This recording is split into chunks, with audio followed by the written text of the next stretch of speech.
love bites before we can really start pressuring effectively. You got Victor there that's being played by Listic, so Victor, or rather Listic on Victor, will be able to apply a lot of pressure, and that's kind of the focus there.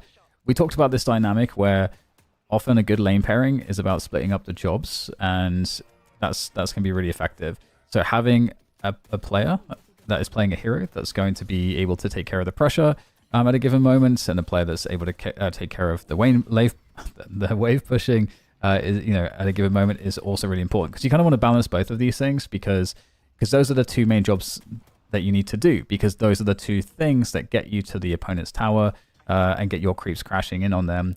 And so that's what you're trying to always do in these early laning phases. We talked about it in the previous VOD with Pocket, or Ide on Pocket, where in that particular matchup, where I believe he was with a Warden, it was just the case that the Warden was the stable presence in the lane, whereas Ide was able to continually use his abilities like to pressure, just constantly barraging, getting these really good spots to do it from, and threatening always with his, the ability for him to be able to like jump in, barrage, use the satchel, and then cloak TP away from trouble, but just like being able to get on top of the opponents constantly, creating all that pressure, which was very dangerous. And then obviously Warden is really nice as well to like force opponents back because of the blanking on the name of it right now, but the ability to to stun your opponents. So in general, we're seeing that the focus has been more so for Listic to be pressuring the enemy heroes, and part of this is also because we don't have much in the way of regen items. Oh, this is actually another thing I was going to mention. Usually the player, like we saw with Ido, that's doing all the pressure, is also the player that tends to go get the boxes. It seems to be the case, because you want the other person to kind of just be, again, sustainable on the lane. So yeah, we do have more of our abilities now, Love Bites and Sanguine Retreat, in addition to the Rake, which is really nice. And now we're going to start to see maybe a little bit more pressure as well, especially given that they're quite low. Victor seemingly quite strong in lane here against the Shiv Holiday. Shiv Holiday should be pretty decent in lane, so Listic being Listic, just doing a really, really good job. So just you can see the focus once again going back onto the creeps here to make sure that ours can get into that tower crashing situation. And you can see now that we're at the point where our damage output's pretty crazy. And look, yeah, a dive opportunity is there. We are able to use our Sanguine Retreat to actually aggressively close the distance. And it seems like Victor's gone down, so that's not the best. Rake comes out. Ooh, that's a really nice Rake. Just barely able to take down the Holiday. And this is a super close fight. And oh my goodness, so close.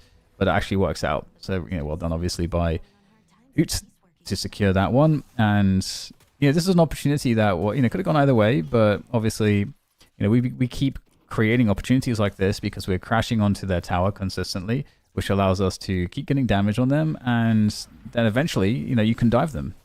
So we use the Sanguine Retreat there to kind of reposition with the ult whilst the ult's already going. That's something that you can do with Nostra, and just continuing to add that pressure. And good movement here to try to like limit the damage and just like juke as much as possible, which gives Victor time to help out, which obviously is really nice. And another thing too about pressuring the opponents, again, never forget that the main objective is to take down the Guardian. That's the main objective, to get that down as quickly as possible, because that opens up so many opportunities and makes the lane much more unsafe for your opponents.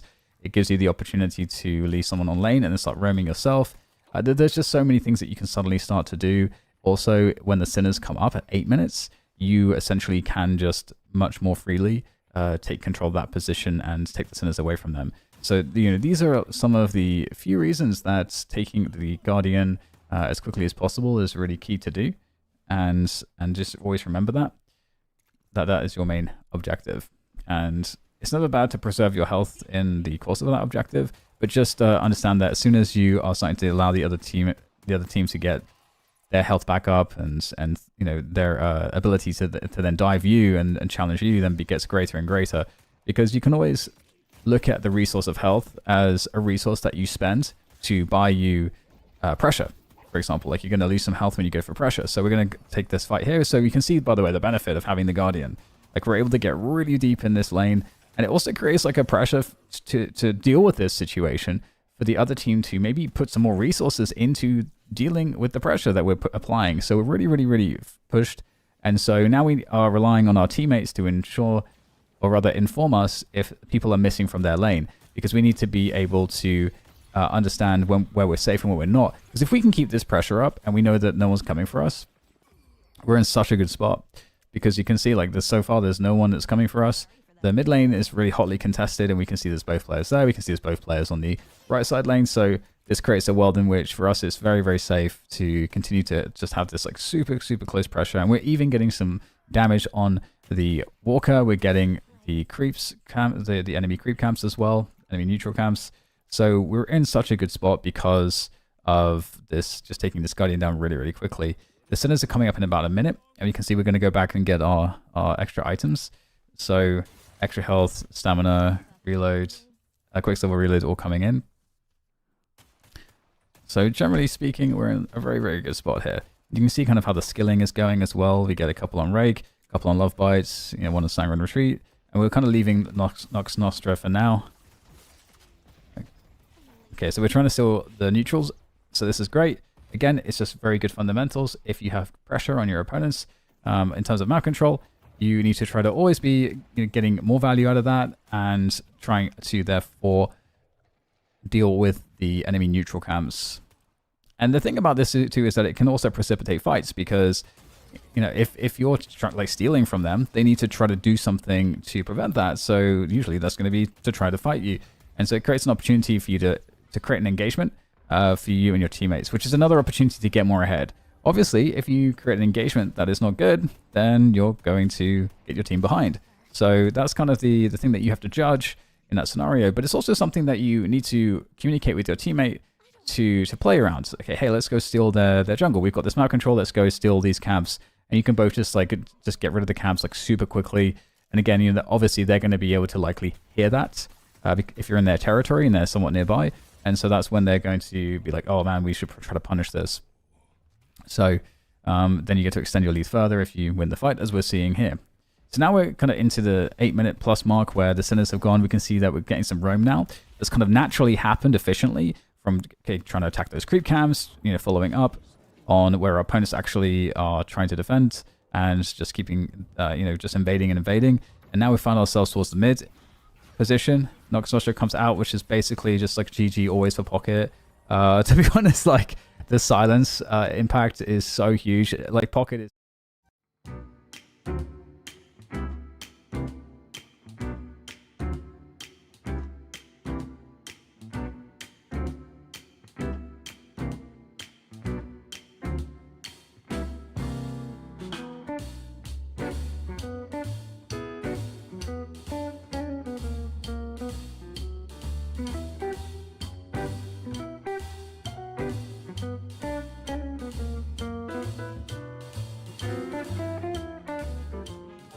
It's the night shift, ladies and gentlemen. We're about to go to a Baroness's Hotel. ZP's already waiting for you, and he may or may not be wearing clothes. We got DDK and Jason Kaplan on the mics tonight. Kaplan, it's going to get weird here. Why? Because we got another round of EU action with the buff enjoyers claiming the throne. Do the Abrahams tie them at 3 apiece tonight? I don't know how to respond to this right now because all the blood went from my brain somewhere else when you're talking about ZP waiting for me in the Baroness Hotel. What's going to happen this week? Honestly, I could not tell you, but one thing I can be pretty confident in saying, I don't think we're going to see Kelvin picked as much after what we saw last week with buff enjoyers up against Abrahams. All right, DDK, everyone's had another week since the buffs, since the nerfs. What are you looking forward to as we start shift number 6? I'm super excited to see if some of these top European players are going to be shifting into some hero picks that we might not be used to seeing. Like, for example, I was looking at what they've been playing in like matchmaking and stuff, and I saw Hoot was spamming Doorman games. I'm like, huh, that's really weird. I saw Obikin spamming some Dynamo games. You know, I'm like, please make it happen, please.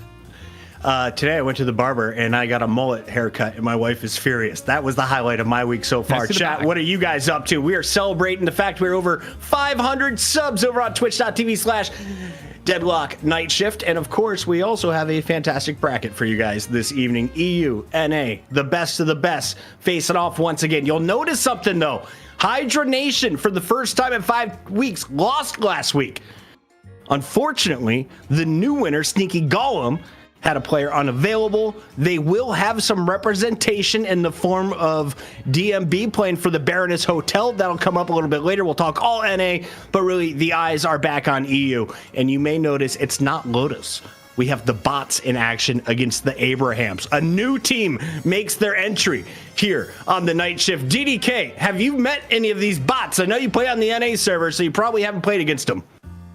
No, I'm also trash right now, so I prefer not to really talk, and I prefer not to really talk about it. Good. We got Space, Bean, Ruben, Crow, My Names, and Kayvon rounding out the European lineup. Anything you know about this squad coming in, Mr. Kaplan? I think by default, they're already better than any North American team out there, just because we all know EU is better than NA, even if they are bots. But honestly, not much past that. I know Bean's been around for a bit. I recognize Crow quite a bit as well. But the tough part is for them, they're up against the second best team, or even first best team in EU, depending on what week you're talking about them. So it's going to be a very tough match no matter what. The good news is, I love Reuben sandwiches. Yeah? Dan's a Reuben fan. Who knew? I found out tonight. So did you, Chet. Do you like your Thousand Island dressing on your rye bread? Go hang out with Dan. On the other side of this one, we got the Abrahams, and these Russians, they like just straight vodka. It's together. Saint, Saf, Jamside, ABL, and Tass. If you're looking for previous MVPs, we have had ABL, week 4 MVP. Jamside always in the discussion. Saint seems to be the player to watch. He and Together had some rowdy action in last week's broadcast. Kaplan, expectations for the Abrahams? Yeah, I think if Abrahams are smart, maybe look to stay away from Kelvin this time, because they did pick at every single opportunity they possibly had, and we saw how much damage they could do with Saint and Together paired with the Kelvin Shiv lane, especially when Together was able to single-handedly carry one of their matches up against Buff Enjoyers. But I want to see some adaptations out of them in particular, because if Buff Enjoyers do exactly what they did last week, in particular with the Silence Wave, that Kelvin's never going to have a chance. Now, we, of course, will have our draft. The draft, though, will have to be decided by a Mo 1v1. And before we decide who wins the 1v1, a big shout out to our Patreons. Everyone who has been a subscriber, supporting the channel, much love. But the Patreons were here first. Before we had a sub button, they were supporting the crew. And GDK, for those who don't know, what do the Patreons get every single episode? They get our forever adoring love. They get affirmations straight from Jason Kaplan. He'll give you 10 affirmations every Wednesday night after the show, when we do our graveyard shift, where we get a pro or someone of some notes in the scene, presumably, hopefully a pro. Or maybe it'll just be us if we can't get any pros. But so far, we've been managing to get the pros, and they haven't been complaining too much about that. So that's great. Kaplan, what did you learn from Pashi Pop last week? Well, you'll find that out actually in the break between our matches. One thing I did learn is Veil Walker looking to be the new Fortitude, actually, considering you can use it in combat. You get some healing, you get the stealth, actually, that movement speed as well, some changes, and some insights coming from the man with the plan over in NA. But there's one more thing, Dan, that we didn't mention if you're a Patreon pledger. And I'm going to tell you what it is. I wanted you a second just to wait to see if you'd say anything. We do have planned a Play with the Casters game night in 2 weeks' time over the weekend. You can come in if you're a Patreon pledger at any rank, 5 or above, obviously, or a YouTube member potentially. Then you can come play some games with us. We'll do it for a couple hours on the weekend on a Sunday, and you can beat the living hell out of us in matches and have fun and enjoy it, or play with us and help us win. I was going to give you the opportunity now to claim your characters, because if they main these, they shouldn't even show up, right? Dude, I can play everything. Fuck it, okay? It doesn't matter if I play it well or not, but I can play everything. So, you know what? They should play what they like. It's an experience catered to them. We may insult you, though, so you may get a bit roasted. But other than that, you should hopefully have a good time. And I'll definitely be the worst player you've ever met in your lobby, but we're going to have a great time, and I'll probably be drinking while we do it. In the meantime, let's talk about the competition coming up tonight. It is our EU Challengers. It is the Abrahams ready to take on the Challengers in bots. Can Space, Ruben, Crow, and crew handle the Legends in the Mo 1v1? I don't know if it's possible. It looks like we're going to have Bean representing blue. On the other side, Saint. Is that what I'm seeing in yellow? What do you got here, Dan? I don't know. Let me get my glasses. I don't know which player it is, but you got the teams right at least. Looks like Saint or whoever it is. Mohawk is awesome. That's what I see. Thank you, buddy. Appreciate you. Nailed it. Across the top. I thought that one was going to connect.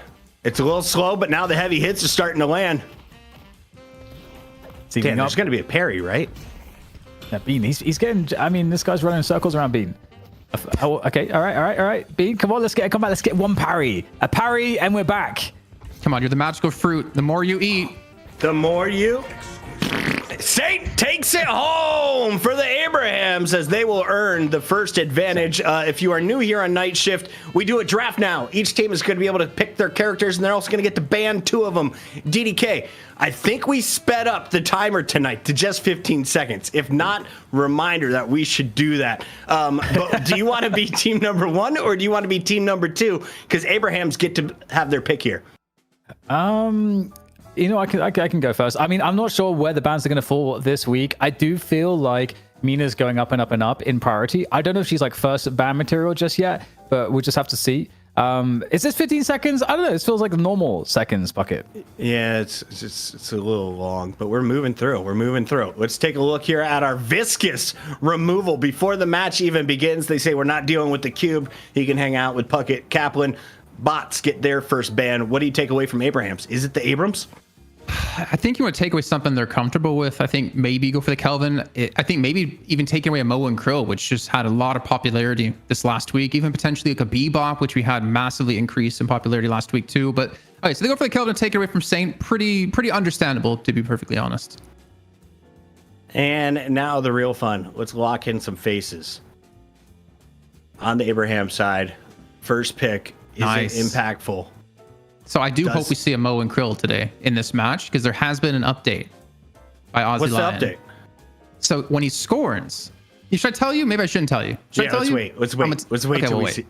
Great talent. When he scores. Locked in. I know he's got a freaking owl that seems to explode on you from across the map and insta-kill you, DDK. What should fans know about Great Talon?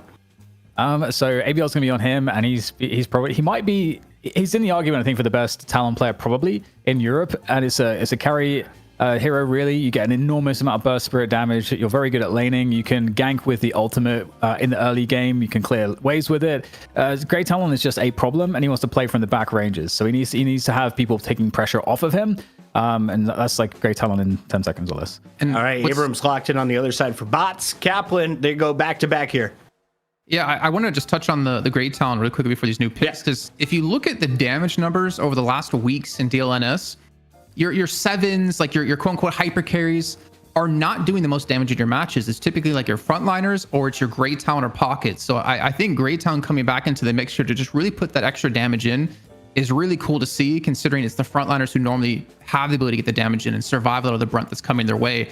But Abrams Mo, man, like that's the go-to duo, it seems, these days. We're not going to pick Billy instead of Abrams. So just having a solid, beefy front line. And then we saw Saint last week have that ridiculous. It was over North America. It was Scout. It was Ranger who had that ridiculous selfless play out of Mo, playing purely for the team to make sure they can get these kills and win. The mediocre stat line that just gave the team the dub. Now, they only go with one frontliner here in Billy. Is that because your opponent has already picked 2? Are you not worried about a ban here for what's remaining as an option for the Abrahams? What's the thought process here? Why do you go Ivy, pick 3? I think with the Billy pick, Billy is really high priority at the moment. I think he's a very, very good brawly character that's tanky and has is actually especially good at dealing with teams that have heavy front lines like Yamato, Mo, and Krill Abrams, because Billy has the ability to use his chain gang and like pull everybody in, and then it can actually start tanking all of that as well as dealing good damage. So I think he would likely get banned, and so I think he needs to get him in. Ivy could also be a bannable offense as well, because Ivy's really strong as a carry for the gun damage, and having Great Talon with the massive amounts of spirit damage, you can kind of have Ivy do all the gun damage, but Ivy also is someone you can play as a support and has a lot of utility with the ult as well. So a lot to say about it, but I think the picks make a lot of sense to balance things out against what bots have. You said Mina was going to be strong. Bots agreed. They made sure that their opponent wasn't able to run it. They lock in Yamato. Now we go over to Abrahams for their ban. Kaplan, predictions? Oh, there's the mustache. That's my prediction. Are you guys noticing we have like the Splatooners up against the Steelers with the colors we have in the backgrounds between these two teams? Like, what's going on with the yellow and black, and then you got the neon green plus the pink? Is this intended? I did not notice. I now appreciate it. Thank you for calling that out. Definitely the Steelers vibe on the right side. I don't know what I'm seeing on the left side. It's the Splatooners, man. Big shout out to our first time chatters, everyone who is here returning for the 6th week in a row. Has anyone been here since pre-night shift? If so, put in the chat, what was the name of our former show?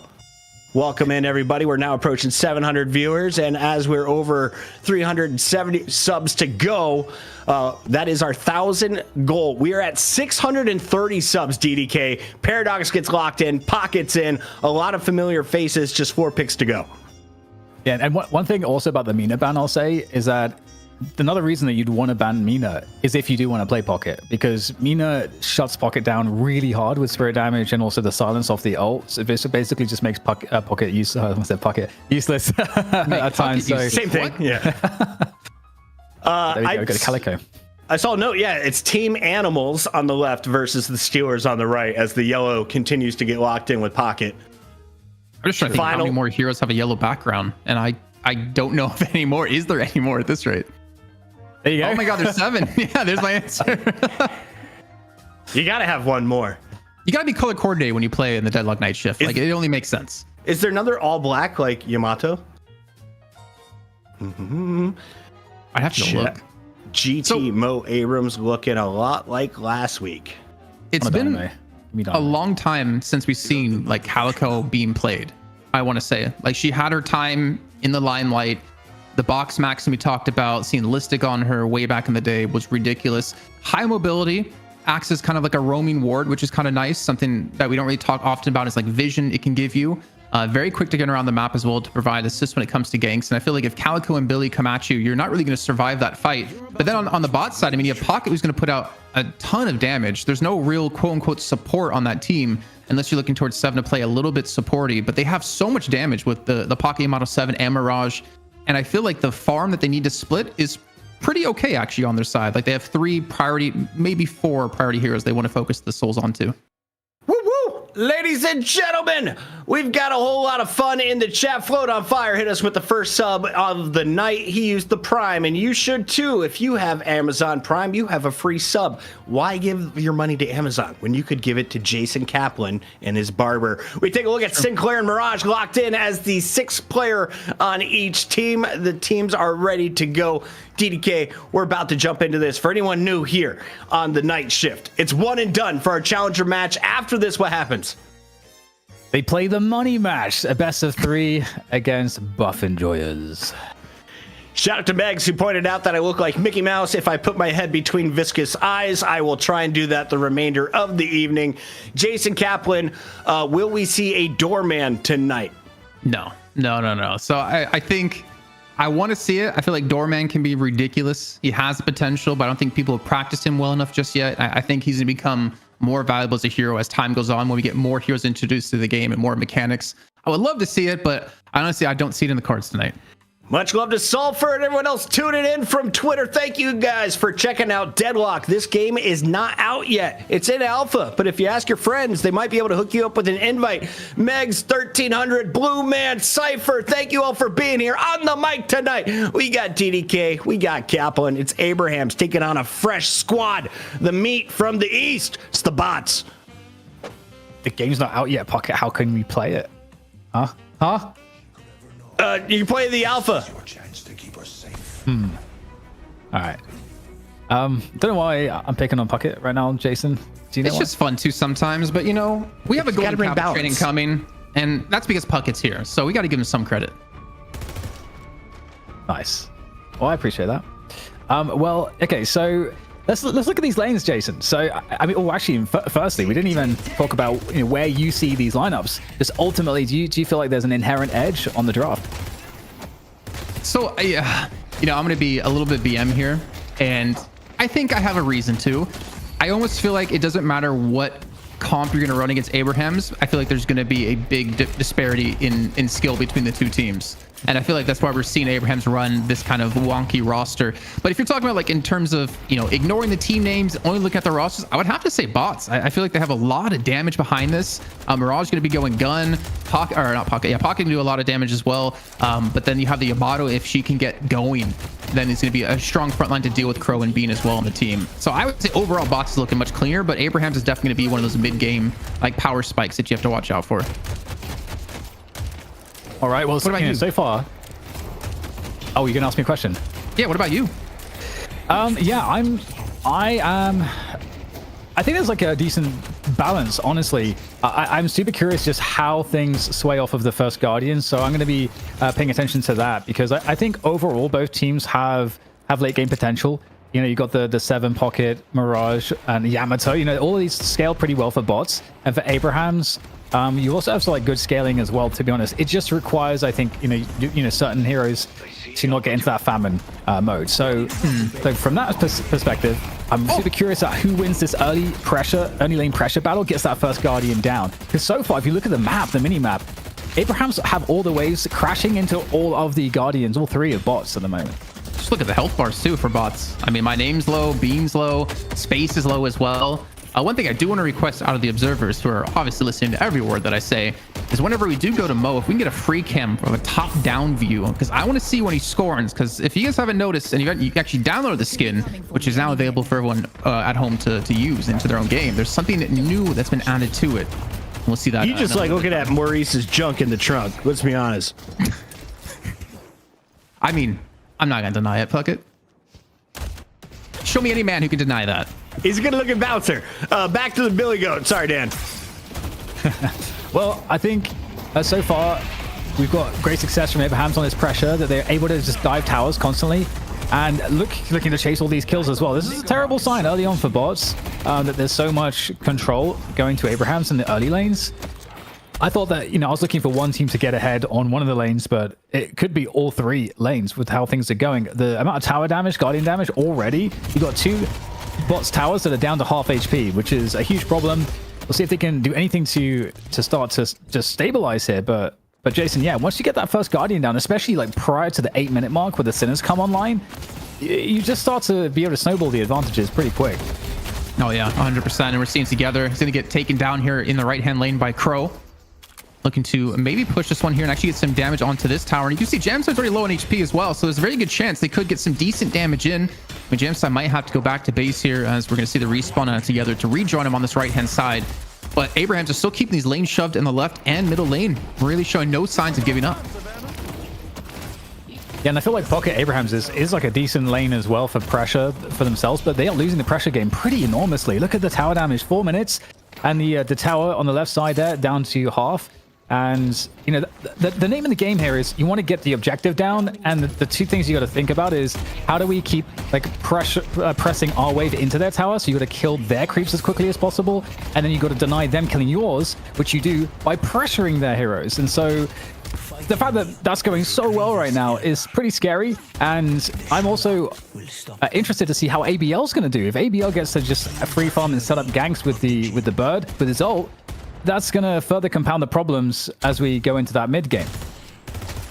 Well, one thing you also should pay attention to if you're watching here, if we're talking about controlling the waves and pushing into the enemy towers, is these monster rounds. And Abrahams have quite a few of these picked up across the board, which is very important if you want to shove these lanes in and you want to look for those early Guardians to then transition into a strong mid game. And we're going to see this Guardian in the middle probably going to be going down here. Actually, the Paradox swap is online.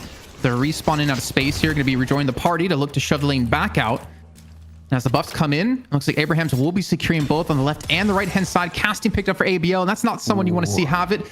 But he is behind in souls at the moment here, Dan. Only at 2.9k compared to the rest of the team, who already has ultimates online. Yeah, we haven't checked the mid lane much, but he must be getting targeted quite a lot. Must have been forced off of lane at some point, but... yeah. Oh, hello. Okay, speaking of which, in we go onto ABL. Space with some good Yamato harass to get some damage and force them back again, make him more cautious. And okay, well, the ult is popped there by KN to ensure that a kill is confirmed in favor of bots. So that's good for them. And just an extra detail here, as we see this chase down on the monster rounds, is it's super efficient as well, because right now, Cultist Sacrifice is maybe a little overtuned. It's really good at the moment, and for pretty much every hero. So that is the item it upgrades into, the monster rounds.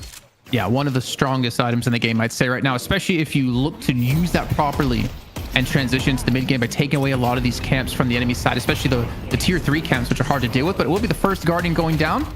Over in the left hand side, we're tagging along with Bean here, looking for the fight. Not gonna quite hit the parry. Gets parried up himself by Saint. Down to about half HP. That's gonna be Calco coming in from the side as well. Saf looking for this kill. His Pocket's gonna pop that affliction across 2 players, and they actually might be able to turn this one around here, Dan.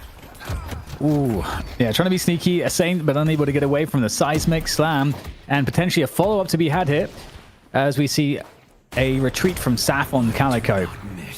And here comes the bird. Great timing there from the observers. We'll follow the ride, hitching the ride on this bird, see where we're going to find ourselves. And beautiful connection found there onto the Abrams. I don't know that Bean's going to be able to live for too much longer. Abrams is pretty tanky though and manages to escape, and there's no follow-up here.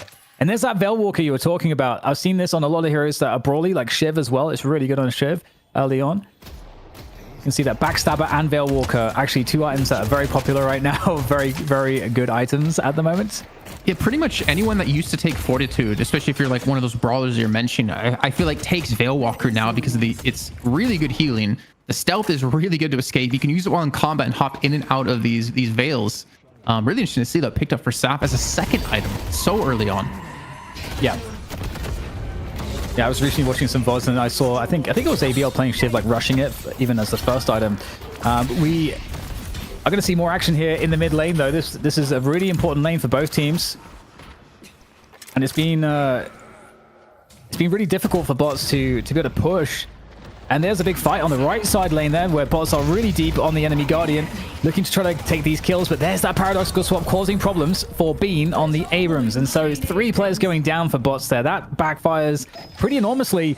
And now they're in trouble. They've lost 2 Guardians, and they may stand to lose the 3rd one in short order. I respect the push out of bots, though, sending 3 to that lane, but they get met up perfectly by Abrahams to turn that around and might lose their own Guardian. I mean, the souls are pretty close between the 2 teams, but a gap might be coming through as ABL just barely dodging away from that tornado as the owl even being thought about to throw out to look for a return kill. But instead, you know, credit to bots keeping it this close so far. I expected it to be a lot more one-sided, especially considering Abrahams. They can be very aggressive and they can be very strong in the early game. Buff enjoyers, many a weeks over the last year have had troubles with them in the beginning of the game, but they've been able to hold their own. Can I get a prediction from you guys and also chat? How long does this game go? Because it seems everyone thinks Abrahams is taking it. 21 what? 21-37. Dan? I would say 23-41. 28 minutes. They're going to play with their food at the end. Well, so far, it's just constant harass from Abrahams. That said, bots are trying to cause some problems here on the left side lane. They managed to secure the Guardian, but can they get away with their own lives? Oh, I don't know that affliction went off before Pocket died, actually.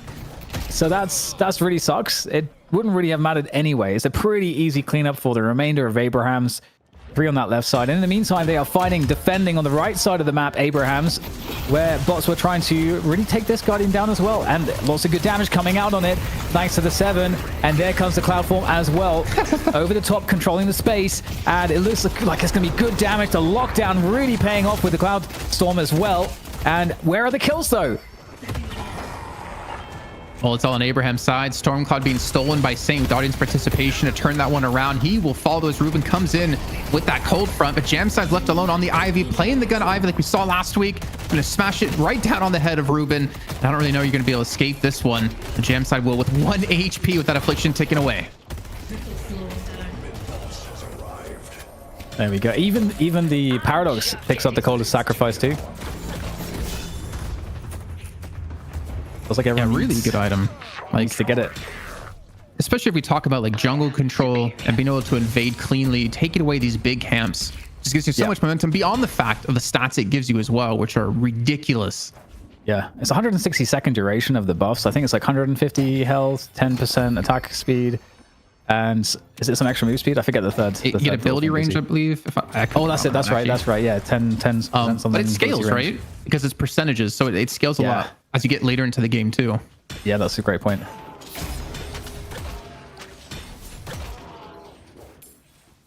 Oh, and it's been collected, and then it is looking to be delivered by bots. Unfortunately for them, it's a neutral urn still. And actually, despite everything, they're only 8k difference on these souls, so not too bad, to be honest. Quick swap comes on in. That's going to target My Name's there on the Mirage. Able to get out of there with the tornado. In comes the rest of the team fight, though, and it's looking pretty violent, but lots of damage output from My Name's as no one is really targeting him. This is a great engagement for a Mirage. Just pumping out that damage, but there's that fake Storm Cloud. They're coming on through to control that space around the urn drop-off. And Abrahams They are going to get surrounded here. It's a pretty even fight at this point. 3 players for Abraham's very weak. This could be a great turning point for bots if they could just finish off these kills, looking to chase things down, and they've actually managed to get the space. Oh, the big sack. And I'm not talking about Mo and Krill. 1,200 souls being picked up. Gotta be careful not to drop those in this next fight as Billy on together. Gonna be chiming into this one. A huge chain gang coming through, pulling them all together. About to shout transformation out of space. Looking for a kill target. Might it be Taz? He's gonna fly and strike directly on top of him, but Avialair is in to support him out. Jamside's been pushing out this left lane while this is happening. And Taz gets a paralysis response to buy him some time. And ABL is gonna shut this one down onto space. And while all that was happening, I didn't catch who got the urn, but I want to say it was bots considering Abrahams were on the retreat. Yeah, and it's interesting because they did manage to, I think, recover 2-3k souls of difference between the two sides, but it almost felt like there was a lot more to get there. Abraham's managed to escape with a lot of players that were very weak. So good for bots. We'll see what else is possible here as they look to try to defend this right side, and it's not looking doable here. Massive map control across all of the lanes right now for Abrahams. And here comes that. Oh, the combo comes in on top of together. And is it going to be enough, though? Is there any follow-up? Billy is pretty stout. He's got great constitution, Jason. Fantastic dexterity, strength, agility. Intelligence not so high, but he has his team there for that one as they do get the kill on Crow eventually. Bakayan comes in with the Storm Cloud to at least get one for his own team, keeping things extremely close here. Only a 7,000 soul difference. Taz trying to rotate in from mid lane to help out on this one. As you can see, the retreat immediately out of Saf. He does have the Veil Walker, so it's going to be a little bit hard to take him down, especially if you can't get the movement tech behind him. But this match has been so brawly that I might have to rethink my time prediction on this game. Yeah, it definitely seems like things are closing a little bit here. Pocket gets chased down, drops a little baby bag, and we'll see bots have to try to contend with the fact that they have had their jungle invaded fairly often over the course of these first 13 minutes. And so even though the difference doesn't look quite that big right now, I feel like it maybe is a bit bigger than we expect. So we'll have to see how it develops. But there's more fights here, more invasion on the right side of the map. If Billy is getting in there on the underground in the basement, they're trying to find his way onto the kill into space. Sorry, it wasn't the basement, it was the double Gamba building. I don't know if that has a name. Does it have a name? We call it Puddin'. Puddin'? Because I was in a game and someone's like, hey, can you call it on the next fight night Puddin'? And I was like, okay, I'll do it. I wonder why. I call it Puddin'. Because it's a nice treat when you get 2 Sinner Sacrifices in there. What about cobblers? Cobblers. I do like a good cobbler. But anyway, sorry. One thing I do want to mention is luckily we're not talking about cheeses because I think you had enough of that over the last 3 weekends. Saf with the Veil Walker and Ava form. Did you see how fast he was and how much information he gives? You pair that with Cultist Sacrifices being picked up by a couple of players on Abraham's. When you go to invade to look for fights, you also steal away their jungle at the same time very quickly. I thought that was a really cool little tech we saw to Saf, who I think is also playing the buy no 800 items challenge in this game. Yeah, I feel like we've been seeing an increasingly large amount of that in the recent week or two of at least the VOD watching I've been doing. Either way, another fight. So much brawling going on here. It's bots taking the fight to the jungle of Abraham's. We'll see if they can find anything here. There is some response. In fact, there's a great amount of numbers. In fact, so much in the way of numbers here for bots around this bridge buff. They might be giving up the Walker on the left side. It's a 2v1 in favor of Abraham's, whittling down that Walker on the left. It looks like it's going to go down here on the minimap as the rest of bots try to just make sure they don't get into a bad fight on the left or the right side of the map. They pick up the urn, but will they be able to deliver it? Abraham's have the map control there on the deposit spot right now. One big problem I'm seeing at the moment is the overcommitment out of bots players to contesting or pushing some of these objectives. Jamside just been farming constantly at 21,000 souls. No one even comes close to him on the other side. Kalen, I think he's been brawling too much. He needed to farm up. He's only at 14,000. There's no way they can contest against Jamside as they're able to easily take that Walker. I think they do let the urn go, but they're still picking up kills. So there's only 3 players left alive on the bot side. That honestly, a mid boss is a very high potential, not to mention the right lane Walker. And there we go. Those Walkers getting absolutely wrecked. And I have some thoughts on the 7 point in a moment when things calm down here, because the assault is relentless from Abraham's, and I agree that gun damage Ivy is looking extraordinarily scary. Siphon Bullets is online there. I can see from Ivy. Taz is going to take down Kaven there by the mid-walker. So that mid-walker looks like it's going to go down too. There's so much possible here for Abrahams. And maybe we'll get a fast game after all, because this is a fast progress in this mid lane. And they're looking to finish off the kills here. And here is the defensive force. There you got Crow trying to chase him down. And are we going to get Abrahams turning at any point? There's the combo onto the comboer.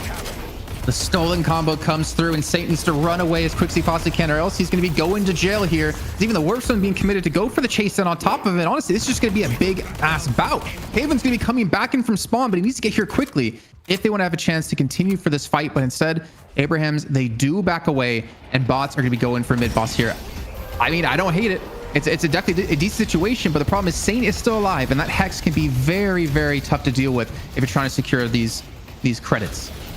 This could work, because the one ult that's online is this one. The Cloudstorm comes in from Kaven over the top there. Could this make the difference? The mid boss is not down just yet. Now it falls. The Cloudstorm, is it going to buy enough time for safety? The dive comes on through from bots as they try to make sure that they get every single rejuve. Everyone's getting parried right now. Who on earth is going to get these? 2, 3 there on the bots side. A massive play and a huge team wipe. My goodness, they've completely turned the game.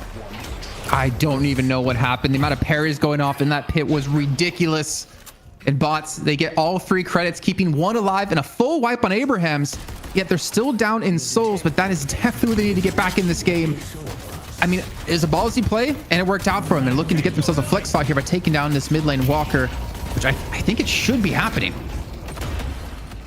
Yeah, this is amazing. If they just need to take down 2 walkers to equalize, right? And then they're going to be probably in a position where they could be ahead. They just have to ensure that they are able to maximize the use of these rejuves. I was going to say, am I zoomed in, or is it just my brain? I don't know what's going on. But we right now are looking at the chase from Abrahams. They're looking to get all these kills now. And so those rejuves seem quite short-lived, Jason. Oh, they're going to take him down. The stolen combo comes through. Rejuves, like I said, yeah, going to be gone. But the thing is, Abrahams, they might be down, but they're still insanely good when it comes to team fighting. I'm going to say insane 8 more times. I saw that YouTube comment of saying constantly learn other words besides insane. But it's insane here, Dan. Another kill comes through together, looking to chase down yet again on the insane beam. And he's going to fall.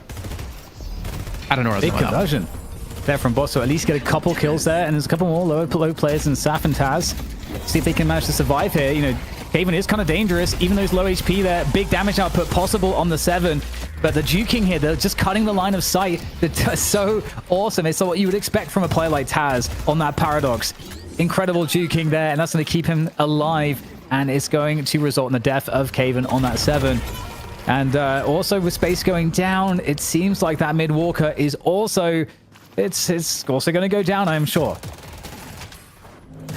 I mean, this is going to be the push. The spawn timers are starting to become pretty hard to deal with here. That mid-walker is most certainly going to fall. Everyone's alive on Abrahams as well. I think, honestly, we're going to start to see a push come through. Like, I don't necessarily see a reason for them to go back just yet. Though I don't know how many souls they have on everyone on the team. And Jamside's lead that he had has kind of fallen a little bit because he's been forced to fight a little bit more. How's my 28 minutes looking? Looking pretty good. I'm leaning towards yours, Dan. 23 is looking about right. I don't know. It seems pretty close right now. I mean, they'll get the mid walker, but then I feel like it comes down to probably the next mid boss, right? And that's not going to be for a little bit before we see anything happen. Time. So I feel like I'm leaning Pocket's way right now. I wish we got to see the scorn from above that I've been talking about, and I kind of just want to say what it is already because we keep getting teased of. I've seen it like barely once or twice, but you kind of have to look for it. What was that? Oh, big shout out to Ozzy Line, who is in the chat right now.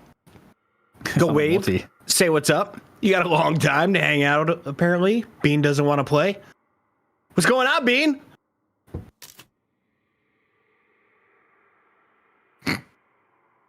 Oh, it's good to know. He's so sorry. He's back. Okay. Just had to, had some talk about before the show. But yeah, we're gonna get back into this here, Dan. Midwalker should be going down. Reinforcements is gonna be coming back in for. Oh, is he trolling? Okay. Is he trolling? It's a troll. Guaranteed. Confirmed. There we go. I feel bad for the walker, man. He was just waiting for its death. Yeah, I just feel, I don't know, I just feel bad for the machines. Being mistreated. Shouldn't. Have you never seen Terminator? Exactly, I need to be on their side. Then again, I've seen the Bicentennial Man. Was it? Yeah, the Bicentennial Man with Robin Williams. And yeah, you can feel sad for robots once in a while. Yeah, I mean, we made them. It's kind of all our fault. I mean, not us personally. No one else to blame. But, you know, the human race did. Another Veil Walker here for Saint, by the way. So that's 2 picked up for Abraham's side. I didn't get a catch on if anyone else had one, though. Wouldn't be surprised to see Tass with one as well. It's especially good with like heroes also that need to close the distance, because like you can get really close if you're on a Calico to initiate a fight in the jungle. But enough about that. In comes the Intercontinental Bird missile, and the urn is being ferried across here by Abrahams. Will they be able to control this space though? We've got a few players here spread out by bots at the moment.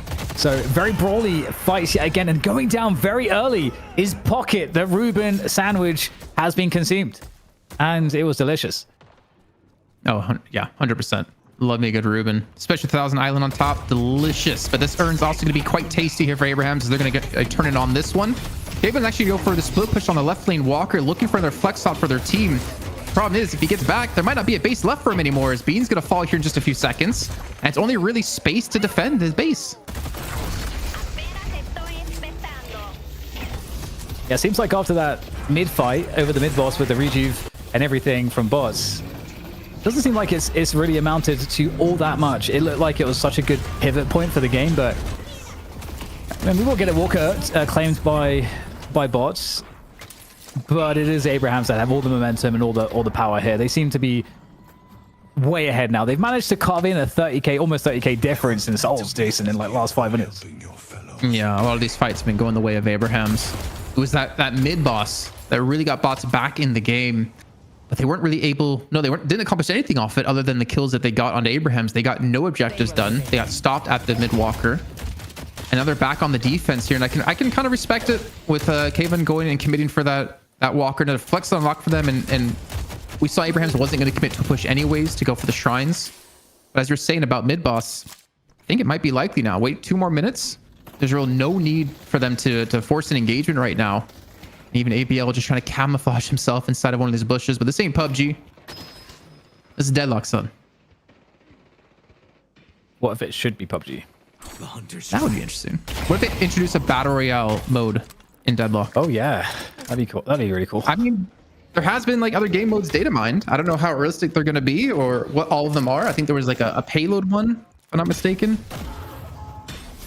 Interesting. It's a game for all of the people. We're going to have like search and destroy. We're going to have domination. We're going to have battle royale. We have the MOBA. Oh, Quake. Can we get like a Rocket League-esque, like a sports mode in this as well? You got the Mo 1v1. What else do you need? It's true. Yeah, asking for too much. Yeah, goddamn ungrateful. Beach skins for Mo and Crow. That's what we need. Bikini skin for Mo and Crow would be great. Well, it looks like the death is impending for bots. Abraham's starting to. They've finished up they finished cleaning up the map.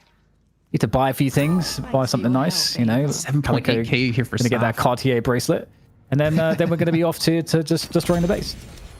The bracelet or the collar? Cartier collar for Ava. I guess a collar makes more sense. Yeah, more on theme. One day they need to do a reverse calico skin, and it's a dog instead. So it's not really reverse, does that fit the personality though?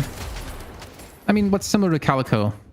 I remember someone like told me a name for a breed of dog that would fit, but I can't remember. Yeah, I can't help you. Can't help you with that. I don't know. Small dog's real good. I appreciate the try though, Puckett.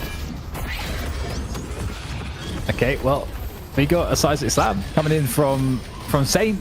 He fancies himself an Abrams for a few seconds, and this could be the fight.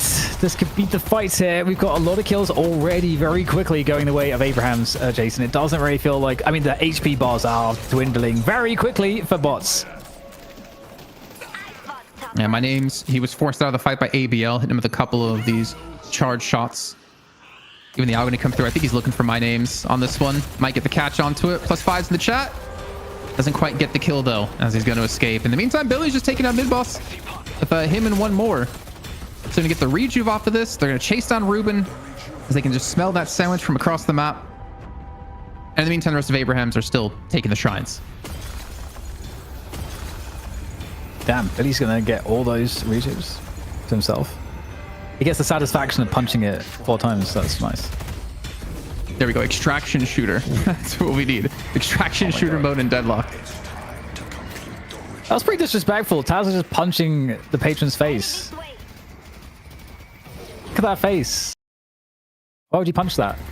I mean, isn't the whole lore about like the patrons, they want to win for some reason to grant wishes? Or I can't remember exactly what it is, but I'd want to punch someone in the face who wants to steal away wishes and make the world a worse place. It kind of looks like an elderly person. I mean, it's just, why would you... Right? They're defenseless. Could have some decency. You just slapping old people?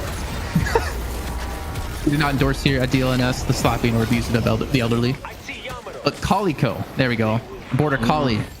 Calico skin. I like it. Yeah. Well, while we're talking nonsense here, it is Abraham's taking the match. It's just Bean and Ruben left alone in a 2-on-6 to defend their patron, their elderly man in the base, who's going to be pushed out of his chair and sent back.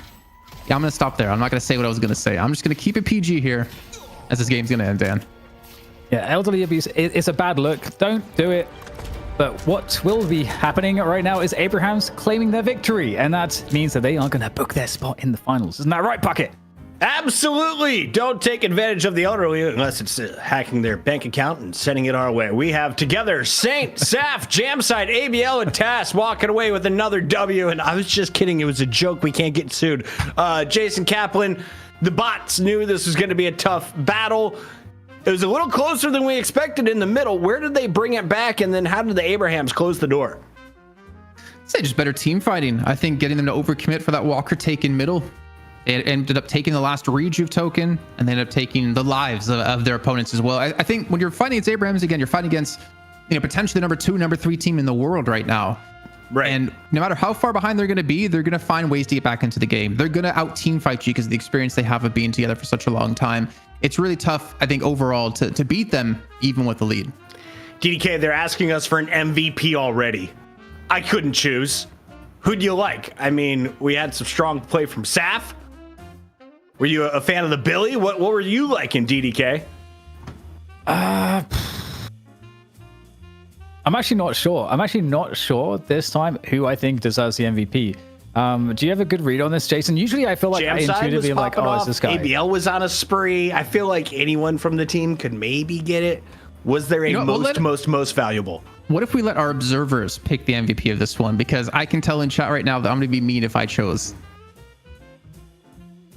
Observers, you have been promoted to MVP selectors. Who is your MVP of the EU Challengers match? Abraham's taking down the bots, which means we go ding, ding, ding. Round 6. Buff Enjoyers, Abrahams. Abrahams now with an opportunity to tie things up at 3 wins apiece here on the night shift. They've already banked $2,000. Another $1,000 presented by Intel in our EU Grand Final is just around the corner. A shout out to everyone behind the scenes working on the show as well. DDK, I know you're super excited for these highlights. Are you ready? Let's take a look at the early game because Bean and crew were just getting bullied.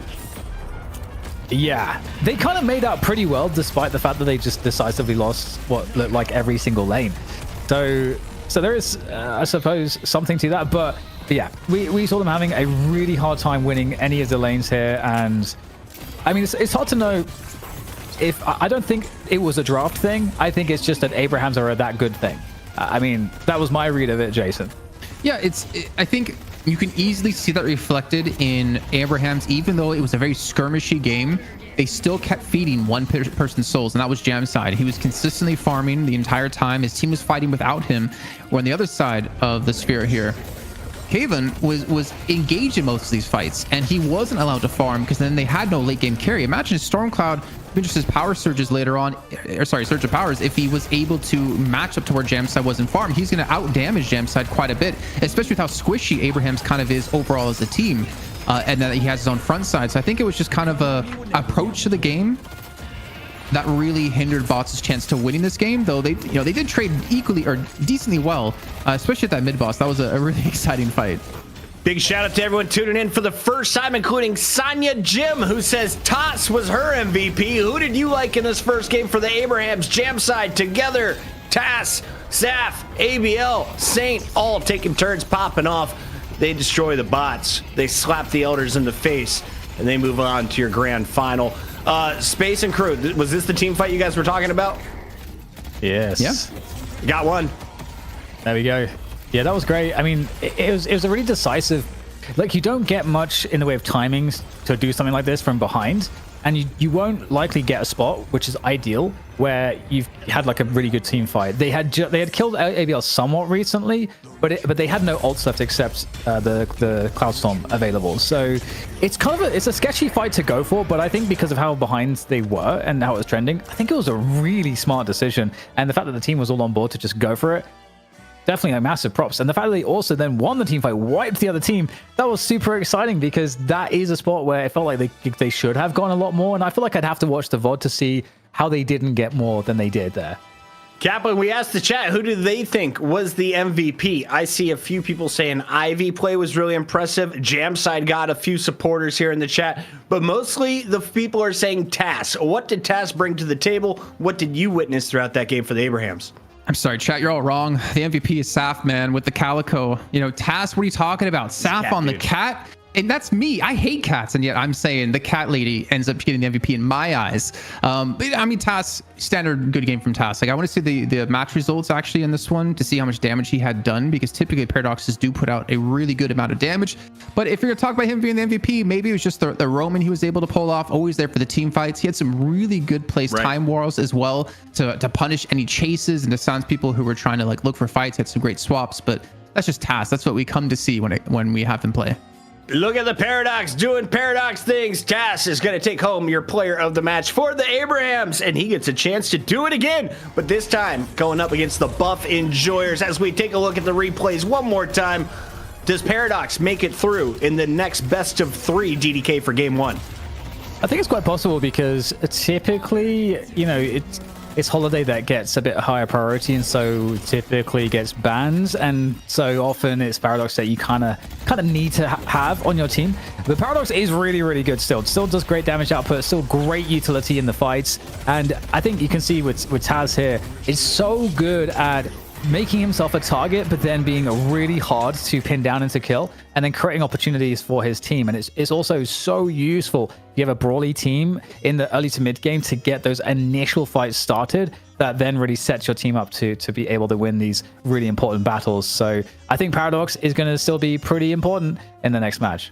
Most of the chat is speaking Russian. We got a lot of Americans now tuning in, and a little bit later, I see you asking, who is Baroness Hotel? That is DMB and the Sneaky Golems, winners from last week with a pickup squad. He'll be playing with Scout, John, Saya, Ito, and Do. A lot of familiar faces from different squads combining to take on Matt's fan club. That's at A, but when we come back, it's the EU final. Buff Enjoyers, Abrahams, best of 3. Don't go anywhere. It's the night shift. Make a drink. We'll be right back.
The party continues and no one's fired yet. Welcome back. It's Chris Bucket, your host, alongside DDK and Jason Kaplan, three of the oldest people in esports.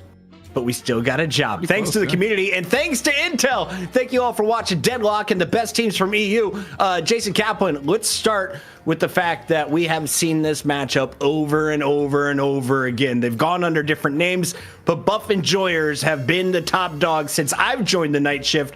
Why are they our reigning champs right now?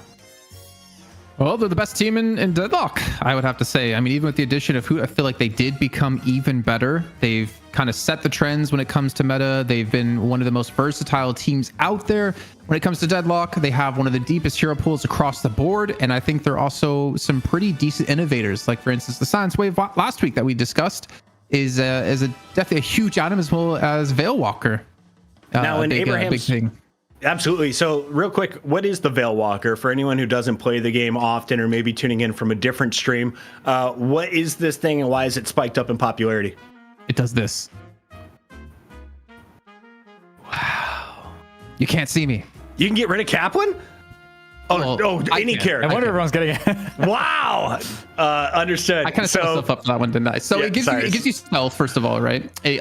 That's a side thing of it. It's not necessarily one of the biggest things about it, though it is a very massive part of it.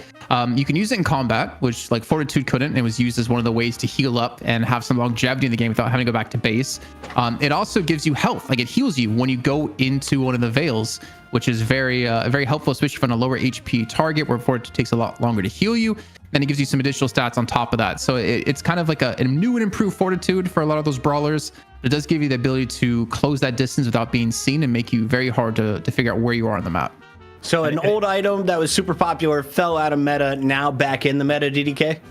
It's been changed a lot compared to its original form, where it used to give you barriers and all sorts. But one extra thing I wanted to add on with what you said, Jason, in terms of how it's different to Fortitude or more practical, is that with Fortitude, you have to be out of combat for over 10 seconds for it to start healing you.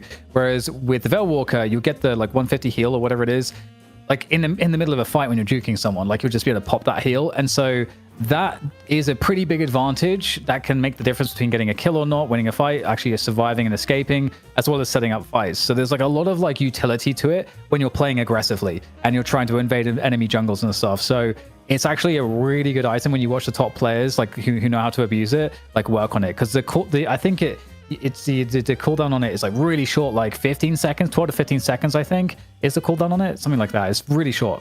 All right, we're going to call it out when we see it in this game. Shout out to ZP, who's been hanging out with us in the chat. He'll be casting the NA battles. We got DDK and Jason Kaplan, though, for your EU final. Let's introduce the team, shall we?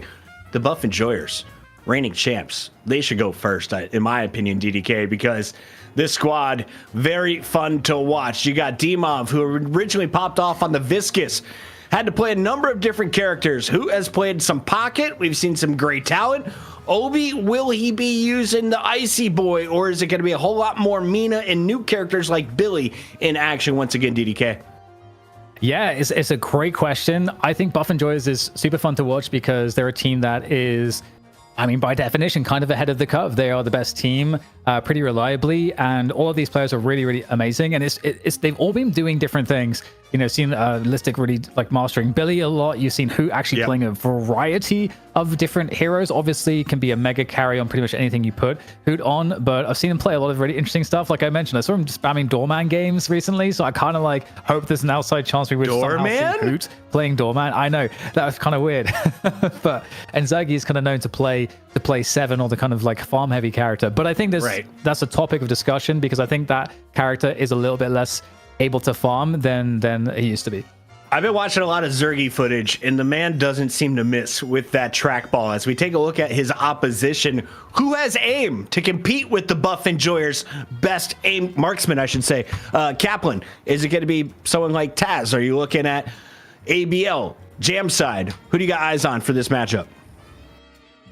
Honestly, I think Zergy's a much better hyper carry than Jamside is if we're comparing individual players between each other. I think if we're talking about who has the carry potential on Abraham's, similar to what we see out of Zergy, it would have to be together, but only on Shiv or ABL. I think Saf's he's fantastic support. Saint's a fantastic support. Saf is also really great at what he does in his role within the team. Tass has really good initiations, but in pure carry potential, it's got to be ABL. Do they allow the Shiv in this week? That was something that we saw 2 weeks ago dominate for the Abrahams. Didn't see it a lot last week, and they sat on the sideline after a quick beating. I'm going to say yes, because Shiv doesn't play well. Together can't play well on Shiv without Kelvin. And Buff and George showed last week how they can stop the Kelvin. And I think you let them have those 2 picks if you want, because if they do that, it means they're not going to be taking away picks that you want to pick up on your side, like potentially Mita for Obi-Kim again. There's no need for a Mo 1v1 this time around as we jump into the draft. Our teams are ready. Let's get into it. And first, though, a look at the hero priority. We've got everything from first round bans to first round picked, and of course, your most common banned and picked characters. A lot of picks on Mina. You look at that 7, though. Kelvin seemed to be involved quite a bit with either first round ban or a first round pick. Same thing with Paradox, DDK. Yeah, and I think, one thing that's immediately noticeable as someone that used to be at the top of that list was Vindicta, who is now like nowhere to be seen. Obviously, these aren't updated with the last match. That's why Calico and wait, who else? That other one. Sinatra? Yeah. Sinclair. Oh my God. Jason, maybe you should talk. I can't do it. Yeah, so Vindicta had completely fallen off, and you're going to see that in a little video once we go to break between the AU and NA matches. But because of the change to the length of her shred, but more importantly, the tether distance, where you could pull people in further away than what you visually could see, she kind of just completely fell off. But then on the other side of that note, Bebop, 6 times picked or banned. He's only banned once, picked 6 or 5 times besides that, had ridiculous impact last week. And I think he was definitely one of the new and improved heroes, even though his buffs weren't that insane, just increased to the range per boon and the damage per boon on his gun. But we saw a lot of like these gun builds, and in particular Goober over in Sneaky Golem for North America really made Bebop shine. I look at GT and I see 4 first round picks. Is that a target ban now moving forward? Because it seems that everybody is putting him in their gameplay. Kaplan, that's directed to you. No, I say no. I don't know who's directed to. I'm just gonna take it. I don't know. He's a very strong hero with just putting out raw damage, and I think that's one of the important parts. And he was also really good at dealing with the likes of Vindicta too, because you could just sniper out of the air. But when Vindicta's not being played, I don't think it's necessarily ban worthy. But at the same time, I don't really know what you want to ban if you're gonna go beyond a Kelvin and a Viscous, because D-Mov on Viscous, we can't forget about that. We haven't talked about him in at least a week or 2, but this man's Viscous is top tier. It is the best Viscous in the game, I have to say. He's so slippery. Great cubes. So gooey. Shout out to Goober, who will be playing a little bit later. Your Goo Man is pretty good, but he is nowhere near the D-Mov Viscous. We take a look at the Abraham's first ban. 15 seconds are up, and the Talon is the first removed. Oh my goodness, I'm dying here. Take it over, DDK. Yeah, GT going. It's not too surprising. He has a seemingly incredibly large output right now, and just so much utility in the early to late game. So I'm not too surprised to see that, Jason. In terms of the carries, I feel like GT's been the most valuable right now. I don't think there's anyone else that does quite what GT does. Now I know why Puckett disappeared for 3 minutes while we were on break. I know what he was doing. Yeah, hanging out with Grandpa. Seeing Ivy being banned out by Buff Enjoyers. I find that kind of interesting. I think they're like kind of toying with Abraham's, like, yeah, pick Kelvin, do it. We're not afraid of it. We know how to counter you. And with Mina not being banned out in the first round, I wouldn't be surprised to see her being picked in the top 3 for Buff Enjoyers. Chat, what's gonna happen? There's a Kelvin here. Are we gonna see the Shiv? Are the Abraham's gonna come back and hand the Buff Enjoyers another big old beatdown? We've seen it in the past, but then I think they ended up losing that game because they couldn't close it out, if I remember correctly. My brain's getting all muddled up with as much as we've watched here on the night shift. Abrams is going to be locked in by the Buff Enjoyers. They get to go back-to-back. DDK, do they pair with it? Lash? Do they go Lash again here? Because they paired Abrams and Lash together, both with Silence Wave to deal with Kelvin. Since they're going to be frontline, they're the easiest and most susceptible to being cut off by a Frozen Shelter. But with them in the front line of your team, you stop that Kelvin outright. The city could use some new blood. I was going to say, the Mina's also like something I've seen get played quite a lot now. A lot of the top players are picking Mina up. She's really strong and has obviously great damage output. And the ult as well is really, really nasty. So the snowball potential is great. And I think I'm super curious about how this is going to work, but I think it's going to go very well for Buff Enjoyers. The Shiv, Kelvin, Shiv I is guess there. that was pretty obvious. If Buff Enjoyers weren't going to take that, and like you said, it's a bait. Like they know, like Buff Enjoyers know that if they're giving up the Kelvin, that they're giving up the Shiv as well. I kind of feel like I know ball. At least I know these two teams because we see them every single week in the EU final. Abraham's pocket is going to be selected. Okay, Interesting. I think it's a smarter pick, at least with Grey Talon gone, because of the negative spirit resist pocket has. But Does the girl with the whip come out? which Is one? it going to be some Holly? I think it's more of a lasso bucket than a whip. But hey, you know, if you have a dominatrix holiday skin on your game, I'm not gonna hate on it. Just All right, I got mine from China. It's a little unhinged. It's fantastic. Can I get that modeling? Warden is going to be logged in here for Buff Enjoyers, and now the bans are going to hit. What do we target at this point? What do you want to remove? You see the Abraham's build. Does it tell you anything? One thing I love about this Abrams Warden frontline, if I know I keep hammering on Silence Wave, but Silence Wave takes Spirit Resist away from the target and takes away Spirit Power, and Warden's damage in his ultimate is Spirit damage. Mina's damage, Spirit damage. It's going to be a lot of like extra damage you can do to one target to burst down, especially if you can catch a pocket who already has that negative 15%. But if you're looking at like Shiv or Kelvin, who are going to be very susceptible to this damage coming through, this is like already a really strong team for Buff Enjoyers compared to what Abrahams have. Namutai wants to know, doesn't Kelvin shut down Mina? Is that a thing? Does he counter Mina? I mean, you could argue that the shelter shuts down a lot of stuff, I guess. So I guess you could go with that, I suppose, with the Nostra getting cancelled out. But I feel like, yeah, I don't know if I would. I feel like Mina shuts down Pocket. That for me, that's like the interaction where I'm like, okay, this, because Pocket can get away, but if you get the Nostra just touches him, he's silenced, and it does insane spirit damage, and he sucks against spirit damage, so you just instantly kill him. So I feel like that's quite a powerful interaction that goes in Buff Enjoyer's favor. But I don't know about the Kelvin Mina in that respect. There's the Billy locked in for the Abrahams, and we are asking our observers, what were the numbers of Billy and success in EU? He doesn't get played a lot in NA, but in EU, I feel like the team that's had the Billy has had the W, at least in the EU final. One of the top 6 characters released, I should say, most recently. Mina in that mix was never used after the opening week. Now she's back in the mix. And Bebop, who missed the first 4 weeks, is now back in the mix after getting some buffs. This is the second time in a row. Does it have better results here in week 6, Jason?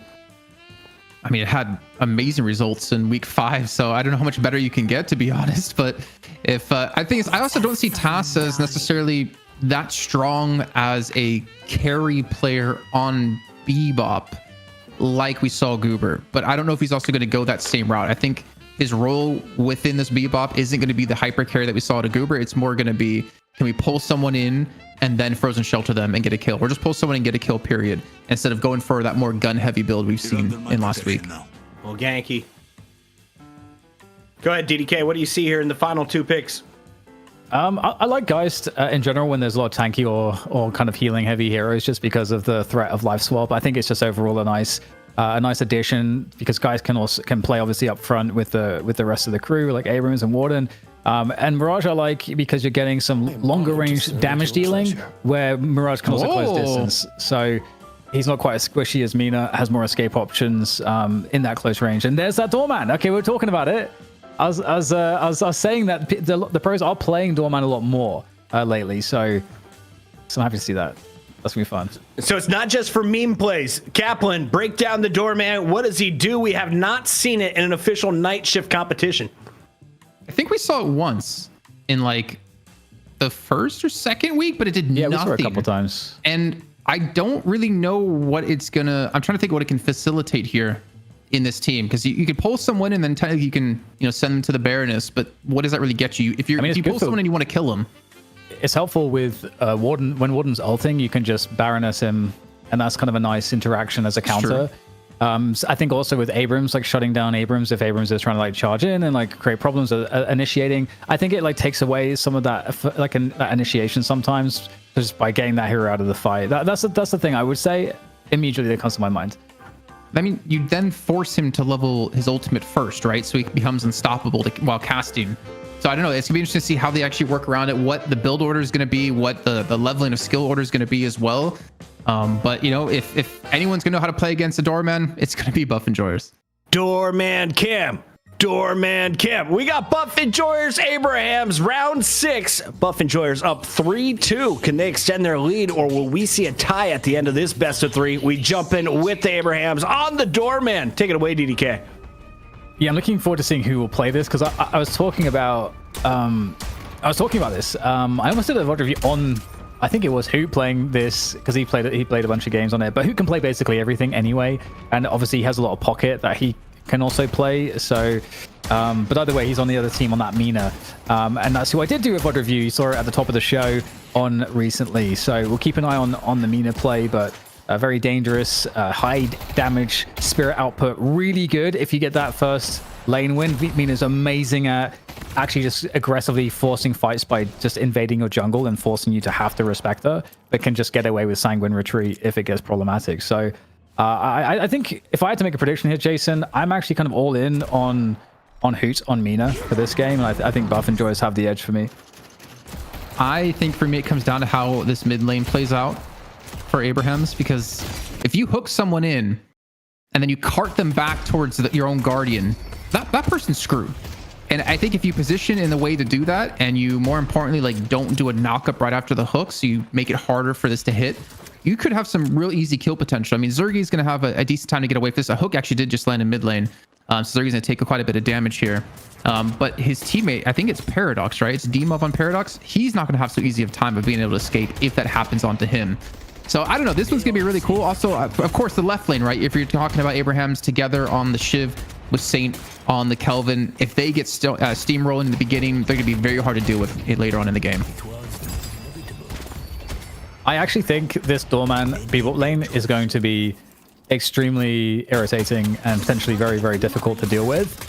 And I would expect that obviously that they get to set the lanes up. So I think the interaction of like having the doors and being able to hook through the door to grab someone to pull them through the door and that kind of stuff, Jason, is just like very exciting as a prospect.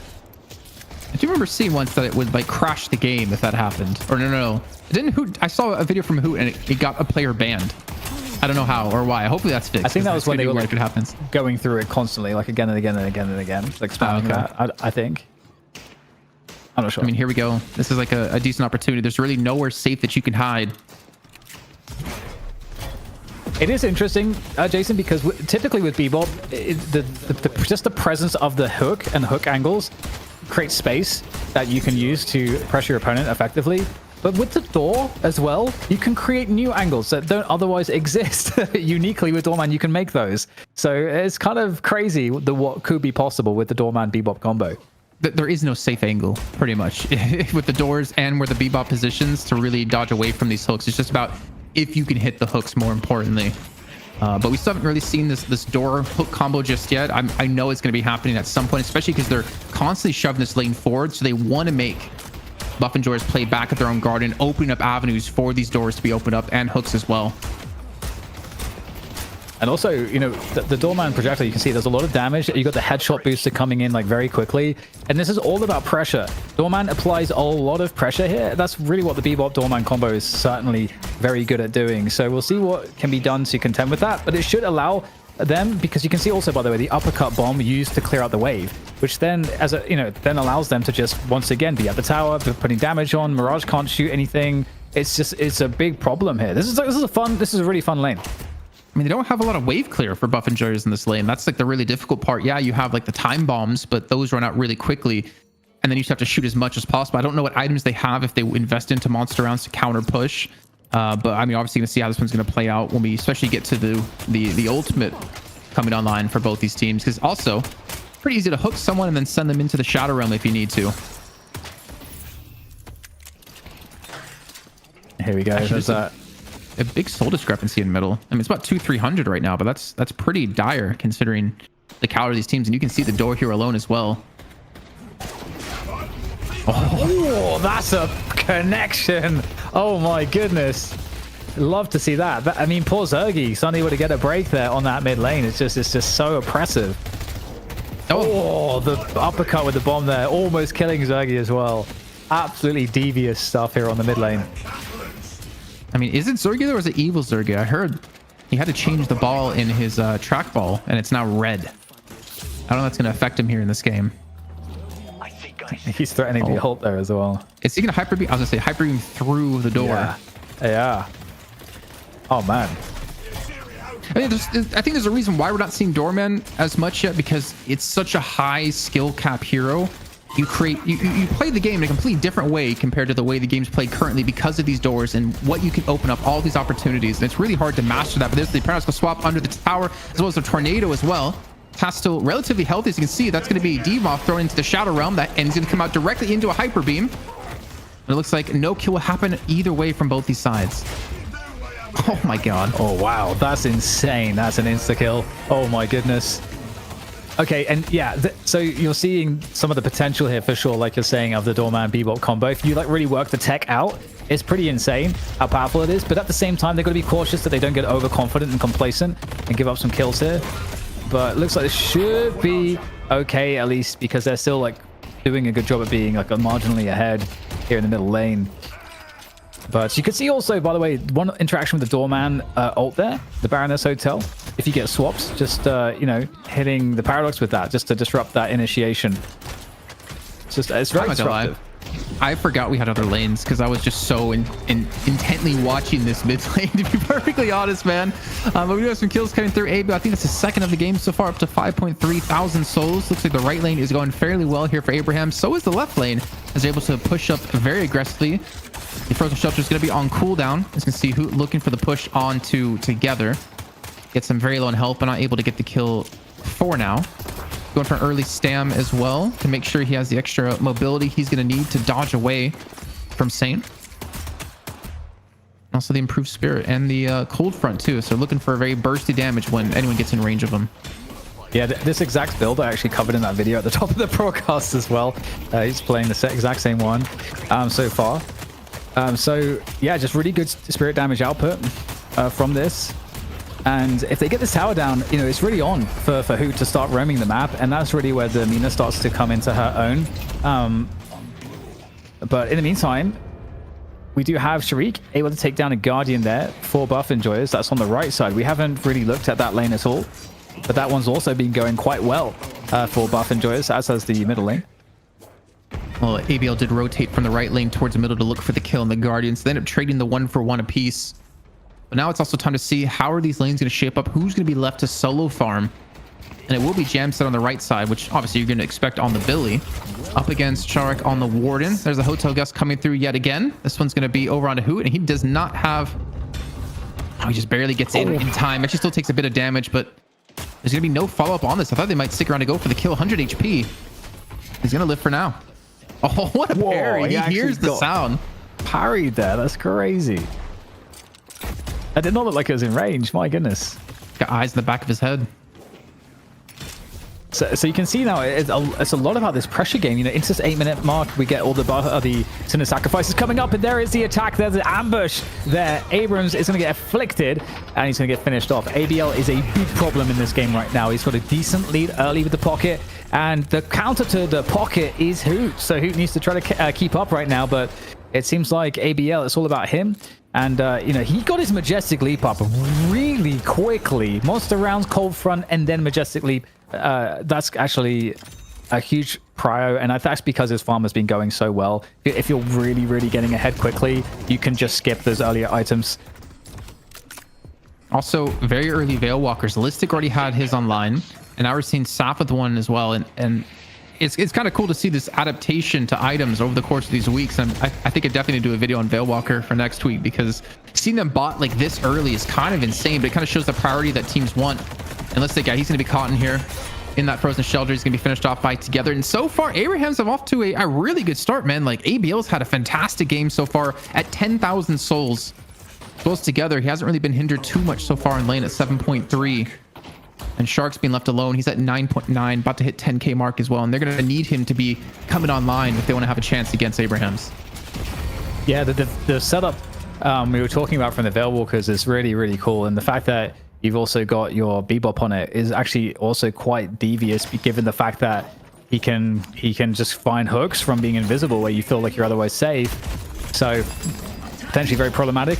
And okay, the juking here coming in from Demov, but this is not going to be a good look. I don't think he's trying to survive, but there's just too many opponents. Surely, yeah, it would take the guard at least. Worth it, right? I'll take it. I'll take it. So that's 3 Veil Walkers now picked up. One for Listic, one for Tass, one for Saf. Some really good damage being done together here. They just have the support of his team coming in to help out. And Hoot might be a little bit overextended here. It's just Hoot and Listic trying to fight up against the 3 players. And well, now ABL coming in 4 players of Abraham's. Oh, he hooks him out of the seismic slam. You're not unstoppable yet, son. Goes in for the Veil Walker.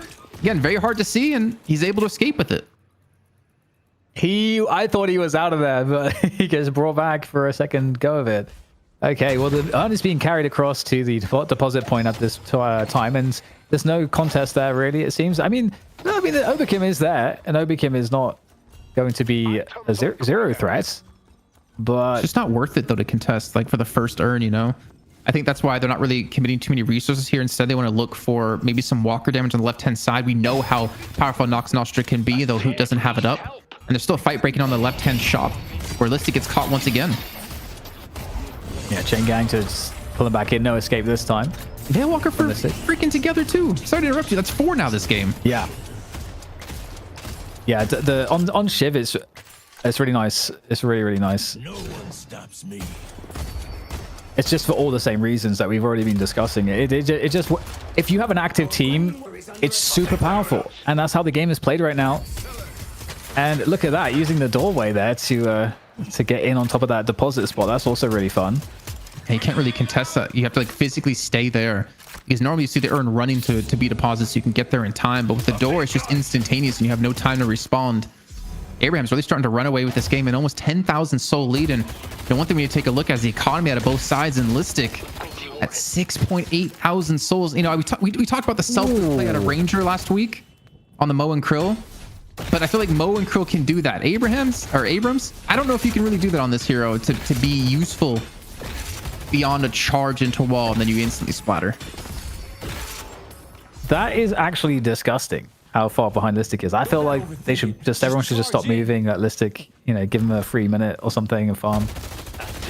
It seems kind of rough. We'll see if there's, you know, he's able to recover that. It is still absolutely recoverable at this point, but it might not be for too much longer. So we'll see how the team fights go here, because for Abraham's, you would imagine that they want us to keep pressure up and try to keep forcing spots where the other team has to respect you and fight you because you're stealing their stuff. And so we've got a pressure coming in from Abraham's on the Buff Enjoyer's Guardian on the left side here.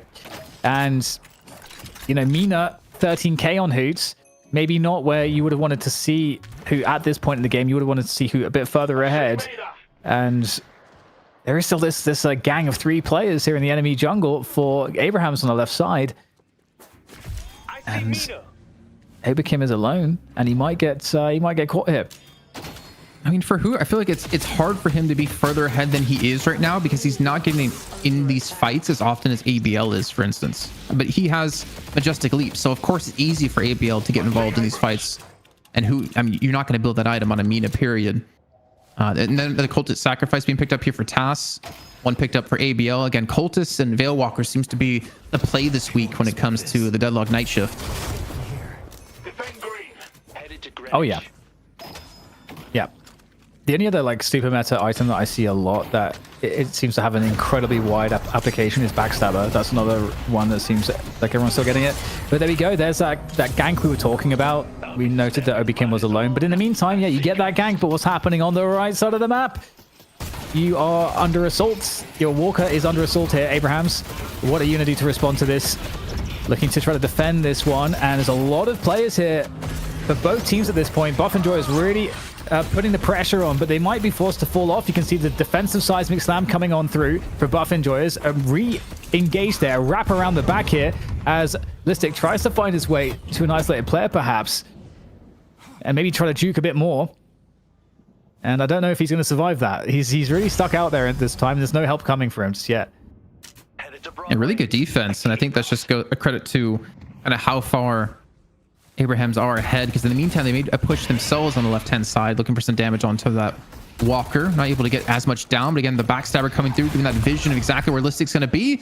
And the Veil Walker, I don't think it saves you from the backstabber information that you get. But Jamstad's going to close that down. Again, Listic dies another time. At least they might be able to get together off of this too. Yeah, it looks pretty nice right now for Abrahams. Hollow Point. Okay. I was actually curious to see what build we would have for Dorman, because honestly, I'm not too familiar with what build you necessarily want to go with them. Oh, okay. Able to get the there, Sharik. So that's something that helps Buff and Joyce close the gap. Oh, really? Oh, we just got picked. Wait, am I crazy? Yeah, it just got picked up. It just spawned in. Oh, I'm Last crazy. one was turned in. Saint with the door. I'm officially crazy. It happens. We're all a little bit crazy. And I think Buff and Joyce might be crazy to let this one go in for free because that'd be 2 back-to-back urns. But also, you're giving these ability points over to Saint, which makes his dome heal so much more if he's invested into that, or his grenades as well. The extra ability points for Kelvin in particular, with the way that Abrahams play him, it's so impactful. You can already see he already has his max level frozen shelter. Our blue walker is under attack. Yeah, good map control for Buff and Joyce right now. Able to extend themselves kind of wherever they want. And they do need to find a way to get back in here. And you see teams like they're sort of trading each other's jungles a little bit at the moment. The 3 players for Buff and Joyce on that, well, 4 now on the right side, coming back into the mid position. Spotted ABL pocketing around. He'll pocket away as we get a potential surround here on the Abrahams players that were in that mid lane.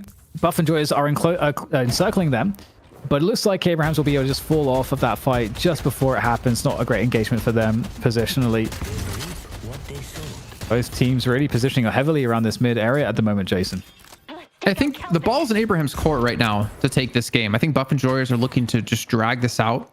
Because Hooch just can become that much stronger as the game goes on. So does Obi Kim. I feel like Shiv will fall off the later the game goes on. Bebop will fall off in the sense of damage later on as the game goes on. And they're not really in a position to force these fights. The best case for them is to be able to get picks together onto Abrahams, but they're going to be very hard to lock down because of the doorman alone, just providing so much extra escape, maneuverability, escapability, whatever you want to call it for the team.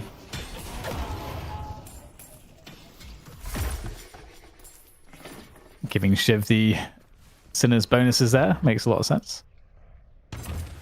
Get your Shiv strong. And all the neutrals, everything's sort of cleaned up now at this point on the map. Got a 14k, 15k difference now in favor of Abrahams. And Abrahams are a team that will definitely just do a mid boss without a pick. Like we've seen that before. I'm curious what the exact criteria are that they need to fulfill for them to do that. Yeah, I'm not sure either. And I don't know if they feel like they're comfortable enough at the moment to do it, but the fact that Frozen Shelter can easily facilitate this play. I haven't seen a single silence we picked up for Buff and Joyce just yet, but I'm really curious about like Listic's play style. Is he intentionally just going to die or until he dies to give Zergy like an advantage in this game, or is there an advantage to doing that? I've watched a lot of these two like playing together like this, and Listic usually dies a lot in lane to the point that it feels intentional, but I don't know, is this kind of some kind of strat? I do not know. Oh, that right side walker almost died. Abraham's like just shredding that one. Nostostra coming out, and again, like Nostostra really does shut down the pocket. Good opening damage onto ABL actually, so already kind of puts him on the back foot. So he's not really in a spot to take a fight right now. At the same time, the rest of Abraham's pushing that left side walker now. At the same time, as you got Sharik and Warden for Buff and Joyce trying to get that walker on the right side. He might be in a 1v1 in a bit, but it's all about this defense on the left side at the moment. And you got Abraham's falling away. They're falling off of that one. Yeah, Abrahams have to be... I mean, they're still pushing the right lane up against Doorman here. Shark trying to take it down with the last thing. He's at 21,000 souls. He will be finished off here, though. No real chance to escape this one, so he'll be punished. In the meantime, Buff and Joyce looking for a fight in the left-hand lane as they do get a swap coming through. And there's the Frozen Shelter. And again, there's no silence way. There's no way to stop this one. But in the meantime, Zergy is able to get a kill on together, if I can get my words out. And Abrahams are on the retreat. But unfortunately for Buff and Joyce, they only got 1 kill there. Unless they can... Actually, they should be able to get Saint down as well. He seems like kind of trapped at the moment. Because the trade there needs to be at least like 2 or more kills.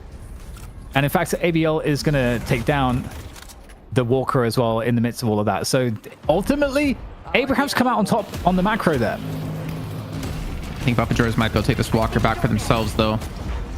There's really no one to defend against this. We're down to below half HP. ABL is not able to continue to pushing towards these base gardens because Shark's going to be there. Listic gets stunned up.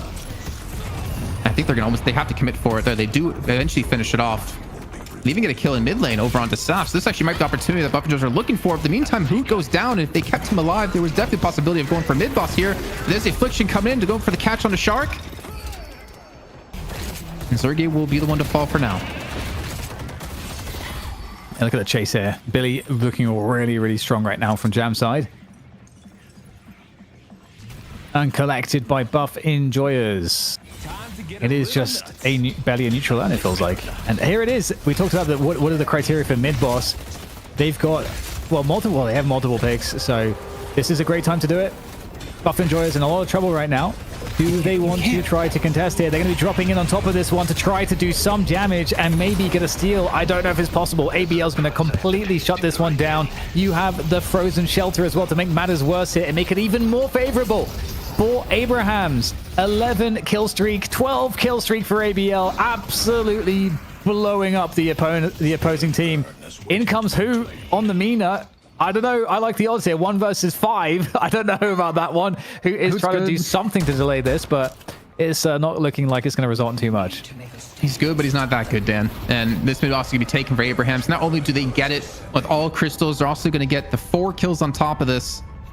And even maybe get earn off the back of this as well. Like, this game is completely coming up Abrahams here. And honestly, I think it was a mistake to contest that. You gave, like, maybe get a kill or 2, but you still have the Frozen Shelter to deal with that as Saint, and he's going to section you off. They have nothing shutting him down to prevent this from going down. They have no one really able to dive in. Like, Listic has been able to catch up in souls, but he's only at 16,000, and he's going to be a good 4 to 5k behind the majority of Abrahams. And he's like 13, 14,000 behind ABL, who's on 32,000 souls in this game. They just don't have an answer for ABL and the damage he's going to do. Yeah, he just took over. I mean, right from the beginning, he found a way to get ahead, and he just never let it go. Abrahams with the doorman. Doing a great job so far. -3. All 4. I hope we see more doorman. I feel like there's so much utility. Well, let me ask you in your opinion, right? Do you think the doorman has been one of the keys to success in this game for Abrahams?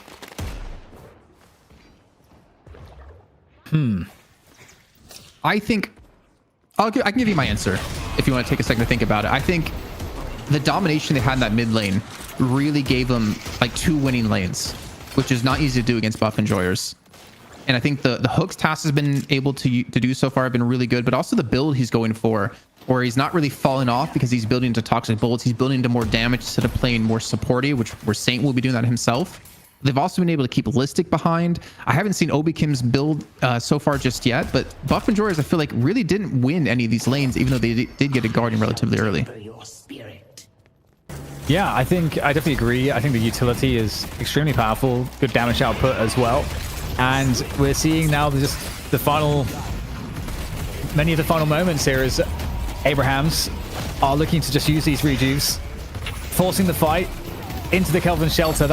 Billy is scary enough. A chain gang inside the Kelvin Shelter, that is a problem. Everybody pulled on in, and the fight continues under the broken Walker as the debris falls everywhere.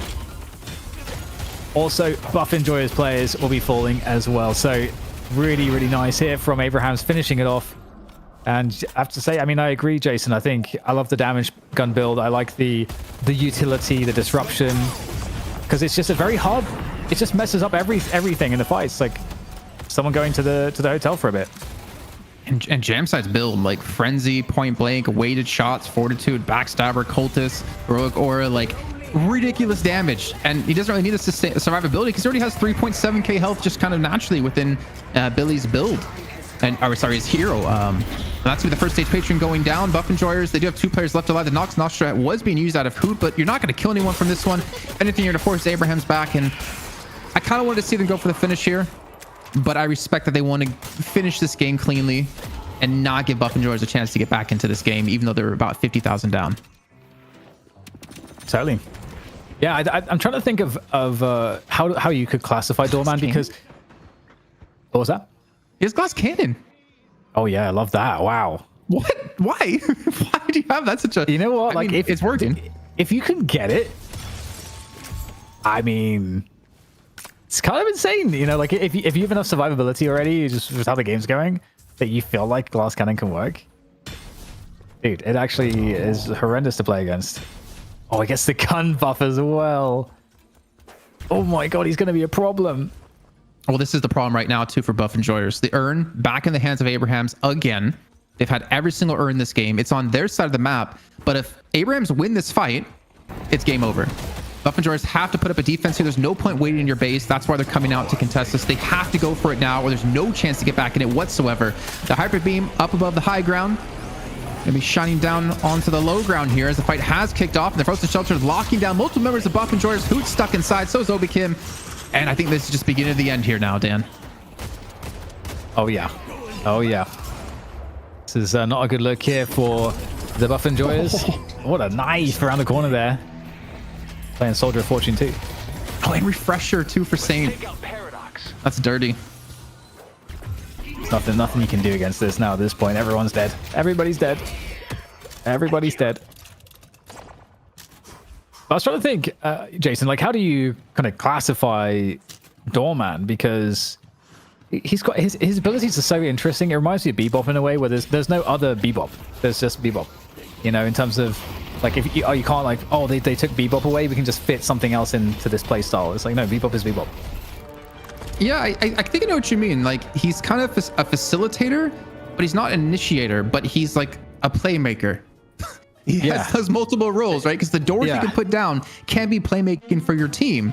But you're also not really an initiator, because you're not the one forcing a fight or forcing the engagement. You're more about reacting or creating other like lines of sight to play from. So yeah, I think I have to have a think on that and come back to you. All right, Kutana, shout out in the chat saying, if you want this jam side build on the Billy, it's called the All-In Goat. Look it up. Try it out for yourself. I hope you didn't just troll us all. Kutana, welcome to the stream and welcome back, everybody. I'm your host, Chris Puckett, alongside DDK and Jason Kaplan. That was a bit surprising. The Doorman I thought was going to be a weakness.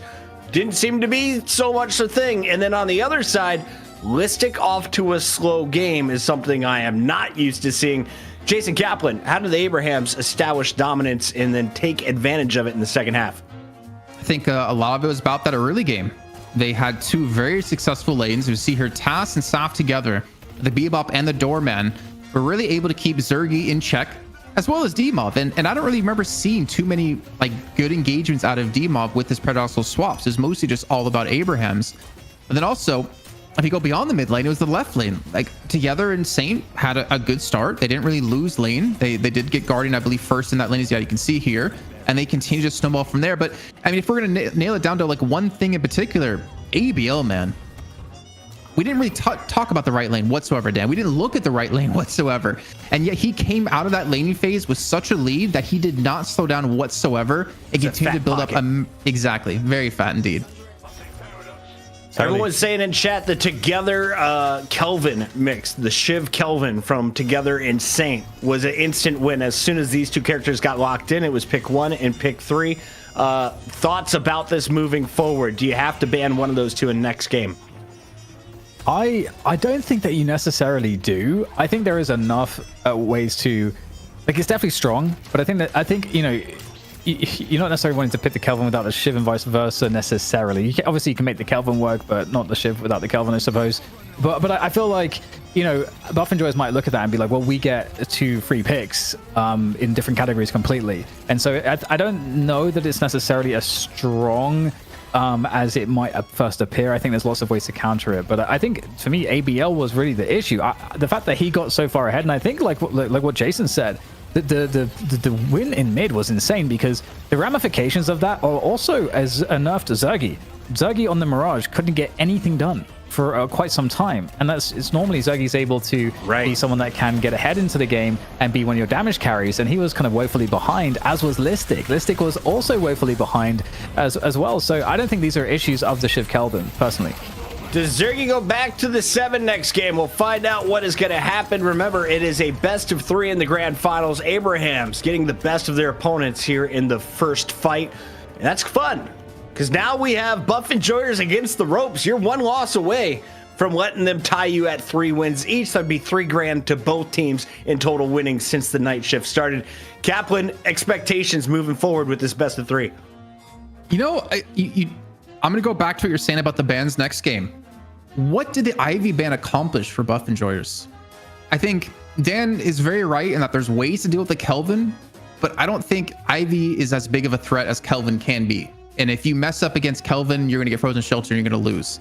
If you mess up against Ivy, then you're just going to take some extra damage from Ivy. I kind of want to see a change in bans, maybe Pocket, if anything, as well. But I'm expecting to see a different game plan for sure going forward for Buff Enjoyers. Big shout out to Jax Libido and Sketchy J. They are topping the stream when it comes to gifted. Remember, as we are closing out on September, you can get up to 30% off of your gifted subs, or just any sub in general. And not only that, you can also like prepay for subs in the future. I saw somebody just subbed for 3 months earlier. Big shout out to everyone supporting the stream, to our Patreons who'll be joining the Graveyard Shift after our NA tournament as well. There's a lot in this broadcast. For now, though, Solomon, you want a break, or should we just roll right into game 2? I'm all caffeinated. I'm ready to rock, but we need our players to go to the restroom. So we're going to a break. When we come back, it's more Deadlock Night Shift Round 6. Ding, ding. We'll see you in a moment.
The night shift is on. Clock in, ladies and gentlemen, and lock in for more Deadlock. We're jumping into game 2 where our reigning champs are on the back foot. They just got handed a bebop down from some Billy play. We saw some fantastic doorman play, and we expect some changes in the gameplay with Kelvin and Shiv getting first and second picked. Will they allow it again, or will the Buff Enjoyers mix up this draft? We got Jason Kaplan and DDK joining us. And DDK, if you had an MVP from game number 1, who would it be? Definitely ABL, for sure, on the Pocket. Just incredibly good performance. And I don't think... The problem is with Pocket, when Pocket gets ahead on a player like ABL, who's maybe the best, if not one of the best carries in all of the world in this game right now, it's going to be problematic. He was able to rush Majestic Leap really quickly to just further create problems, because Pocket's playstyle is all about aggression. So if you get ahead that early on a player like that, that power carries across to all of the other lanes, and it becomes everyone's problem very quickly. For all the gamblers in the chat, get your dopamine now. The prediction is open for game number 2. Jason Kaplan, it's time to hand over the mic, though, to you for our bans and protects. Who's getting banned out first here for Buff Enjoyers? The ritual has Kelvin, maybe? Okay, they actually go the Great Town. So, weirdly enough, Buff Enjoyers, did they have first pick last game, or was it second pick? I think it was second pick, right? They went the Abrams and the Mina. Okay, so never mind. They actually went for first pick this time because they really want to prio a specific hero in particular. And I think they're letting the Pocket go through so they could potentially steal it away and give it on over to who, Dan? I'm just watching Pocket right now. He's having an internal battle. A cat escaped into my basement. I'm allergic to cats and struggling, boys. Is Calico like attacking you right now? She's up in my shit. I'll believe that. All right, so the first pick here will be pretty informative for Buff Enjoyers. Do they go Abrahams again? I don't know. I think there's a lot of different. I mean, they could go Viscous here. You know. Okay, so there's something that they understand about the gun Ivy. I mean, Jason, you were talking about if the Ivy ban was worth it. Now we're going to find out the answer to that question, because they're valuing it. I mean, if Buff Enjoyers are valuing it that high, there's got to be a reason, right? We got to give them that. Got to give them the benefit of the doubt. Is Zergi's like trackball only working if he's on Ivy? Like, this is kind of crazy to see. I don't know. I'm still like amazed that they first picked an Ivy out of all the heroes they could have gone for. I mean, Pocket's still available to pick for Abrahams. They're not going to probably go Shiv since Kelvin's being taken away already by them, expecting Buff Enjoyers to steal it for Obi Kim. I mean, yeah, I don't know. I mean, the global presence is kind of insane, and you can obviously shove lanes really quickly. You can take down walkers really quick with an Ivy. But for Abraham's side, I mean, the belly worked. So did the Pocket. Damn, Pocket, your face is getting red, and I know you're not blushing. I'm dying, bro. Get some clarity. So we find out he's deathly allergic to cats, and his face starts swelling up on air. Well, Pocket comes out, so we know who's playing that for Abrahams. The Billy as well was also very, very strong. And okay, there we go. We get the Viscous, which was what we wanted to see, I think. I think that's definitely a comfort pick. That's going to be helpful. We got the sticky icky out. Viscous is here, chat. And we got the Pocket. You know, that makes me happy. Where do we get weird? Because I've seen a lot of these characters. Is there a new Doorman style strat you can bring out that we haven't seen, DDK? I mean, I think Doorman's definitely on the cards again. I don't know that if Buff Enjoyers would go for him. It's possible, though, because Buff Enjoyers do have the players that can play him. It's just about, like Jason said, you have to actually have a game plan for it quite specifically. You can't just throw it in there with no plan for how you're going to combo it. So we saw Abrahams do that with Bebop, and it seemed like an opportunistic choice. But this time, there's your Mo Krill, Jason. So we had Paradox make it through the first 6 picks. Why is Abrams more highly valued than a Paradox? Maybe because they expect Mo Krill to be picked on the other side, or maybe because they want to have some sort of beefy front line. But I'm not hanging out this is wild right now for me. Yeah, the Mina taking away Mina, I think, again, we didn't see it last game, but Mina is a great counter to Pocket. Also, you're right, like Holiday's available, Paradox is available. Holiday did get nerfed a bit, but Holiday is still a really strong initiator. But maybe you feel like with all the Veil Walkers or something, maybe there's a world right now where they're not valuing initiators as much in that respect. Wait, you're serious? Lash going away. And Paradox and Holiday are available. Paradox gets locked in right here. Yeah, you'd imagine it's going to be. It has to be one of those initiators soon. But you also have Jazz? combo. You've got chain gang. You know, you've got abilities that already are going to be, you know, you're going to be able to initiate with. So they're going to go the doorman instead. I think this Early. makes sense. I can see Abraham's not going pocket or holiday. Well, I wouldn't be surprised to see them pick up like Bebop now, actually, to take it away from the doorman Bebop combo we saw in mid. And we know Demov can play a really good Bebop, but the problem is he's on Viscous, but then again, you have Hoot, who can play Bebop. And think way back, and you're going to love this name, Puckett, to the My Dong days. I do love my dong days. Sounds like a great time. Were you the my dong leader? No, that's Tvik. You know Tvik. He had Yeah, a My Dong he's team in Overwatch, way and a My bigger. Dong team in Deadlock. Wow. Keeping it alive. Multiple titles. That guy, legend. Shout out to Tavik and all the other Finnish and Swedish friends we have. We've got Paradox locked in for buff enjoyers. We wondered where he was going to land. Abraham is prioritizing the doorman. And now, with pick number 5, we select They 7. 1-2 punched it, right? They took the Bebop and Paradox. They took both of the pick potentials. So now you're forced to go Holiday for Abrahams, which means the doorman Holiday lane isn't going to be that strong, or they're going to have to go some other route. Only run from the I just want to say law quickly, so I feel kind of long. left out because I don't know about my dong. Could you guys tell me about my dong? I heard Well, it's small. Not many people mean, have seen it. Those they who were- have been disappointed. They were, a small team. They had some big things going for them, and they definitely toughened up when it was required. They did get a couple of wins, and they did have some good celebrations. I don't know where I'm going with this, and I don't want to get too Celebrations picky. are important. Yeah. Yeah, Shout out to I don't go too deep on this. Intel. Thank you all for joining us as well. This is a $1,000 money match. Money put up by Intel. It used to be by us in the chat. Intel coming in and taking a load off of us and allowing you guys to enjoy a load of action like Jason Kaplan is about to unleash. Let's take a look here at Hayes, which slips in as the 12th selection. Hayes belongs in the meta right now? Question mark, because chat's a little confused here. I think Hayes is good. Yeah. I think Hayes is like a solid pick for damage, especially with a decent enough front line. You've got Viscous, you've got Abrams, you've got a lot of ways to lock heroes down. You've got the swap. There's ways to isolate heroes. Obviously, that's how Hayes is going to get the best performance. And I think Hayes also with some of the current like meta items like Backstabber and so on. There's just a lot. I think we're in the time of Hayes. Hayes definitely is pretty good.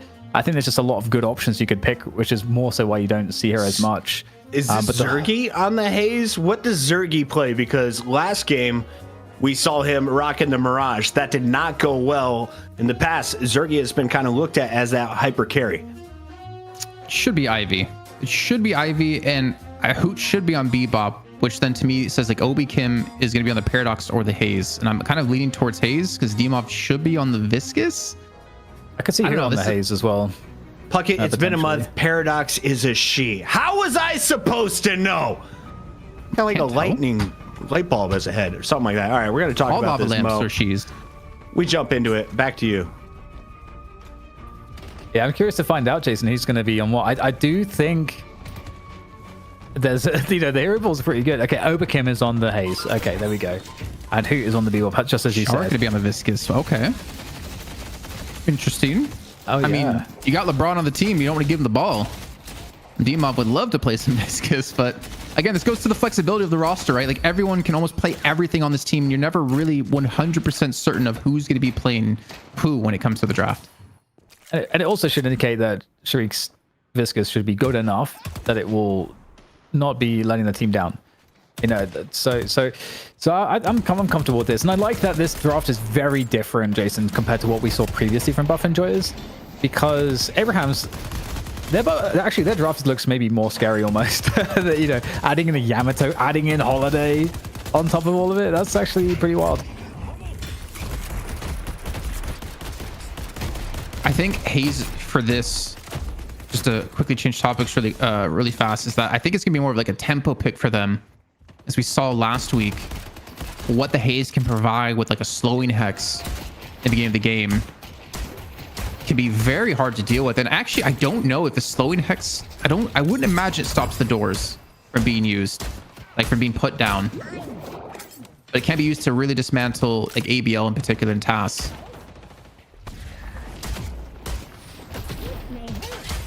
Okay, this is good so far from Buff Enjoyers. You can see that the Ivy Viscous Our buff enjoyers are able to get the pressure on the Doorman Billy lane so far, and you know they're falling back a little bit, get some of the crates, maybe getting by. But we'll see how the lane pressure dynamic works, because it certainly went the way of the Doorman in the previous game. And they also know now what Saf is going to build in terms of Doorman. Doorman, I feel like if gun build is like actually so sick on Doorman, I feel like Doorman is going to get played a lot more. Jason. Yeah, I think it's going to be one of those heroes that is going to be highly contested. The better and better teams get, and the more teams are willing to learn how to play around a Doorman, because it's not like you have an Abrams on your team you're adding into the pool. It's not as one-dimensional. It's a hero that the entire team has to play around to make it successful. It's not just good on its own. So I think teams need to experiment and get used to it a little bit more, and then we're going to see his stocks skyrocket to the moon. I do have a worry for buff enjoyers, because I think one of the most important lanes is going to be the right lane, because that's where ABL is. And ABL is paired up with Mo and Krill. And the dynamic there typically is going to be that ABL on the pocket is really good at pressuring opponents and putting the damage on them. And that creates a world where those opponents then can't hit the creeps. So that means that your creeps will crash into the enemy tower. And also ABL is with the Mo and Krill. And Mo and Krill is amazingly good at clearing the creeps very quickly. So you have both dynamics taken care of very optimally by both a pocket and a Mo and Krill. So I think that lane for Abrahams is very, very good. Yeah, they have a really fast wave clear with those two heroes. In particular, on the other side, the Haze and the Abrams, you're not able to clear as quickly. One thing also I'm looking for buff enjoyer side in particular when it comes to the Viscus, since the first time we're seeing it today, is when that express shot comes online. That's where Viscus really gets a lot of his power from. But I don't know exactly when we're going to see it or how Shark is going to build necessarily, but it should be one of the core items that he goes for. Oh, there we go. A little bit of a punish there onto the Ivy. Do we have stone form? It doesn't look like it. Oh, it's getting dangerous. There's that cube in the last second. And some good damage. Again, this is why Viscus is so problematic in the skilled hands of a player like Sharik. You think you're getting away. The puddle punch comes in and completely destroys your momentum. Really strong lane here. I think this lane in of itself, almost as a fractal, is indicative of how this game feels like it will already be a lot more competitive. Are you talking about the left lane or the right lane? The right lane. Okay. Yeah, sorry, left lane. Sorry, I meant left lane with Viscus. Yeah. And then with the left lane is that you shouldn't be able to kill Zergy and Shark. I mean, Zergy I see is on 1 HP right now, but you have Cube and you have like the stone form. There's so many escape mechanisms, so much extra healing in lane. And if you're going to kill them, you have to really go all in and then kind of stick with them if you want to commit for that kill. But they do get the kill nonetheless over on a Zergy, so send him back to base. Gem side, he is down by 700 souls compared to Zergy though, which is kind of insane at this point in the game.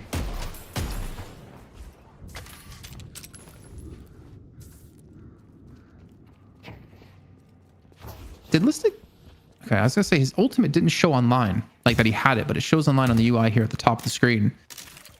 I was thinking maybe he didn't level it, or someone's stuck. Who's stuck? Door stuck. He's unsticking. I mean, he played on Maidong. He knows how sticky he can get. Well, engagement here, the chain gang will be initiated. The cube, as you described, very effective in keeping people alive. Speaking of which, so is the shadow form. In comes the connection with that flying strike, and Hooters no more. He's been severed. You know, I'm happy to see Together back on Yamato. I think that was one of his best heroes, like way back in the day, almost a year ago at this point. I think we're actually crossing that year past since we started casting Deadlock very, very soon, Dan. I have to go back and check the dates. I think it's like the 23rd of September was our first one or something like that. I believe so. And we're still garbage at it.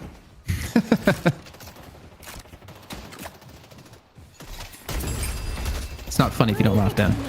Oh, sorry. I didn't get that. The cue. The laughing cue. I need to learn human emotions. It's all an act. I just do what I think I'm supposed to, but none of it's authentic. That's how I spent my entire career casting. Let's do what I think is supposed to be done. Hyper beam going off in the mid lane though. Let's go swap as well, and who's trying to track him down to look for a kill? Even a charge coming through. And it looks like they're going to be able to pull off a kill from this foot. I'm not sure if that was server lag, but it looks like it. Oh, look at the particle effects. Look at the particle effects, aren't they? Amazing. Particles. Look at Pocket. He loves it. He loves the look at the explosion. The purple beam. The It's like colors, Dragon Ball Z. bro. I'm vibing with this guy. Look at that shot. Whoa. Shout out to observers.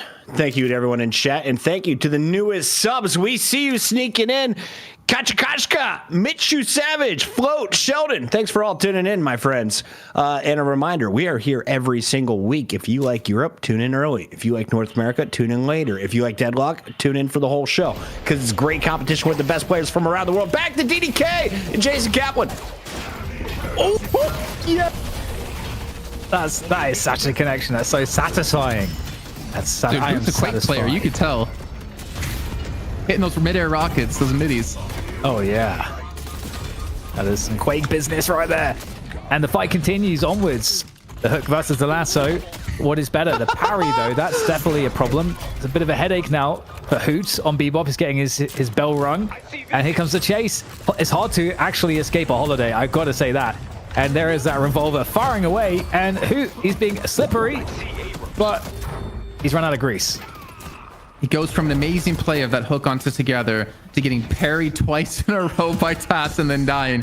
And Zergy trying to go for the chase to redeem him, but now he's got Jamside here to fight with as well. He's not going to be able to 1v2 this, especially with Shark going down, and Abraham's coming out the better of this. This was an engagement initially starting with Buff and Jars on that middle lane. I think back to Enlisted goes for the charge, but a counter lasso to Tass opens things up for them.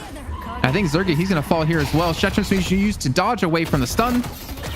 And yeah, you're not escaping this one, son. Abraham's with the kill advantage here, closing the solo lead down to 2k. Yes. And Hoot up on the bridge is going to find himself assisting his teammates. Very lovely, isn't it? Very gentlemanly behavior from Hoot. And it's trouble here for Together. Nowhere to escape. And, well, as we take stock of the macro, it looks very much like Buff Enjoyers are indeed having a way better time at the moment. We're going to a game 3, chat. Yeah, and by this time, last game, it was ABL that was 2-3k souls ahead of everybody.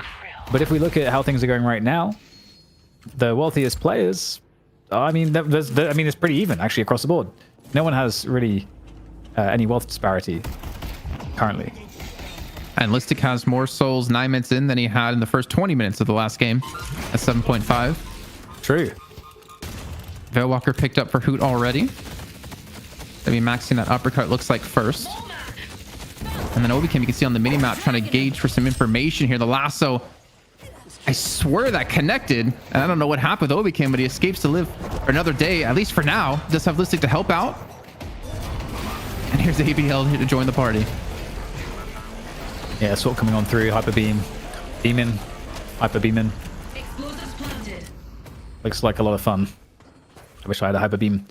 But we've got another group fight here as we have that urn coming on down. The 10-minute mark is hit. And it is actually Sharik who's going to the left lane. Could collect the urn if he wanted to. But right now, I mean, the positioning for both sides certainly threatens an engagement here. You've got the high ground here for Together on the Yamato. And is indeed going to be collected and it's delivered more quickly by Hoot. I think for a second there thought like he's going to get hooked out of this one, but it was a teammate hook. It was good. Yeah, exactly. Help a teammate out. A little bit worried for a sec. You know, one thing, speaking of worrying, I do worry about for Abrahams, though, in this, is that they don't really have a solid, hard engage. I mean, Tass, if he can hit a lasso, would be ideal, but you also do have some Veilwalkers already picked up, like Saint has one as well, to look for those combos. That is a massive amount of damage already off the bat Together, but the damage has been done to him. He's going to fall, and a hook comes in out of Hoot, delivers a cowgirl to his team, but no one's there to lasso her on in. I mean, Shriek is doing a great job on Viscous so far, I've got to say. Viscous has been the biggest difference for the team winning lane, able to get these initiations. And the owner's being picked up. It's being run by Obikim. But the map control there is not with them. Currently, 2 Abraham's players on the right side lane, Jason. They are combating Zergy. In fact, they've sent Zergy away.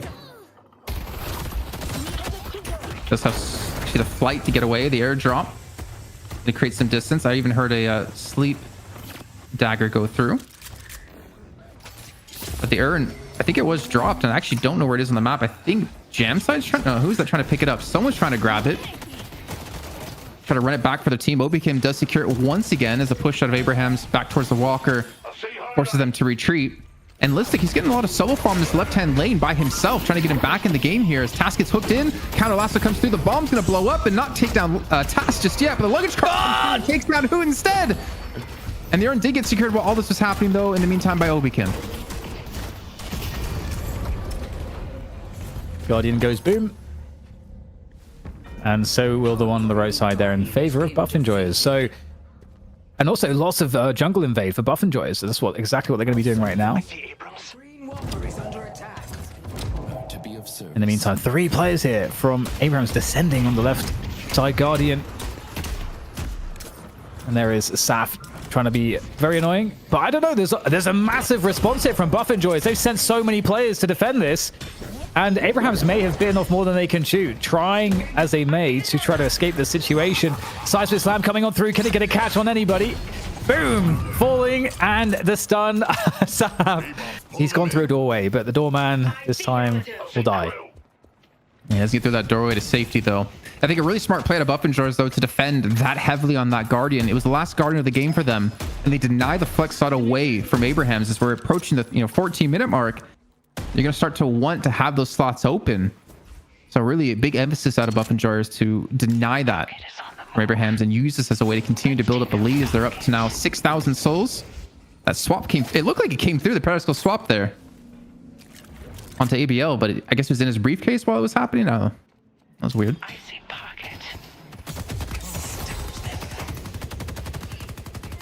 Surge of power on Obikim. He's not going that typical like silencing hex at all. Yeah, the Surge of Power is a Quicksilver into Surge of Power on Haze is the kind of common builds at the moment, or part of the common build.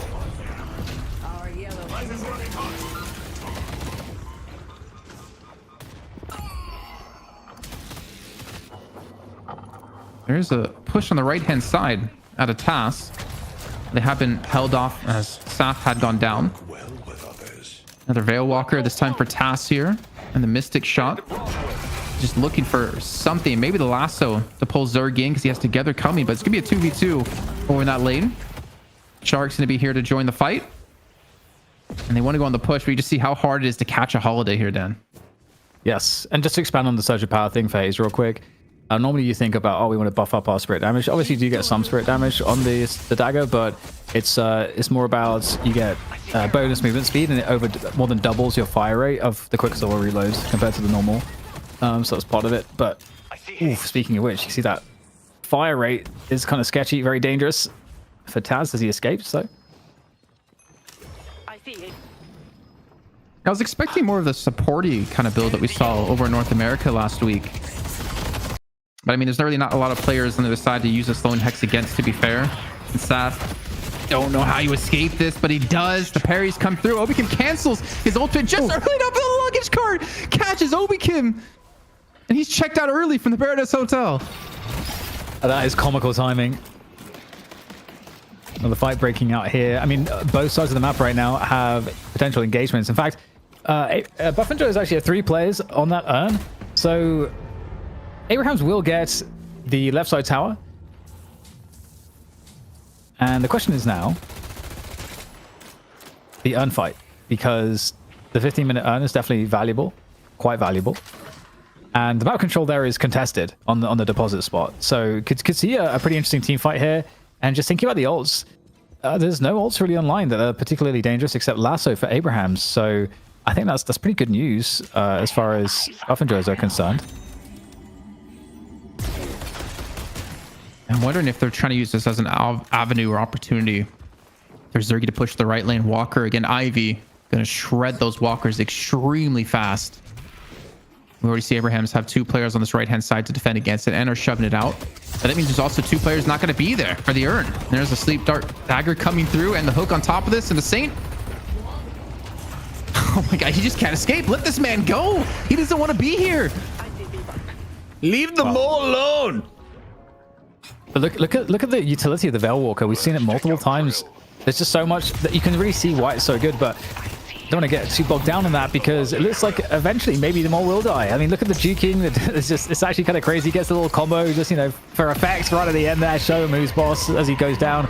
And the Charlie transformation comes in. Hyper Beam as well unleashed here as Buff and Joyers are really happy to fight in this position, it seems. And Abraham's a little bit out of sorts at the moment. Now they're bringing in every player. Now everyone is here for Abrahams. Can they now make this a good fight as they start to challenge? And very late to that fight is the Viscous. Shariq there for Buff and Joyers is coming on through. And so this kind of second engagement, re-engage that's possible might be better here for Buff and Joyers as Abrahams still have 2 players pretty deep here. Under a lot of fire at the moment. The cube comes on in for the save there for Listic, but how long will he survive as he comes out of the cube? They're able to actually get away. Impressive there. Shariq with the save. And Zerga's pushing the right lane while all this was happening. But the respawn out of Saint, he gets there to defend it in time, not really getting that much damage down. But that re-engage. Is there a world where we see Zergi rejoin his team here on this left-hand side to catch out Abrahams? Instead, to do what Zergi does, continue to farm away. He has Capacitor this early on as well, which makes Mo and Krill not tanky. I don't fully remember what else it's going to work on against Abrahams here, though. Well, you can see Buff and Joyers are really happy to keep the fights pushed into the jungle right now, which means that Abrahams are getting a little bit suffocated in that sense. And the big fight on the right side for Zergi, 1v2 under the Walker. Zergi, if he can actually hold that 1v2, looks like he might get some help coming on through from Hoop potentially sometime soon. But there is ganks on the way as well. You've got Obikim coming in with the haze. He's going to spot both players. So Obikim on the minimap, I'm curious what he has seen, because he is chasing somebody. Observer, Dan wants to go to Obikim. He's the Haze. Can we go to Haze, please? Thank you. There we go. Okay, now he's going to get comboed. He was kind of trying to, I think, figure out what was going on. Teammates, though, are all around. This could be a huge bait. He might die, but it might be for a good cause. We'll have to see if there's any follow-up from the rest of his teammates here. Buff and Joy is coming on through to try to engage this. They have superior numbers in this area. And indeed, there is the trade onto Saint. He just wanted to get through that door. He just wanted to get away to the safety of his team. He's not going to have a chance. And now Buff and Joyers, will they push this right-hand side? Look for this Walker. It's only ABL to defend on it at the moment, as Task's going to rotate over to help out in a few seconds. They don't really have anything to shut down ABL either. Let's leave his Affliction will be coming online relatively soon. Here we go, Zergi. We get some very good damage here with the Infinite I was going to say, noob question. I look up and I see 24 underneath Zergi's name. Everyone else, teens. Shouldn't he just dominate this lobby right now? I wouldn't necessarily say so. I think like Gun Ivy takes a long time to get online to the point that you could carry. There's a lot of like butter heroes you could get at this point with that amount of souls of a lead compared to their opponents. But it does make him pretty hard to deal with when it comes to taking these walkers. You can already see he took about, I want to say, a third of the damage off the walker with that push alone. But he's nowhere in a position to just solo carry this game. Who's ready for a ride? Yeah, he's kind of like Mirage in one respect, because he can do insane amounts of damage really fast and then just pop his ult and fly away. So it's really irritating for that reason. Oh, the chase on the Billy though here is looking rather problematic. Oh, Jamside getting whittled away by that hyper beam, but he's still able to survive for now at least. Eventually does get taken out. There's the bounces coming in here from Shariq, trying to disrupt this fight there with the Viscous. And I don't know, if there's enough around this, he's gonna have to get out of there, and he's gonna do exactly that. And the urn has been collected by Abrahams, and they actually might be able to deposit it potentially. Actually, as I say that, 3 players from Buff and Joyce just killed the Walker on that right side, so might not be able to deposit it anytime soon. Yeah, worthy trade. They lose one player. Actually, they technically trade 1 for 1. But if they lose their left lane Walker, then it's not going to be a trade they're going to be favoring too much. The mid lane Walker going to already be attacked by these minions, so there's a good chance we could see Buff and Joyce rotate to there and let the urn get turned in instead. And it seems like that might be what they're doing. But the problem is, like, Shark, he needs backup on this left lane walker. That's going to fall, and no one's coming over to help him out. So he's going to have to give this one up, which gives a flex slot over to Abrahams.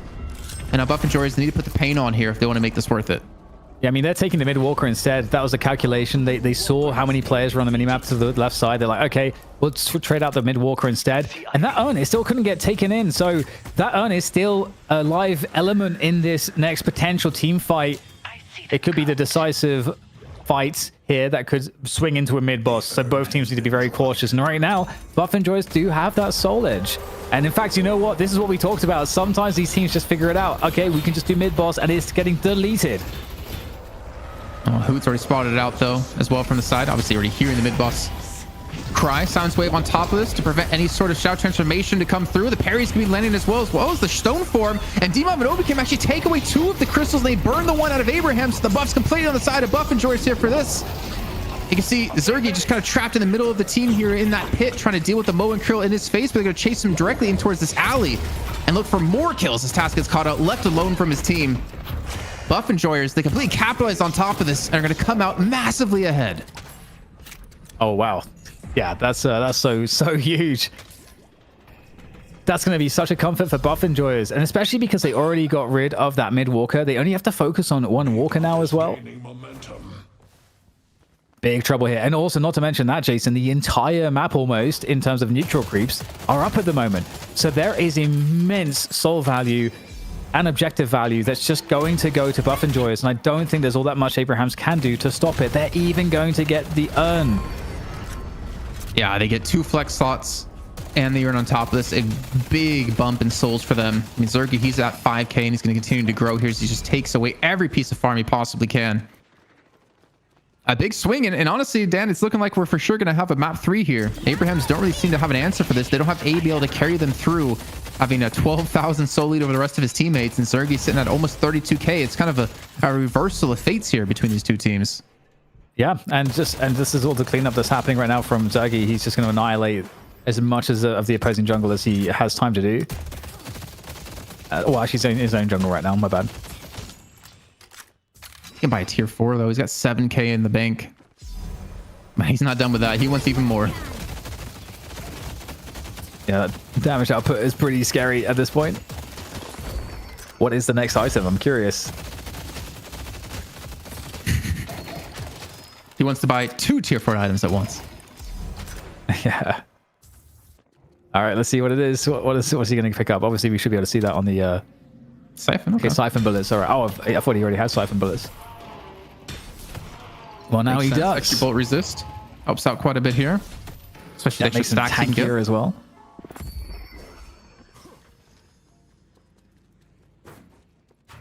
Okay, I'm trying to think. Yes. What's like a way for Abrahams to get back in to this game? I mean, 25,000 souls is quite a bit. It's already like a sizable amount, but against Buff and Joyers, it feels like it's almost 40k at that point. And we're not that late into the game, so 25,000 souls is still quite hefty. Yeah, the problem now too is Zergy's damage. It's gotten to that point. You're saying, it takes a while for Ivy to get online to carry. He's kind of at that point now where he can do so much burst damage, the other team can't respond. Gotta be careful. He's kind of by himself over here in mid. Just have his teammates to help him out if needed. And they're actually all just sitting. Are they just baiting? They're all just waiting off towards the side on the right-hand side of the jungle. And we can see Abraham's doing something really similar here. Invading very deep into Buff and Joyer's side. And a 42? Okay.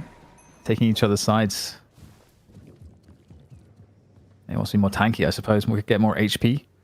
A courier has arrived. To get the Colossus. And the rejuice still has like a 1/5 of the time left. And this would be the ideal time to force a fight right before it falls off. You can see ABL, he's like in the enemy jungle. I think Obi can spot him out. Saint is behind the urn as well. They're completely separated and out of position here. They have to be very careful what's going to happen. Crushing Fist even picked up now for Shark.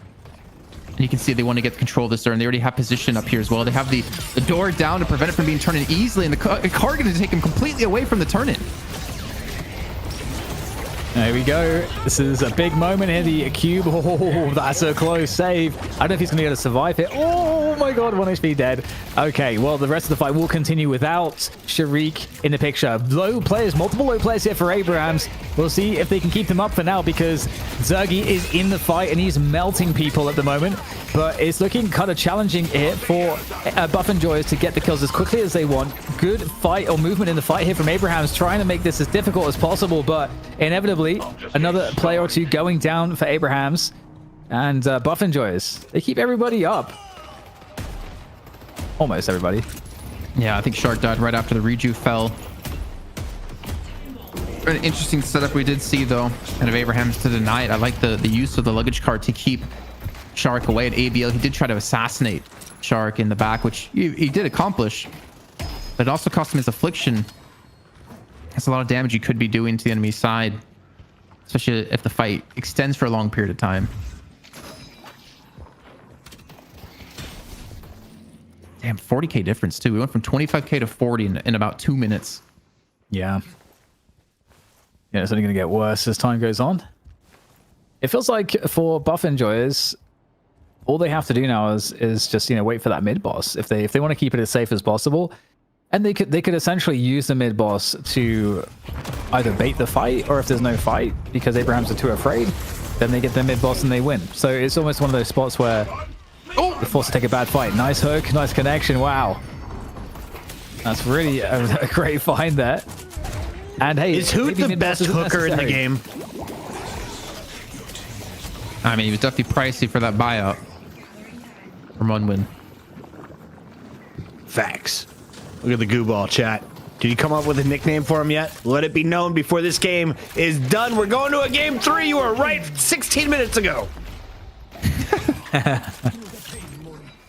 I mean, it's looking like it. ABL's just pushing out the left lane, trying to shove this wave in towards the base garden, so maybe they can get a flex slot or get some early damage in onto this. And they realize they can't fight like 6v6. They need to get catches. But how are you going to catch when the enemy team has like the perma stealth out of Obikim? And then also a Veil Walking Hoot.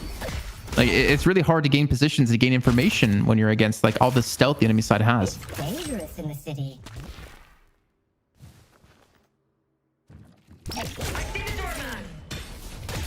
Well, congregation in middle for both teams at this point.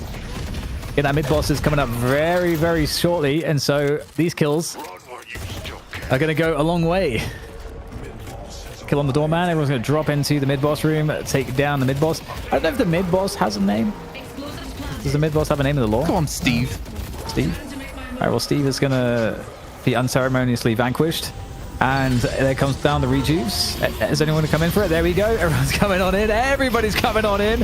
And in fact, who's going to pick these up? Abrahams actually managed to pick up one there. 2, 3. 3 for Abrahams. That's not a bad shout, all things considered. But 2 of them immediately are going to get dealt with as one goes to Buff and Joyous, and they are still ahead of the game. I think Buff and Joyous are trying not to lose any of them as well. As long as they can keep this one alive, then they're going to have the buff for the team. You see Zergy was caught out by the combo, but this is a Stormform to get away, and Saint is just trying to run for his dear life, and Shark will go down. So now all the credits be completely gone, but honestly, it's going all the way at Buff and Joyous here. Only losing 1 player up against the 4 out of Abrahams. I think this is going to spell like the beginning of the end here. There should be shrines, and I would assume first stage patron. I mean, that was I feel like that was like one of the best possible attempts that they could have had, because with a 40+ K soul difference, they actually got some kills. They stole a bunch of rejuice. They nullified the mid boss essentially. So I feel like they did the best they possibly could there. I mean, yeah, there was no way they were going to defend against Buff and Joyous having 4 rejuice pushing into their base. So I completely agree with you on this one. But I mean, this, like, what can they do to come back? A silence wave into a hook. You're not going to escape this one into a paradoxical swap. Saint, this man has been bullied this entire game, like me in high school. Eventually, he will fall. And Buff and Joyous, with a massive man advantage, can get these shrines in the first stage patron for sure. Well, they just get pulled into the fountain. No. Oh, into the fountain, into the Baroness Hotel. He is leaving the hotel. Oh my god. So even in a body bag. Focus on Zergy. He deserves it, though, let's be honest. He deserves it. Let the ley lines course through. They're not done though. Even with Zergy down, their big damage. I still feel like they can fight this one, and why not? Task gets caught out. I mean, the first stage patron is still going to be there. They still have one more shrine to take down at least. I didn't see if the first one was taken, but it just seems inevitable at this point, Dan. Like this is going all the way. This is going to the 3 maps yet again. Totally, and it's that draft adjustment that we saw that made all the difference. And that's why this game is actually very interesting at the esports level, because these drafts are really important and you learn throughout the series. So each, best of 3 is a tale.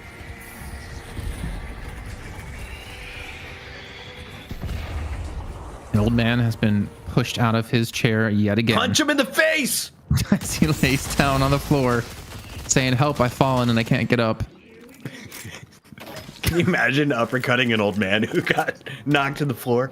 I can see Kaplan just 6'7", swinging his long arms. That's how I do my free time, right? Beat up Big the catch on the oldies. D-Mob, though.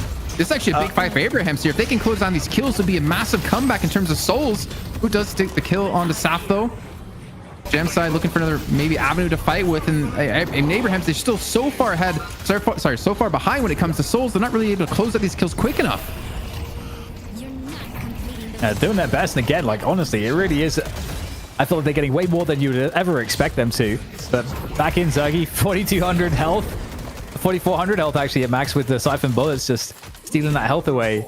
You just can't kill him at this point. And that's a wrap. We're getting the GG call by Saf there. And Zergy, is he going to backdoor? He's running to the enemy base. Wait, he's got rebuttal. I just noticed this. I think this is the first time ever in a competitive match in Fight Night or the Night Shift we've seen a rebuttal actually bought. Tell me about rebuttal. Oh, it reduces your parry cooldown. You do damage when you parry a successful melee, and I believe you heal as well when you have a successful parry. Lovely. Good against Viscas, but not going to win you a game, as Buff and Joris do take it to the 3rd and final map of the series. A complete 180 from the last match, and dominates just as hard as Abrams did in match 1. There's a whole bunch of 2-0s when these two teams first met. Now we have game 3s, and we are enjoying it here in the chat. As DDK said, it might come down to the draft in this final game. It definitely looked like removing the Kelvin gave an edge to the Buff enjoyers. But DDK, was it just the Kelvin? What impact did you see in the draft, and what should we look forward to knowing that game 3 is around the corner? I mean, the Viscous Ivy definitely was a huge hit, because not only were they able to find that lane pairing against where ABL was, and that's a super dominant lane which did its job, they were also able to shut down the Dorman play, because they managed to take the Bebop away, and they were able to just suppress that impact and not really give a good combo with him. So I think there's multiple things that Buff and Joyce did with the draft that was really smart and worked out for them.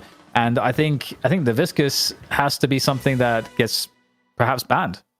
I was over in the YouTube chat, and everyone is showing love to Hoot. His hooks have been incredible. So many yoinks, so many yanks, just bringing opponents right into his lap. Jason Kaplan, is the Bebop going to survive? Yeah, Bebop's not worthy of a ban, I think, with the current state of the game. I mean, if you think back to the bans, there's a Great Talon first ban out of Buff and Joris, followed up by an Abraham's Kelvin ban.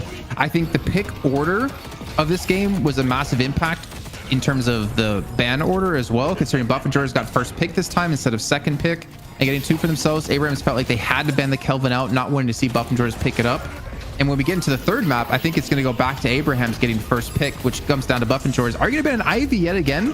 Or are you going to ban the Kelvin or maybe something else? Because the pocket was just non-existent this game. That was an amazing luggage cart Hobie came there. Yeah, I was going to say, we see some nice plays from Saf on the doorman. That is now 2 games in a row. Does he make an appearance in a 3rd game, DDK? Is it worth making that investment? I think we will probably see. I think it's interesting. I think it might be an opportunistic pick, maybe late into the draft if it kind of works out and it can combo with something. But I don't think it's going to get prioritized in the 3rd map. That's my guess. Here's the Bebop. Some big beams from Hoot. Serious hooks. Dominance in the team fights as it's Buff enjoyers enjoying an early lead and never allowing their opponents back in this game. If you've watched the two teams in the past, though, it's either landslides like this or insane comebacks normally from buff enjoyers. Can you give me a prediction, Jason Kaplan? How does game 3 play out? We're going the full distance. We're going 67 minutes in. 67, A nail biter okay. the entire way through. Yep. then Everyone we're gonna has have a bought 2-minute everything from the store. Yeah, and then we're gonna have a 2-minute pause, so it's pretty much an overall 69-minute game. Perfect. Nice. Yeah, and it's gonna be a nail biter for sure. All right, ladies and gentlemen, we're going to give our producers and the players a moment to use the restroom. When we come back, it is game 3 of your EU final. Someone's walking away with another $1,000 here on night shift number 6.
Close that browser tab and open up a new one. It's time to calculate some numbers here, as it looks like Zergy has 3 highlighted categories. The man had the biggest number, the most souls early in the game. Did he have the biggest impact, DDK, or who would you award MVP from the buff enjoyers? I think for me it's probably this is really hard. For me, it's between Sharik and Hoots probably. I feel like I would lean Sharik just because the impact on the lane, like he was the reason why Zergy was able to get off to a great start. Zergy looks inflated because that's kind of just how his role works towards the end games. He just did his job, but his job is not able to be possible unless Sharik does his. And Sharik's job also shut down ABL. So I feel like I'm going to give Sharik the most impactful play. Oscar Grusicki says you're wrong. It was Hoot and Zergy. Let's talk about the other side here. Abraham's winning map number 1, getting the losing end of that fight for map number 2. Kaplan, was this just an issue from the start of the game? Was it a draft problem? What went wrong for the Abrahams in game 2? What did go wrong? I mean, if you compare it to the first game, they didn't have a dominating lane. Yeah, they didn't have a single dominating lane, it seemed. They didn't have ABL getting very far ahead on the pocket with like an early majestic leap, as we talked about before. But like Zergy was able to have a stronger start. He got really punished in that last game, or in the first game of the series, not able to really do too much, not really able to get ahead and farm up like Jamside was doing in the prior one.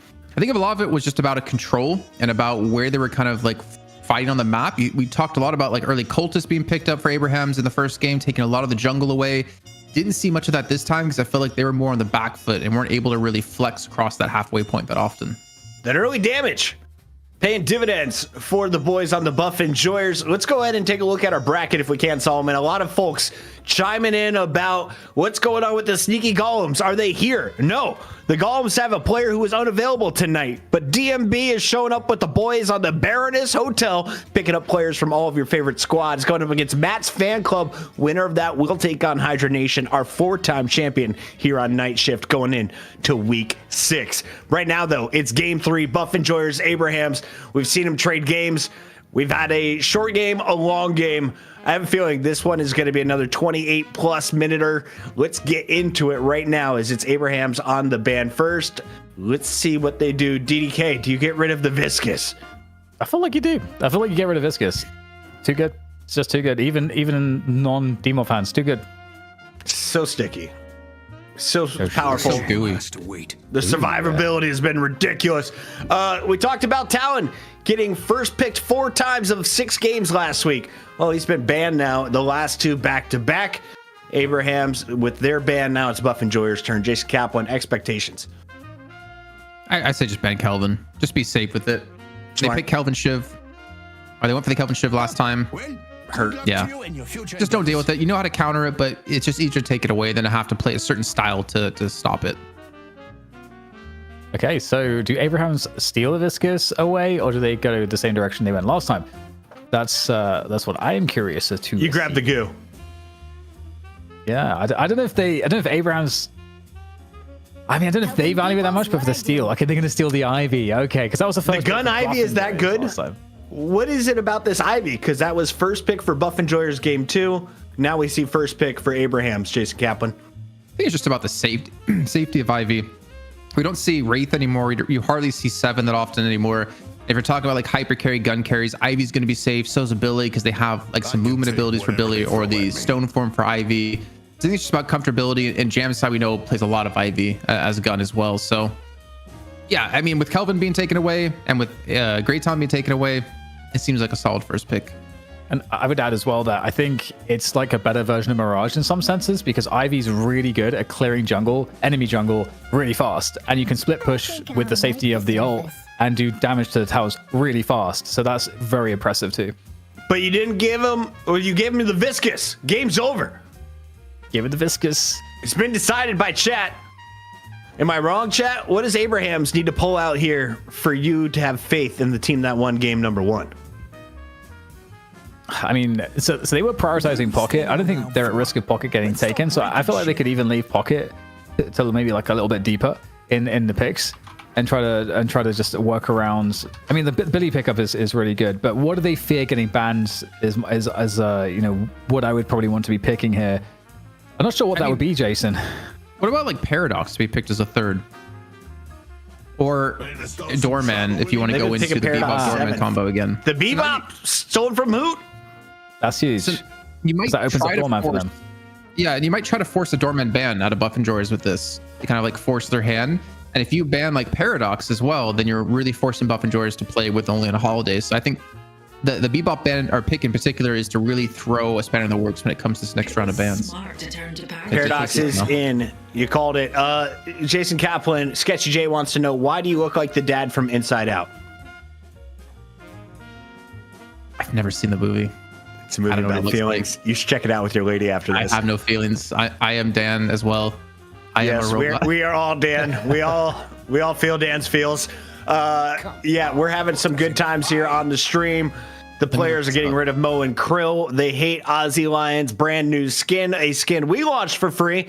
The modded skin is available thanks to the Deadlock community here at Night Shift. If you want some details, ask Jason Kaplan to put some plugs in the chat that bring up the Nightbot command. It's pretty sick. I can see it. I looked it up real quick just to see what he looks like. Yeah. I know what I'm doing for Christmas. Perfect. Done. Christmas, but Halloween. Yeah, I was gonna say whatever you're into, brother.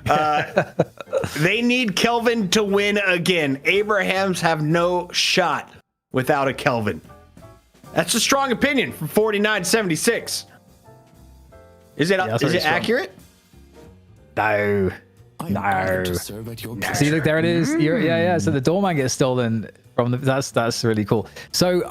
Like I said, Hoot has spammed a lot of Doorman games. So I could see a world where Hoot plays the Doorman because, you know, Bebop's gone as well. Obviously, Hoot can play a lot of different heroes. Pocket would actually be one of them too.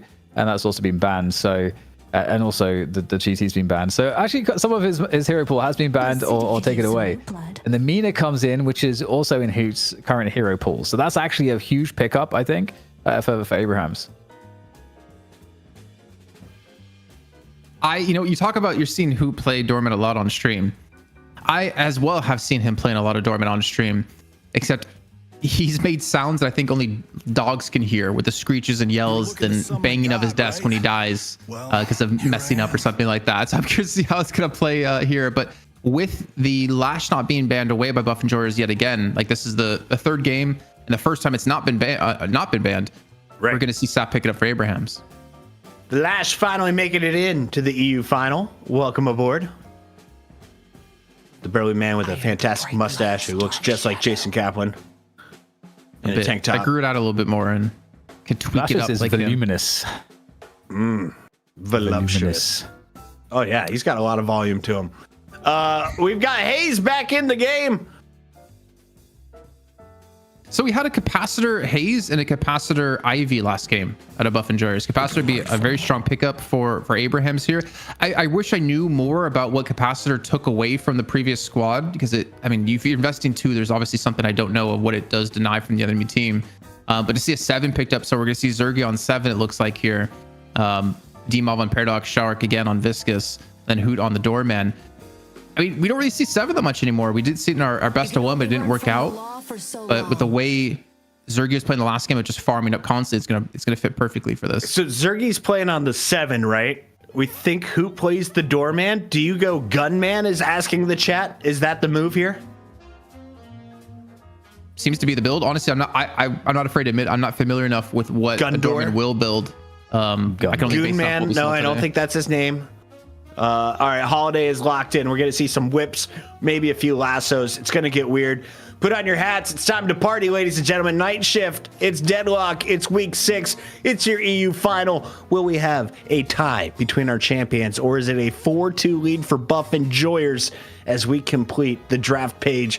DDK, We're pretty fired up for this one. $1,000 presented by Intel on the line between these two squads. But more importantly, these are the two teams that are not afraid to showcase the new comps, the newest metas in Deadlock. If you could narrow in on two players from each side, who would you put the microscope on?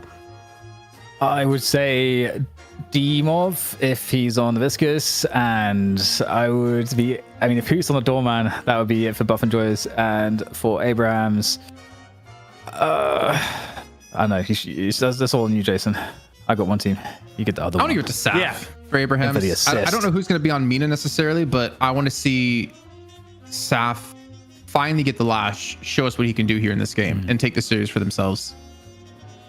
We're over 650 subs as we come to an end here at September. Make sure you take advantage of the up to 30% off discount available on twitch.tv/Deadlock Night Shift.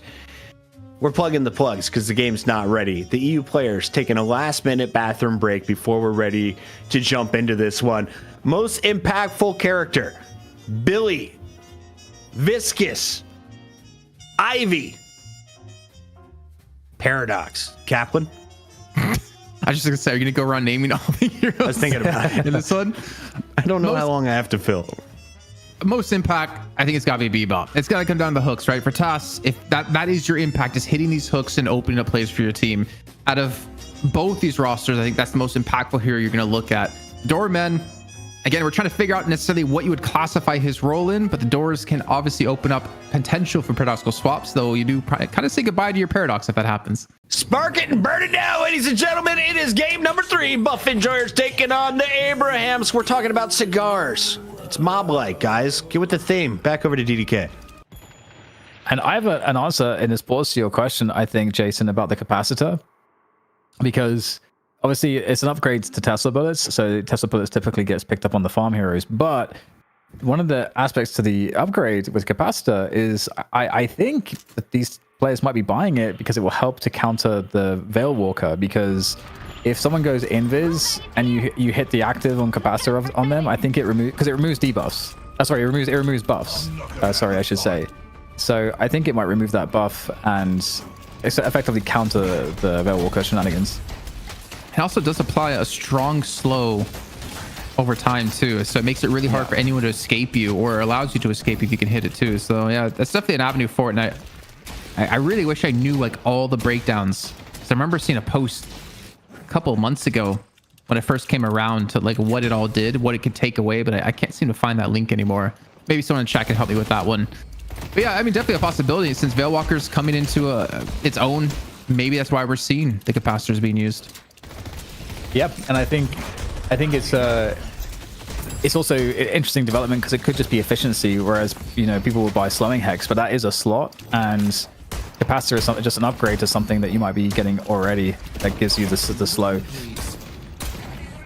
I mean, I'm honestly kind of surprised. Like, maybe I'm in the wrong on this one, but I'm kind of surprised to see Ivy go for Tesla, because Ivy doesn't need it. Like, with the Kutsu bomb alone, you kind of kill camps very, very quick. So you don't really need the proc to help you clear camps even faster. But there's definitely there's got to be something I don't know about the build that Zergy went for in particular.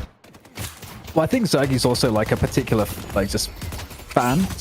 Well, he was a Tesla hater originally. Oh, he was a hater originally? Oh, yeah, he was a Tesla hater. He would never buy it. Okay, that must be a really good reason then. Oh, the damage is kind of nice. We're still seeing that headshot booster coming on in pretty quickly for the harass. It's all about pressure, stealing away these creeps as well, potentially. And they're keeping TAS on the back foot here. You saw Sak had to go back to base to heal. And just trying to keep these off angles. Just got to be very careful you don't get hooked in. And we're going back to, Shark is going to be on the Viscous. Demov will be indeed on the Paradox. So Shark and Zerg going to be tagging together yet again on the left-hand side. So Hook comes in onto Hoot. And he will just back away to safety. Not too much threat to get a kill on him just yet. Oh, good damage coming out from Hoot. And almost like not getting the kill is actually almost more impactful. You almost want to die there, because if you're on 1 HP, you can't do anything. Good parry coming on through. Oh, a double tap, a reverse parry, and it is 180. It's a 180 turn of events. That was just a misplay by Saf. He should have known the time it took him to actually charge that first heavy melee. There's no way you're getting a second one off in time before he could parry again. That was just a misplay. But that's unfortunate because he's down at 1.7k, Tass at 1.7. And I think we're going to see Buff and George just quickly back to base because, you know, there's no waves to kill. So you're not really going to miss out on too much. They don't have the boost just yet, though. This is a big lead already starting in the mid. Dude, Abrams must have to spend a lot of money tailoring those suits, man. When you are that jacked. That is all custom. Didn't you used to be like that, jacked? I'm pretty sure I remember seeing pictures of you and you were just like hench. I don't know. It's gone up and down over the years, to be honest. Yeah, I'm in a big down right now, to be honest.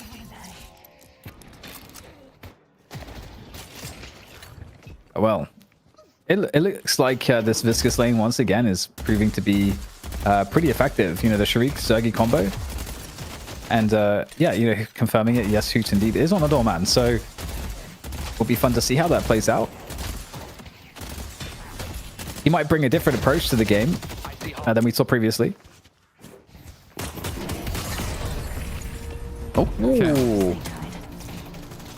That's surprising. I don't think that looked to really catch Obi-Kim off guard there. And it caught us off guard. I think it caught the observers off guard too. I didn't know how he got low. And those suits might be going back to Taylor once again here. Listic's gonna fall. And honestly, I think this is exactly what Abrahams needed. It was looking really grim in the mid lane. Those barrels, man. Holiday is pretty strong, man. To throw the barrels like that. It's kind of like reminds me of an event you might see at a strongman competition, like barrel throwing or something. Yeah. Well, we came down again though. Not a good start here for him in particular. Though Zerg get 4,000 souls already. He's gonna be happy about this. Oh, the Q comes in just in time to keep him alive. So sorry, not Task. It's gonna be Saf on the chase. See that?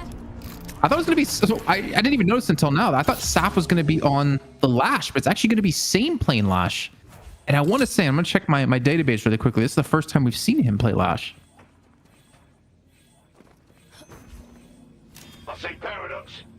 I'm just taking a cursory glance on the farm, and ABL is actually looking pretty nice on the Mina right now. Definitely doing a good job. And Mina... I do wonder at this level if Mina is somewhat feast or famine. Maybe like the power spike timing is super important to get right. And to do so, you need to be ahead.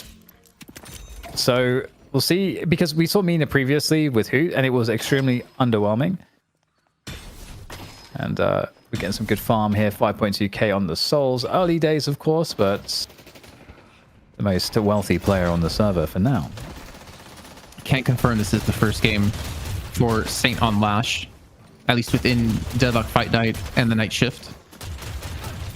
So we're seeing some pretty big switch ups here. You can already see that Shark working towards the express shot.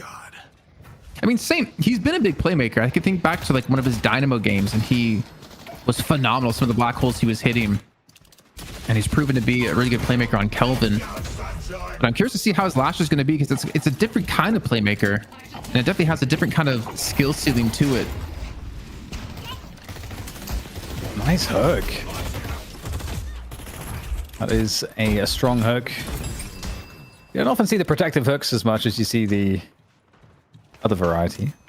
I think most bebops who play in matchmaking don't know you can use it to save teammates. True.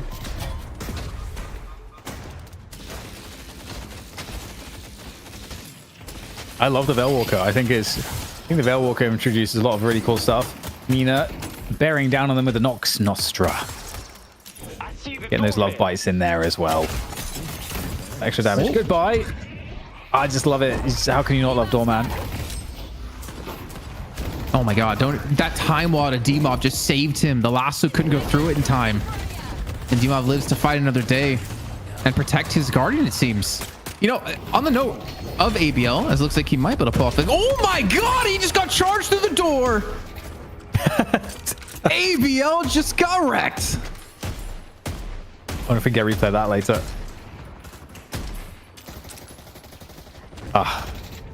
Doorman is just too fun. Just too fun.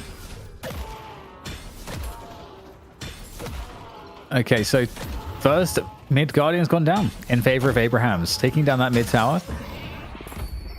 No other tower is particularly close to getting removed, so this does give a decisive advantage to Abraham's.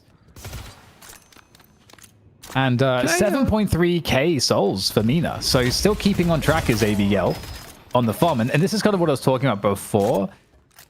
The Mina, once Mina gets going in the early game, in like the transition into the jungle invades can be pretty difficult to deal with, because Mina's pretty efficient at sort of stealing farm and obviously killing you in a 1v1 because of the nature of the ult and being able to get out again. So just a dangerous presence on the map. But we'll see how the stylistic choices of ABL here, looking to continue farming for now. Oh my god. What a pair out of who. Decisive slam on top and to knock together down. Tries to send him into the Baroness. He doesn't have the stamina. Oh, it barely made it there. Just barely. I want to bring up a topic actually for us to discuss. Because you can talk about Leffa. Mechanically skilled, ridiculous aim. For me, ABL isn't one of like the most necessarily crazy aimers, but his mechanical skill when it comes to like abilities is ridiculous, if that makes sense. Yeah, just sort of understanding how to use abilities, like the infight decision making with abilities. Is that what you mean? Like he's really good at aiming his abilities and using his abilities in succession properly. He's like just as mechanically skilled as like Leffa, but with abilities instead of aim. Right. That's kind of like building in Fortnite, where it's like the skill is to use the skill. Yeah. That's like Spirit Heroes, it's not about worst aim, thing right? I've ever explained. It's like, I got you. I get what you mean. But it's like you know, with gun heroes, you're about your tracking and your aiming. But with like pockets, you're about using your abilities and like precisely and knowing the times to go in. Just completely different skill sets, I'd say, between the two. Yeah, definitely. Absolutely. Positioning, timing. And oh, hello. Okay, Mina's in a little bit of trouble, getting some damage, but able to reposition there back into the mid lane.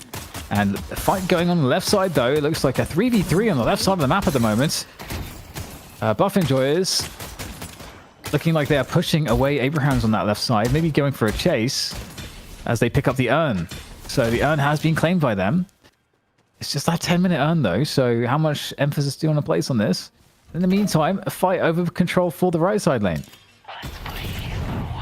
Yeah, Listic needs some help. No backup going to be there. And he's dead, which means they have no real way to contest or, sorry, to turn in this urn. If anything, they're just using it to defend and deny it away. He's actually going to aggressive on this. Like, Together's not really low enough to go for the kill, but if he gets the stun onto him, it might have been possible. Oh, no. Oh, no.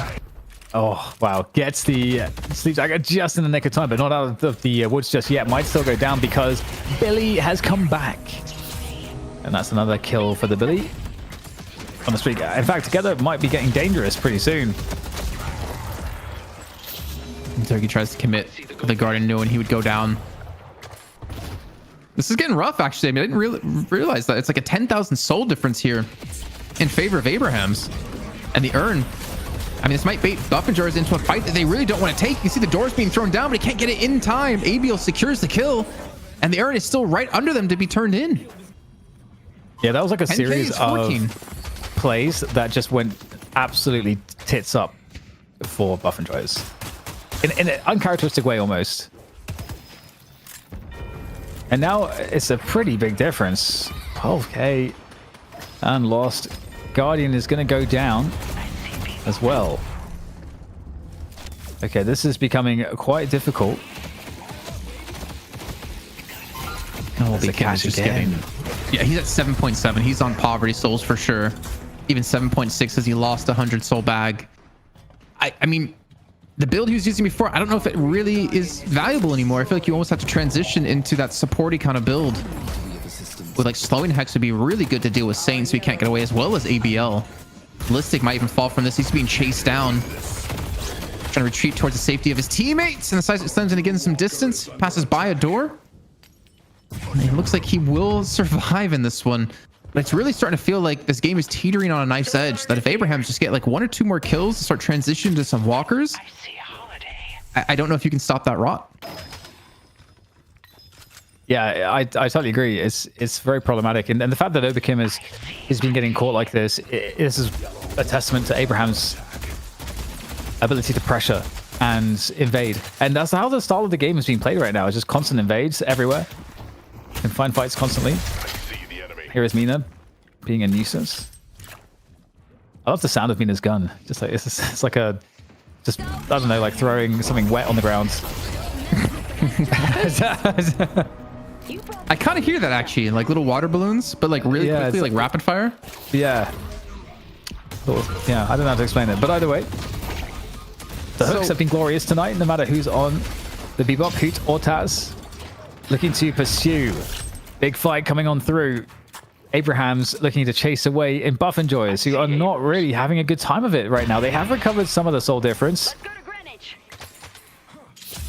but it's looking for sure to be a challenging moment as the map control is with Abraham's right now, and that gives them more capacity to start invasions.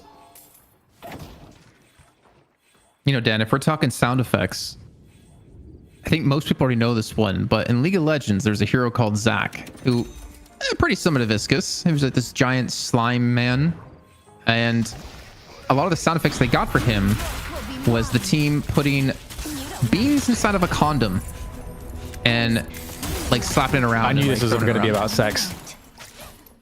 How does nothing to do with sex? Wait, you don't use condoms for sex? What? I don't put beans in condoms. I put other things in them. I'm not judging. I put maybe some sausages, but not beans. Yeah, it's a very weird mixture of things. I would like to move on from this conversation now.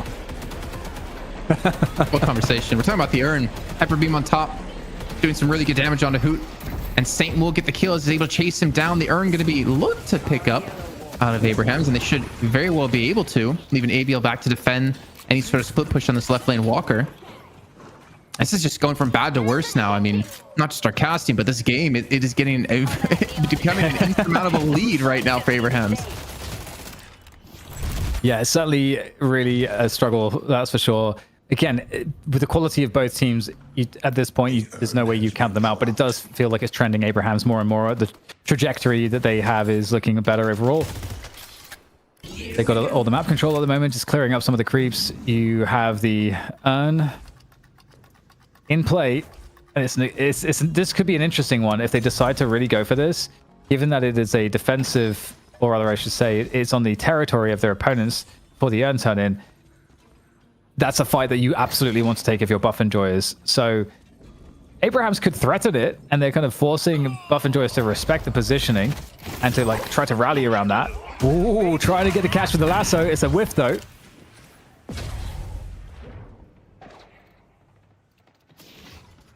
This is really the tough lasso and the hook is scary, isn't it?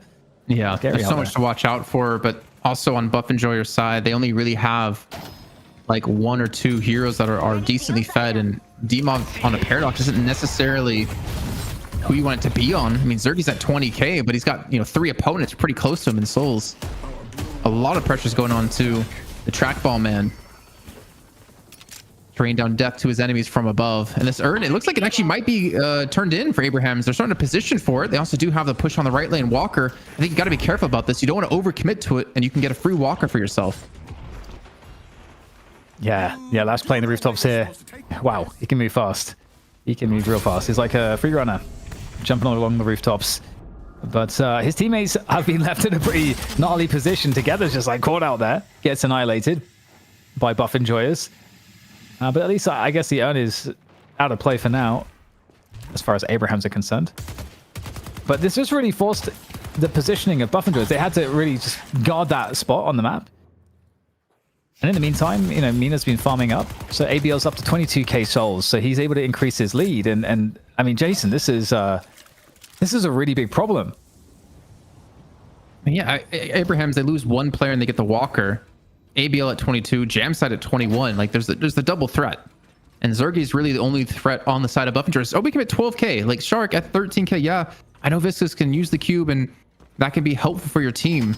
But he's just not going to quite have the damage of like a Dima Viscus that we would have at this point. Then again, you know, Dima would maybe have more souls in the situation.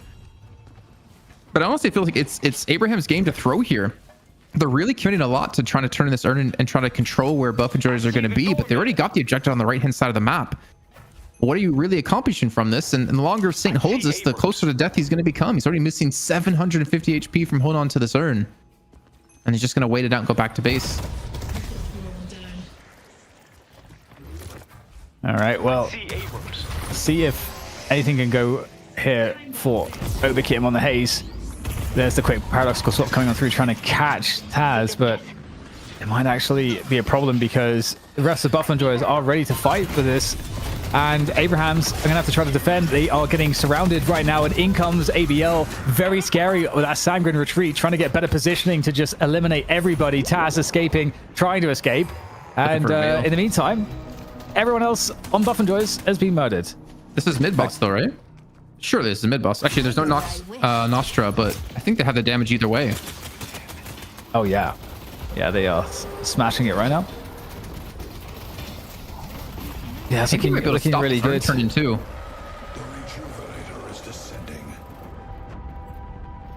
Yeah, that'll be something, I suppose. But yeah, huge dub there for buff enjoyers. Right, I mean for Abrahams, what am I saying? What am I saying? Dude, Overkim needs like a pre-seed investment because he hasn't even gotten going yet. That's like, he is really, like, I feel so bad for Overkim right now. This is such a rough game. Low econ build for Hayes. I think he has slowing hex. The urn will be picked up and secured by who? So at least some extra souls for buff enjoyers. But if any fight breaks off the back of this, it still could be dangerous. Gonna respawn back in. That's one rejuve credit now gone. And it didn't really cost too much out of buff enjoyers to get that either.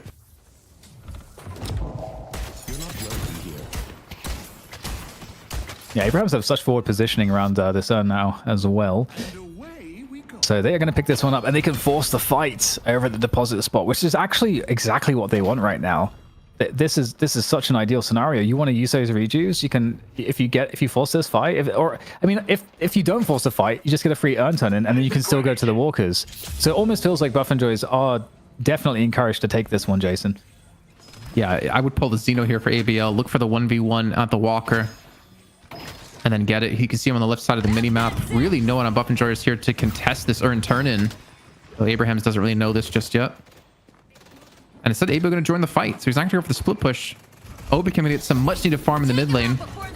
And the last is going to hit on a Zergi, and maybe can escape from this, but it's going to be very difficult. The Nox Nostra on top is to silence him out. And the Death Slam, I think, only catching on to one. Yeah, massive fight for buff enjoyers. You know, they did lose Zergi already, so it's definitely a problem. And the damage output from the Mina now from ABL is so oppressive. They're doing everything they can to try to escape. And Oberkim, I mean, Oberkim is, I don't like. Oberkim is not a threat right now. Let's just put it that way. And the urn picked up too. 35,000 souls approaching. I cover myself there, doing some really bad quick maths. But there has to be at least one walker being taken. But the way they're positioned right now for Abrahams, there should be two. Yeah, they're working on it. They have a nice soul discrepancy as well. Big advantage there, so they can, as EP likes to say, stat check all of these opponents who try to defend. Both walkers looking to go down simultaneously. And still one rejuve is available. So that is enforcing that buff still across the team, although there it goes. Together gets reincarnated. And that might actually turn into more kills here for the Abrahams team. Oh, and he hooks him at a seismic slam. Not letting him do anything here. You can see Tass under a lot of pressure, being forced to back away. The rest of the team here in quick support. Hoot going to be overextended. Shark already low on HP. Demon's able to get a kill on a jam side with no rejuve up anymore. No health bars really for the side of buff enjoyers. It really could go anyone's way here. As Sasha's trying to make this impact. Another hook comes through, making Listic's life extremely difficult. But this is still an insanely close fight, actually. Like, Listic is just not dying here, Dan. Yeah, it's been so utterly annoying. It's just so irritating that there is just hooks for days. for Listic. Like he's on some kind of like bungee rope or something like that. Just always getting pulled back in. And Mina actually getting caught, but unable to find a finish, unfortunately, for Buff Enjoyers. It was a good effort, though. All things considered, the fact that there was a rejuve still up, they still managed to do a lot of damage, get a lot of kills. But of course, the reincarnations certainly make life feel a lot worse.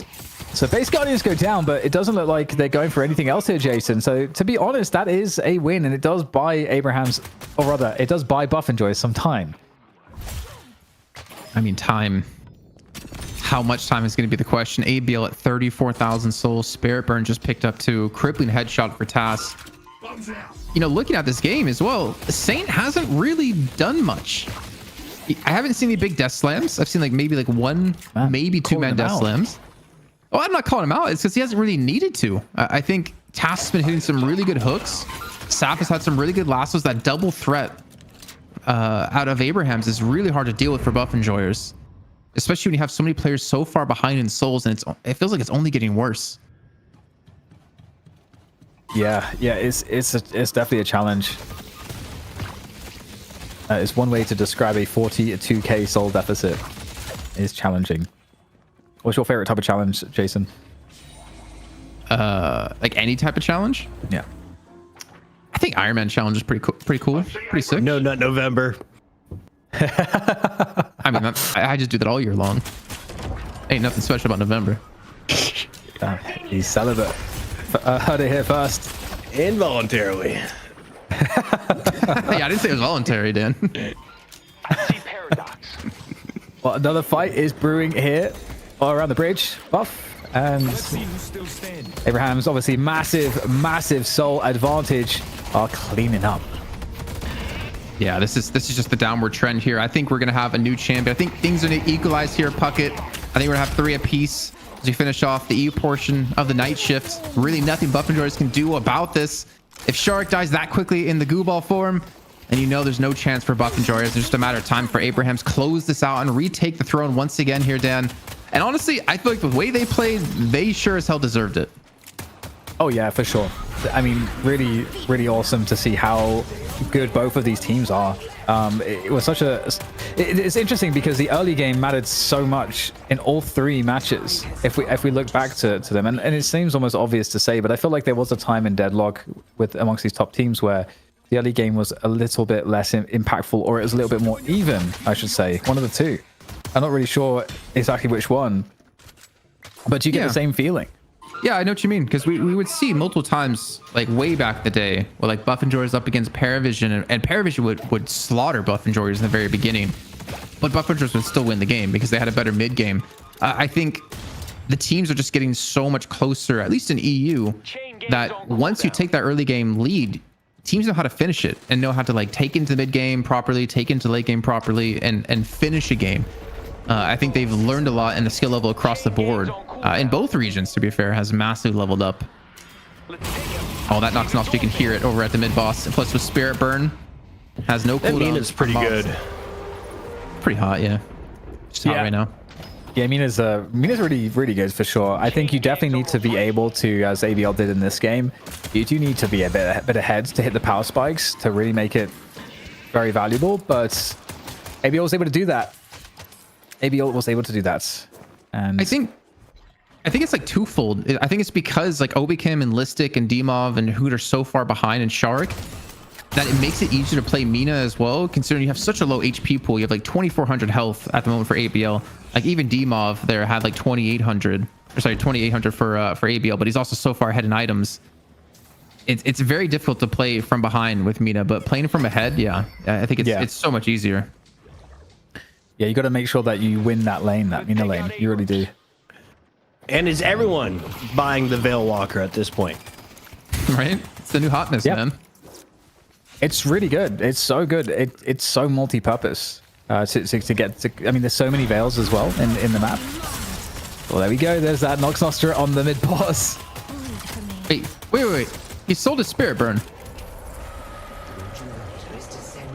Oh, really? What did he pick up for instead? The cooldown? Oh, never mind. There it is. Oh, I was going to say. Oh, it was just a I was bug. like, wait, what just happened? But we do see the Dust Time come through. No chance to steal away one of these rejuve credits. Alpha. And it's going to happen. Abrahams are going to close this one out. Close the door.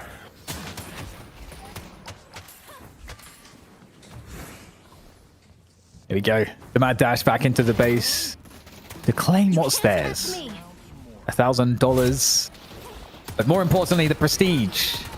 The knowledge that you are better at a video game. Are we going to see the BM pause right before they win, though, like last week? That's my Right? question. Let's have a little chat, shall we? No BM today.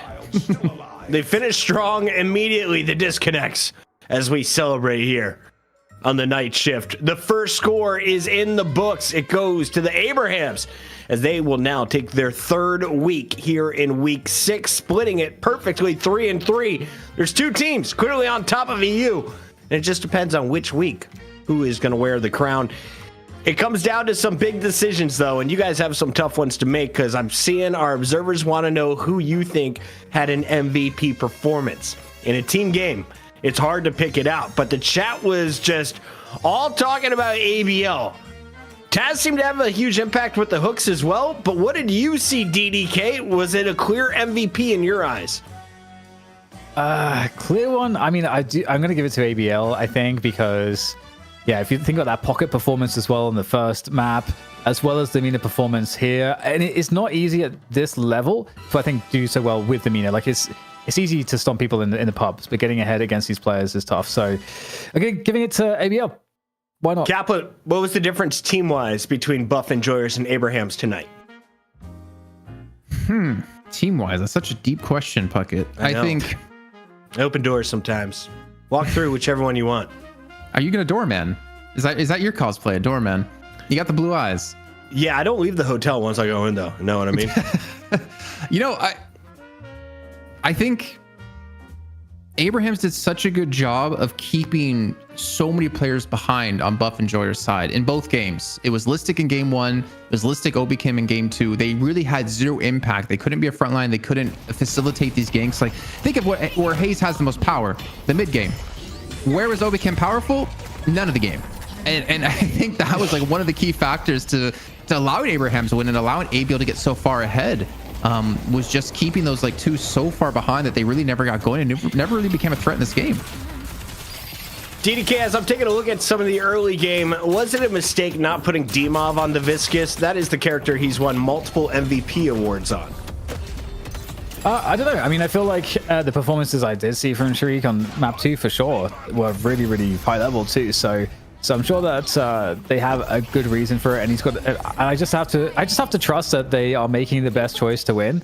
So I feel like I support that decision. I like this call out. All right, the Mina was the star of the show in the game 3, led by ABL. And of course, we saw it was a team victory that took nearly 30 minutes. Walk me through the best moments here. What do you love? Kind of all of it. I mean, even beginning the laning phase, seeing just Taz, like, it was entertaining the entire way through. Like, seeing Taz hit a lot of these hooks, Saf as well. And whether it was a lasso or a hook, something was coming your way and it was looking for kills. And Buff Enjoyers didn't seem to have an answer for it. I think it's partially due to just the way Abrahams were playing. Obviously, the Veil Walkers help a ton when it comes to this. I feel like we never even talked about Together this entire game, or really Right. the Jam side, to be fair, in this match. Together won the MVP award in the last win for the Abrahams. He did it playing the Yamato tonight on the Billy, dropping 26 assists. If you're looking for kills, those belong to ABL. 13. That's the same amount his opposing team dropped. Incredible performance on our MVP from week number 4. If other big numbers or other builds you want to call out on this sheet here, guys, it's hard for the people on mobile to see some of the details. Buff Enjoyers having 1, 2, 3, 4 slowing hexes and a silence wave. Like, they really wanted to prevent anyone from escaping them. Like, for instance, Saint has no way of escaping if you get them caught. But they never really had the opportunity to make those effective. Like, Dimov wasn't really able to get any of these swaps in to allow and facilitate any of these kills down.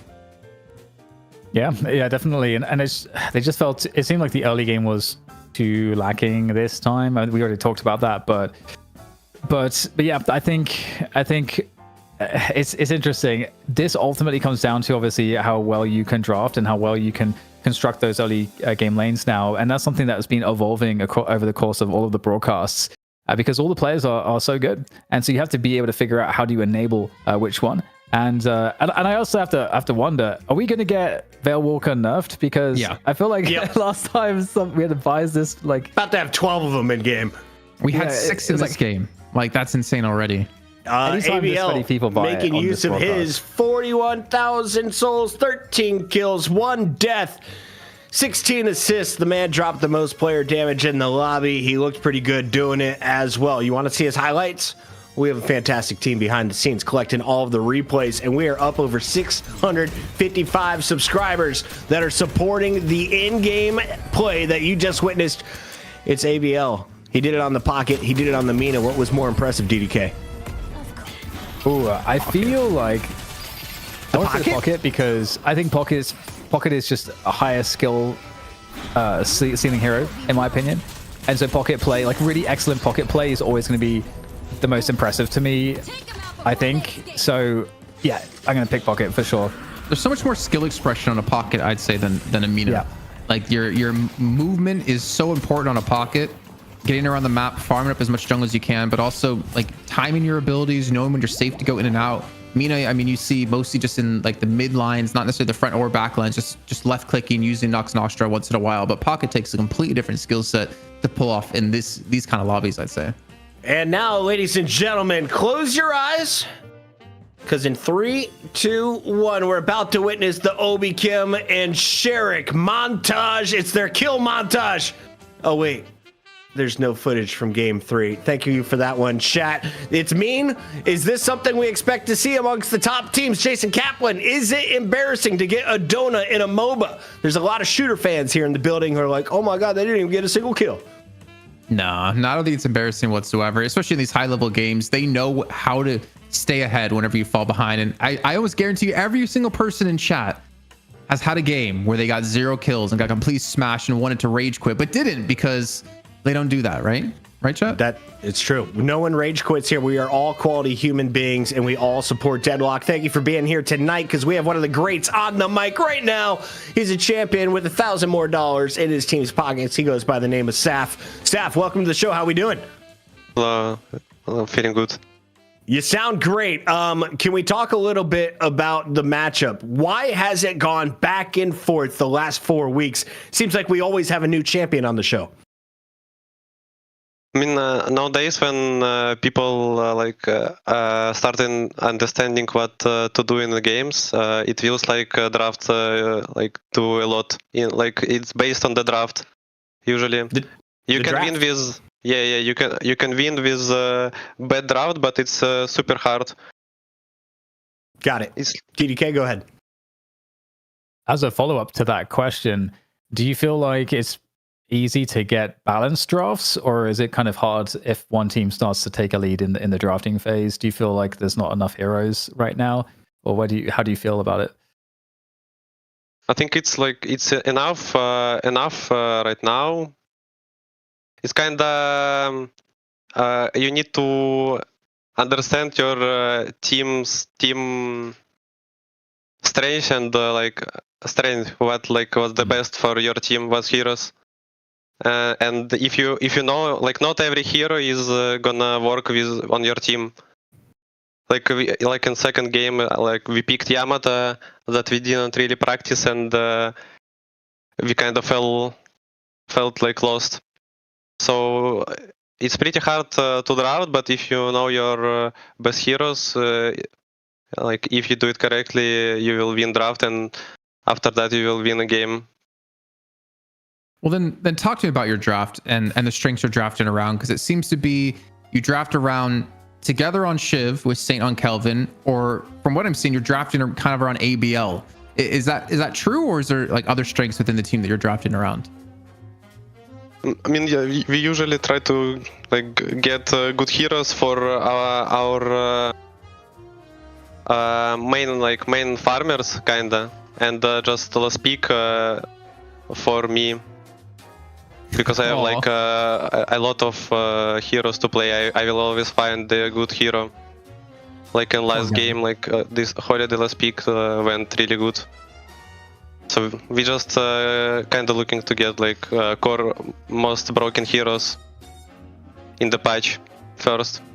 Fair enough. Can you give me the list? What are the top 3 most broken heroes in the current patch that I could abuse to rank up?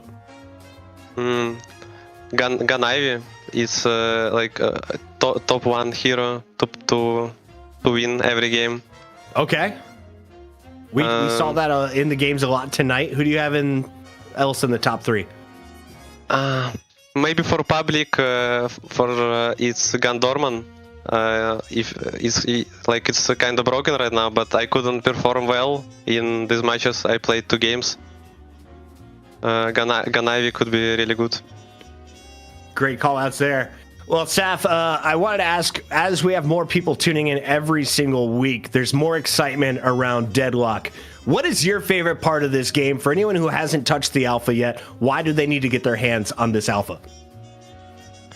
I mean, this game is pretty hard to start playing, but if you are really interested in it, you will just be... it's gonna be really fun because it's so many new things that you're gonna find something new in like every game basically. Like first maybe 50 to 100 hours you will find something new in every game, and you'll like for sure have fun. But at the start it's gonna be rough to play, but like if you keep the process, you will like have a lot of fun. Battle through the learning curve, ladies and gentlemen. It is worth it if you ask Saf. Saf, final question. As a player, you said that you don't get your ideal characters. You kind of are the man that's picking up the scraps for the team, doing what it takes to get the dub. What do you think is your strongest aspect of a player? I mean, I have like a really huge pool of heroes and good macro I call for my team, and probably just this. And I have also like decent mechanic. Yeah. Decent? I'd say probably above average. One of the best in the world, my friend. Congrats on the win tonight. Your team banks another $1,000 thanks to Intel, and we'll see you next week. Yeah, thank you. That is Saf, our winners from the Abrahams, as they take it against Buff Enjoyers. It was a 2-1. They took the first game. Then you saw ABL bust out the Mina and shut the door in a game number 3. Buff Enjoyers, no chance in the comeback. We've had a new crown going back and forth. It's been so fun to watch. And with 3 wins each, we'll have a new leader here guaranteed for EU if they match up again as expected on week 7. As we take a look at North America, though, we're just getting started, DDK. The Baroness Hotel in DMB about to take on Maht's fan club, aka Matt with a Kermit and a Thanos glove. I mean, love it. What's not to like? I think the NA matches bring a completely different vibe to the EU show, and it's always a lot of fun, and I feel like things are getting more competitive now, so it's I feel like the scene is really picking up, which is what we love to see. And maybe we're going to have something like the EU soon, where you don't know who's going to win the finals. It's not going to be Hydra Nation every day. Much love to all the streamers. We have Apply, one of my favorite pro players turned streamer, in the chat right now. If you want to watch our streams and share it with your community, we welcome the watch parties, and Jason Kaplan welcomes you in to every single broadcast. Kaplan, final thoughts from EU tonight. Man, it is great to see, again, such tough competition when it comes to the top teams in EU, but I'm really hoping and wishing one day we have a deeper pool of teams in EU, because it used to be all about EU being the best region, but man, NA is the closest region by far. Maybe we need to start having like welterweight matches before the heavyweight fight, you know, bring in 2 teams that are on equal footing, because I feel like when we put the newer teams against the juggernauts, it's not so much fun for anyone involved. We'll keep getting weird here on the show. Let us know your ideas. It's community funded, community ran, with your favorite casters from esports history, and we're bringing you the second half of the show after this.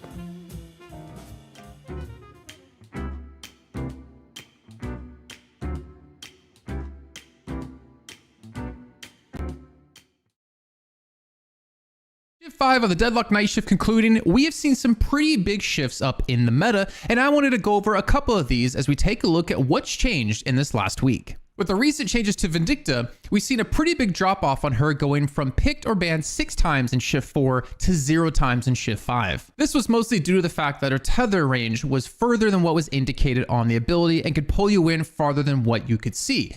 This paired with her crows had its duration reduced from 6 seconds to 4, made her fall out of the meta. And the opposite side of this boat, Bebop went from being picked or banned 0 times in Shift 4 to a massive 6 times in Shift 5. The Golem himself got some buffs in the form of beam range per boon as well as bullet damage per boon. This paired with the fact that he's still a highly disruptive hero in teamfights put him to the forefront of being played. Now let's move on to an item that had a massive uptick in popularity compared to previous weeks in DLNS, the Silence Wave. With gun damage being nerfed a little bit ago, we have entered a more heavy spirit damage meta, and this item deals with that perfectly. Beyond the fact that you can silence, you also reduce their spirit resist and their overall spirit power, making them do less damage and your team do more. What we will focus on here though is the active part of the item which silences enemies. A perfect example of how important this item has become is in the Buff Enjoyers vs Abraham's match back last week. In map 2, Saint on Kelvin did a phenomenal job using his dome to separate Buff Enjoyers and to pick them off. They're alive for a bit longer. The Buff Enjoyers, they're going to go in his EP. They're going on in, and is more of the same. The frozen shelter comes out, and we got Mo and Krill, Snazzy Duds and all just getting chopped once more. Buff Enjoyers adjusted going into Mat 3 by putting Silencing Wave on their frontliners of Abrams and Lash, who are most likely to get caught in a dome, as well as having Mina picked for Obi-Kim with a silence being in the form of her ultimate. Not only did Buff Enjoyers make Saint's life a living hell, they also did the same to the likes of ABL, who was playing Pocket. Yeah, with pressure coming into the shrines. Sap looking for the interruption. Here comes Nox Nostra over the top. It's not the bat still piling out, and yeah, I mean, not the highest value, but still enough to find ABL. And after DLNS finished, we sat down with Poshupop in the graveyard shift to actually talk about this item in particular, and this is what he had to say. I think when I was watching the EU games, the Obaikim interview, I think they said something about, or he said something about silence waving. Way to say his name. I haven't heard that one before. Or Obaikim, Obikim, whatever it is, Obaikim, Obikim, yeah. He said they said they used silence wave or something for the Kelvin Dome. That was the first time I've ever look, I'm not dissing NA or anything like that, but that is the first time I've ever heard someone think of purchasing an item. It just makes so much sense when you hear it. Buy silence wave to kill the Kelvin before he can't get off his dome. It's something so simple when you think about it, but it is actually so deep because no one's doing that. So that is just, I think that's one good example of how the game is revolutionizing every day. I mean, I think it's genius though. I think it's smart. With the game being in closed alpha, it is obviously safe to say the game has not been figured out yet. This is just one of the examples of how the game is ever evolving and changing as teams take a look at the meta and form new ways to approach it. But I am really curious to see if we'll continue to see Silencing Wave picked up here for teams going into next week of DLNS, and we'll find out what's going to happen, and maybe something new will come out of the woodworks and shake things up once again. Thank you guys for watching. I hope you enjoyed. Make sure you guys like and subscribe here to Locked In.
Welcome back, you beautiful humans, wherever you're at around the world. Welcome to the night shift. It's time to clock in, mix your drink, make it a stiff one, because the competition is always weak at the start of the show. It gets tougher as North America progresses. We got Jake and we got ZP, and we have seen some one-sided affairs in North America. Jake, is that the expectation tonight?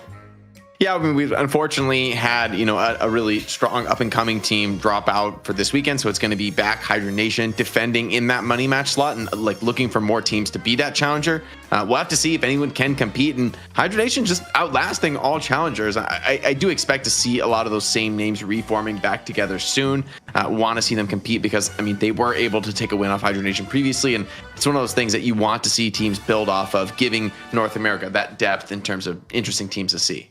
ZP, you on some magnitude? You on Ozempic? What's going on, bro? You looking all trim and thin? We feeling good out there in Minnesota, huh? During football season. Look, man, getting in shape is a big priority nowadays. That's all I gotta say. You take your morning walk, you take your evening walk, you chip at bit by bit. But what I gotta say here in NA, people maybe look at this going like, wait, Steaky Golem isn't playing? They lost a player? Is that player now on the Hydra Nation roster? And the answer is no.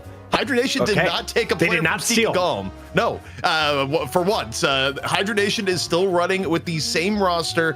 Steaky Golem, from what we understand, Xeno had some real life stuff come up, and Xeno is off the team, and Steaky Golem did not want to play with the sub. But as you mentioned earlier in broadcast, Puckett, DMB will be playing with the Baroness Hotel, which is kind of a mishmash of players from Steaky Golem, melee creeps, and little troops. Yeah, we're going to talk about these teams in detail in just a moment. First, though, shout out to all of our Patreons. We have a graveyard shift, and last week we had Poshy Pop from North America talking about his thoughts on Kelvin and some of the impacts that you can have with purchases in-game. You can join the graveyard shift tonight as we have Ido, one of your favorite Deadlock streamers, who will be competing for North America this evening. Jake, our Patreons are the OGs. These are the original supporters, and we try and give back.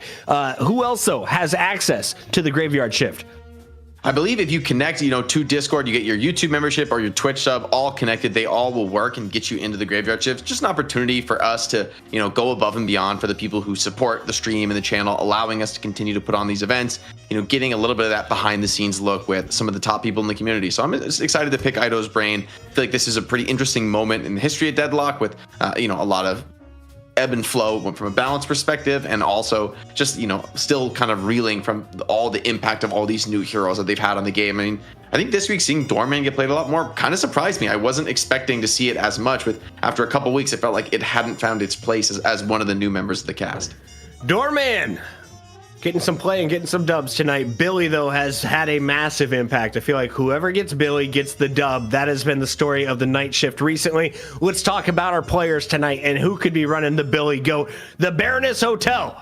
That is the Doorman Ultimate, right, ZP? We expect somebody to run a Doorman on the squad. Is it DMB, the only returning champion from last week from Sneaky Golems? You know, look, it could be DMB, it could be Scout. Hell, it could even be John, who is shown to be surprisingly versatile over time, where at one point we went John, the ward and one trick, and no, John's hero pool actually pretty darn deep. With the interesting part here, where, you know, yeah, okay, we put Dew on the pocket. That's an interesting case because you actually have like 3 incredible pocket players here between Ido, Dew, and Scout. And I'm going to be just interested to see where that ends up going in the upcoming draft, or we go back to the age-old thing in Deadlock of don't give LeBron the ball, just because the name Ido and pocket, even though Ido's been a little bit... give Ido his pocket, guys. Yeah, I mean, for entertainment value, people would be here for it, but the other team, generally not as much. I want to see Ido get the pocket, man. It's been too long. He's been getting too many respect bans, and honestly, he's diversified the pool, right? I don't think that actually first banning pocket is really the best strategic move against Ido. I mean, in the past, maybe like a long time ago when players were more specialized in their heroes, I think it might have made sense, but I'm not sure it's actually the right move against this squad, the Baroness Hotel. And honestly, name value, like this might be more of a pickup team, but still, I think these are very strong players that could actually be a threat even to more established teams. I think even Hydra Nation shouldn't be sleeping on this opponent. ZP, I see some familiar faces. So this is a combination of what? We got Lil Troops. Yep. We got Sneaky Golems, and who else? Sneaky Golem and Melee Creeps. They're all getting together. All of America. Got it. Here's what happens. Sneaky Golem, like, contacts me and says, hey, we're not gonna be able to play this week. And then I just go into all the NA DMs and every other team is like, oh, we're missing a player. I get the captains all into one group chat and say, figure it out, make me a team. And right after that, we get Baroness Hotel. Bam. Shout out to our Discord. Shout out to the captains helping grow the scene here in Deadlock and teaching you the meta you should be using in your ranked game. That is a look at our first challenger, the Baroness Hotel. On the other side, Arctic and the Shiv could come into play. We got Koner, Division, Erebus, Geo, and Pashi Pop, who joined us in the Graveyard Shift last week. Does Pashi Pop get a Mina? That's what ABL just got an MVP on, Jake. Yeah, I think Mina has looked really solid, you know, after some of those buffs that came in. Just feels like she has more consistency and more of that like top end playmaking potential. I also think Connor, really strong player, especially if he's able to get that signature Abrams. Definitely something to look out for Maht's fan club. And, you know, this is a team that has been, you know, going kind of the old fashioned route, like rather than trying to like necessarily poach like the biggest names and you know cycle the roster. They've been trying to, you know, get that stability, scrim, build that team chemistry. And I think this will be an interesting opening challenger match because you've kind of got like a pug team of maybe heavy hitters, maybe more well-known names, but will that be enough to overwhelm a team that's been working hard together, has been grinding and practicing together to be able to improve that team strategy? I think typically, like when it comes to the draft and when it comes to the team play, I feel like I'd favor Matt's fan club, but maybe those individuals can just pop off on the side of the Baroness Hotel. They got the best logo in the game, and Ido is in our chat saying B&B, baby. We are ready to rock. The players are good to go into the draft, but before we get to that, we need to have a little Mo on Mo action. Let's get Krill on Krill. ZP, how's this one work for anyone tuning in for the first time? Yeah, I mean, we have a best of one here in our challengers match, so we have to figure out who decides first or second pick. We could flip a coin, but why flip a coin when you put 2 moles into a death match, but also have them look darn dapper at the same time? Of course, courtesy of Ozzy making us the night shift. Hey, there they are. And we're already into it. Some haymakers. Oh my God, the first Blue is getting pounded. Hold on. ZP, who do we got here? We got Arctic in blue for Maht's fan club, and in the yellow, it's Baroness Hotel. Oh, big trade. 1 HP. The parry. He needs a parry. It's the only way. Arctic's done. Cooked, son. Cooked, son. Okay, that's it. Yeah, that should be. Slam cam. Unfortunate for Matt's fan club, the Baroness Hotel is starting off with an early W. Do you use it to get first ban or first pick, Jake? Right now, honestly, I think this is like one of those things that's going to change day by day in terms of what you think the prio is. I feel like first ban, first pick, or second pick, it's not really that game winning, especially with, you know, the ability to ban out some power heroes. I like second pick for some teams if you really want to get like those power combos like Shiv Kelvin. Whereas for first pick, maybe it's just like, look, you want to set up one player with their ideal player hero combo. Or, I mean, even something like a pocket, I don't think would be crazy to take first here because, like you said, ZP, it can kind of go to so many players. It really just doesn't close off any options for the rest of your draft for the Baroness Hotel. Yeah, interesting for me seeing the Paradox ban come out early, where EU, despite Paradox being really impactful and picked, I think, in every single game, it was dropping to 3rd or 4th. NA, not so much saying that's going to be a thing. And okay, the pocket ban. You gotta Come on, do this. Matt. You see Ido on the other team, and you get scared. You take out the pocket. You go, no, we're not going out that way. As pocket is looking very threatening right now. Very threatening. Matt's fan club, we need to have a conversation. I don't know if you'll leave with all your teeth. Interesting maneuver here. You are upsetting my chat, Matt's fan club. We are now all cheering for your demise. Moen Krill is the first character that will be guaranteed to see gameplay in this series. ZP, NA is what comes so next? Mo Krill pilled, man. They're so Mo Krill pilled. I think with Mo and Krill being picked for Matt's fan club, okay.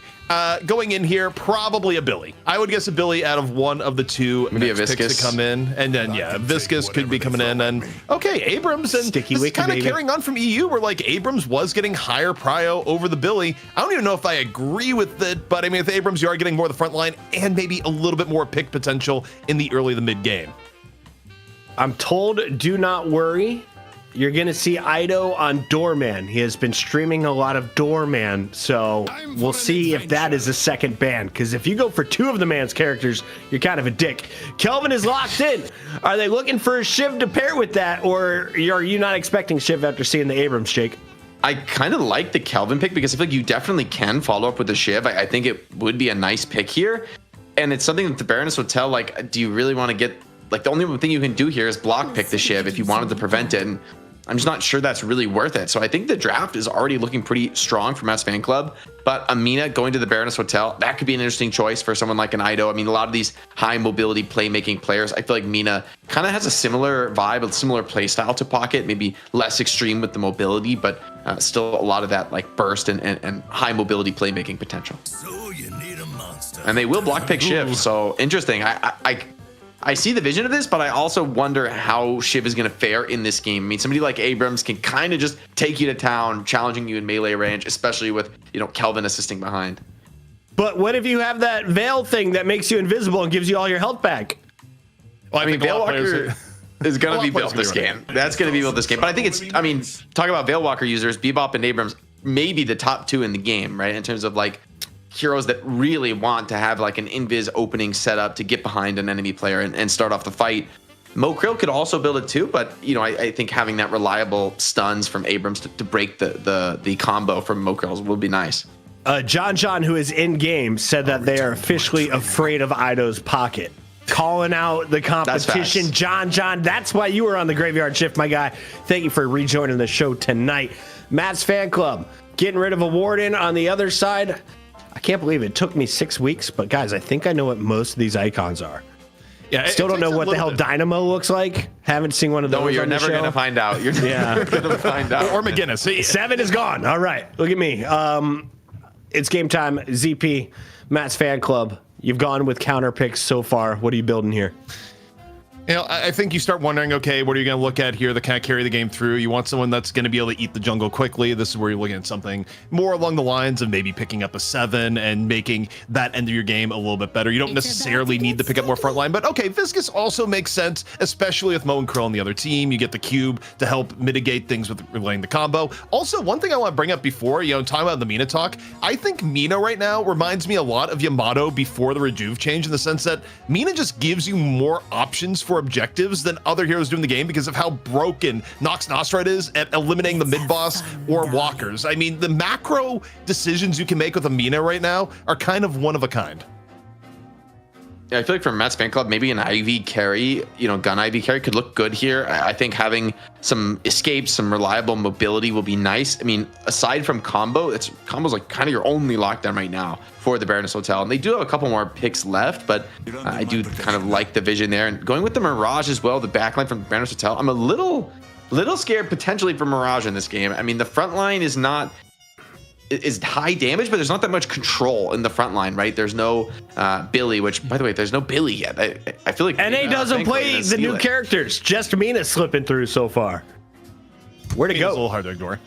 I mean, with how good Mina is, it really goes. But hey, call him and he will come. The GOAT being picked up here by Matt's fan club. And I mean, you haven't seen as much of Abrams Billy recently, but that's also because both of them have just been pretty highly picked. If you're picking Abrams and you're, first or second, which we're seeing in EU, usually you'd see the Billy end up go in the next round of picks from the other side. So, I mean, the front line for Matt's fan club here is pretty substantial. And they get the gun ivy for the and the gun ivy. I was gonna say that was the missing piece, right? You're missing the damage at this point. Now you got it. Yeah, EU valued the gun ivy. NA, they do value it, but at the end of the draft as opposed to the beginning. We just heard Saf say it was the best character in the game right now, like the go-to pick in a draft. So to see NA waiting till 11th pick is a little surprising. Yamato is going to be there for the other side. Is that a counter to something, or what are they building, Jake? I mean, Yamato is going to have a pretty heavy load on her shoulders. I feel like Yamato, Geist, and Shiv are all these frontliners who, if they're ahead of the game and if they're like setting the tempo, then yeah, they can do just fine. And the other team's going to be like kiting away, backing off from you. However, I feel like if you fall behind on these like high damage frontliners, in contrast to somebody like a Billy or an Abrams, who's still going to have some control, right? Who's still going to be able to, even at a lower net worth, like provide some level of initiation and stun. I mean, if you're just super far behind, you're just getting run over. Some people like Yamato, they just can't really compete. So Matt's fan club, I love the draft, and they came together super well. I think once they start getting like some silences, or not even a slowing hex, you don't really need slowing hex this game, but some silences online, it's going to be super scary. Like Bebop finds a hook, or Abrams finds a pin in a silence, you're just dead. And I don't see how you're really going to counter the incredible team fight that Matt's fan club is going to bring to bear in this game. Someone who just put all of their channel points on Matt's fan club. They see something I don't see yet. The Kelvin, Billy, Ivy, Viscous combo. Sticky, trying to bring you back and finish you hard. We'll see if that is going to be enough. On the other side, it's Mina, who is just going to be stealing your health and surviving forever if you build her up too big. Who has the most pressure to succeed early in this game? ZP? Truthfully, I think Baroness Hotel, just because they got a lot of mouths to feed here. I mean, this is kind of like ordering 2 large pizzas but inviting over the entire football team, because you take a look at how Baroness Hotel is built in terms of their heroes. Everyone wants farm. Not everyone can get the farm. Matt's fan club guy comparison makes a lot more sense, and that you can funnel your farm more to Ivy, a little bit more to Billy, a bit to Abrams, and you're actually totally fine. Baroness Hotel, Mina wants to be ahead of the game. Shiv wants to be ahead of the game. Yamato and Mirage want to be ahead of the game, so not everyone's gonna get it. So I don't love the Baroness Hotel composition, just by the fact that if it is an even game where they fall behind, some of their heroes are not gonna perform the way that they normally would have to perform. This is our pickup squad reminder. There's some of the biggest names in North American Deadlock. Ido is one of the top streamers and our guest on the Graveyard Shift. So I, of course, am cheering for the Baroness Hotel. I'm allowed to be biased. You guys can be biased as well, as we have the prediction up and running. Put all of your channel points on the winner. Why not go big or go home? It's NA match number 1. Jake, are the NA players ready to play video games, you think? We'll see. There's good odds. We're gonna have like 4 people going to pee. If we can get into the game with no pauses, it would truly be a deadlock miracle for the good people here at the night shift. But you never know. Anything's possible here. Maybe the North American players are ready to step up and beat the always peeing allegations. But it's too soon to tell just yet. Until we're actually in lane, last hitting souls, I'm not gonna make any kind of prediction other than betting the house on Matt's fan club, because I think they have a way better draft. Tommy T369 says Jake is the cutest. Tommy, you missed your opportunity, because Jake was offering to cat cosplay for all the people at home. All we needed was 1,000 subs. We got up to 600 starting today's show. We're up to 655. Thank you to all the supporters. This is Deadlock. This is the night shift. We clock in. It's Jake and ZP for Baroness Hotel versus Matt's fan club featuring Kermit. Don't read about Kermit 9/11. We went too deep and too dark last week. It was wild. Well, with that note here, Jake, here's a little bit of deep lore that's a little bit more light. The Baroness Hotel icon, I had to take a photo of that earlier today when they told me the team name. Like, you know what? I'm just going to go. Where is it on the map, ZP? This is on the map, right? It's in the training realm. The training room. I see. Yeah. And then our production team, Solomon, was able to crop it and make it look a little bit nicer than me. I just dropped the raw screenshot. But hey, sometimes that's what you gotta do when you get the pick. ZP always drops it raw, chat.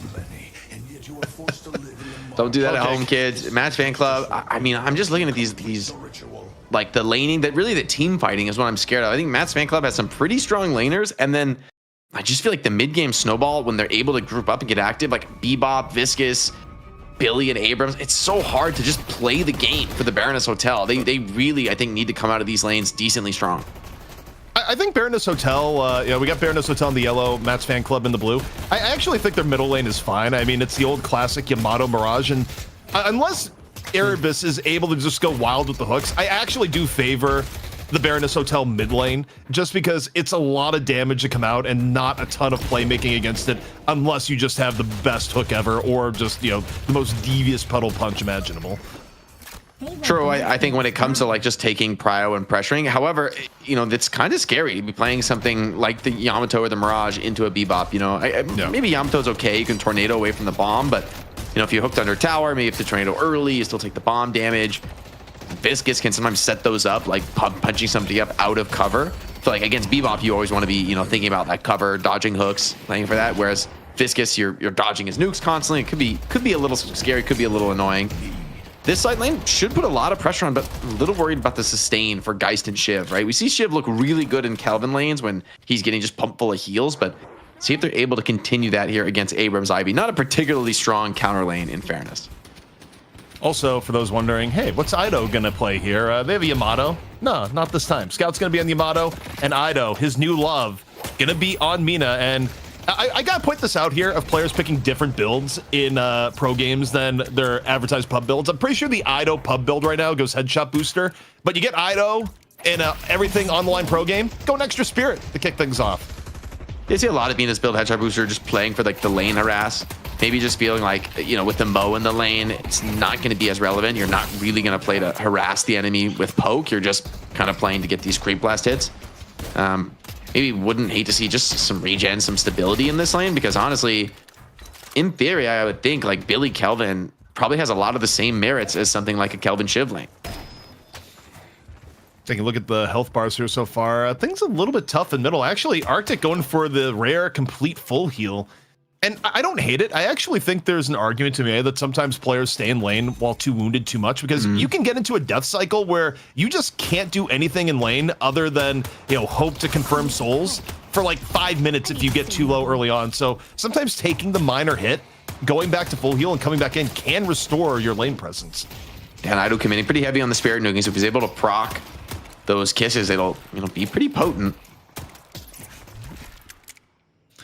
One thing of note, it's all yellow pushed up right now. Matt's fan club, whether it be left, middle, or right, they are kind of stuck in defensive positioning right now, Jake, which does, you do lose a bit of souls here. You do generally lose box priority, and you lose some of the additional souls when you're just stuck, at your Guardian for this long.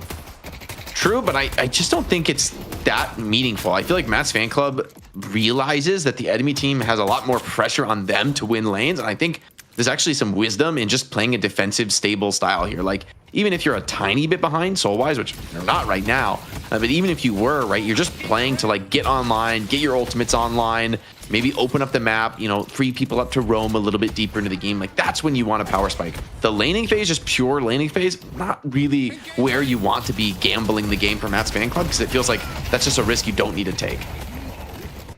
So far, the Guardian HP hasn't been too bad for Matt's fan club on the left and the right. The middle is starting to break a little bit. Also, Koner on the right here, bit low on the Abrams. So tanky, though. I mean, look at the healing item. Like, just with these 3 healing items, he's actually going to heal so much in the lane. Like, he's very hard to evict.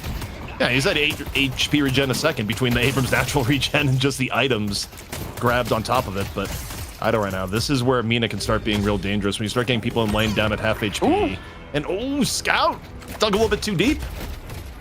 And yeah, Mystic Burst into Mystic Shot here is a lot of damage here for Arctic. Like, this is, you really got to be scared about this. Usually, Mirage is the one putting out aggressive harassment, right? Like, putting the enemy team to the test. And with this Viscous build with Bebop as well behind you, I feel like you can take some big risks on the Viscous and, still push it. And they're both going to go heal. So I kind of, it's interesting for Matt's fan, like, thinking about, can I use this in my games? Like, at the right timing, they're shoving wave, backing for the full heal, and the tempo looks good. Geist pinned under tower. Great catch there from the Abrams. Connor gets one, and Ivy's flying for more. No, they're just bringing the Abrams for the gun buff. I actually like that efficiency play.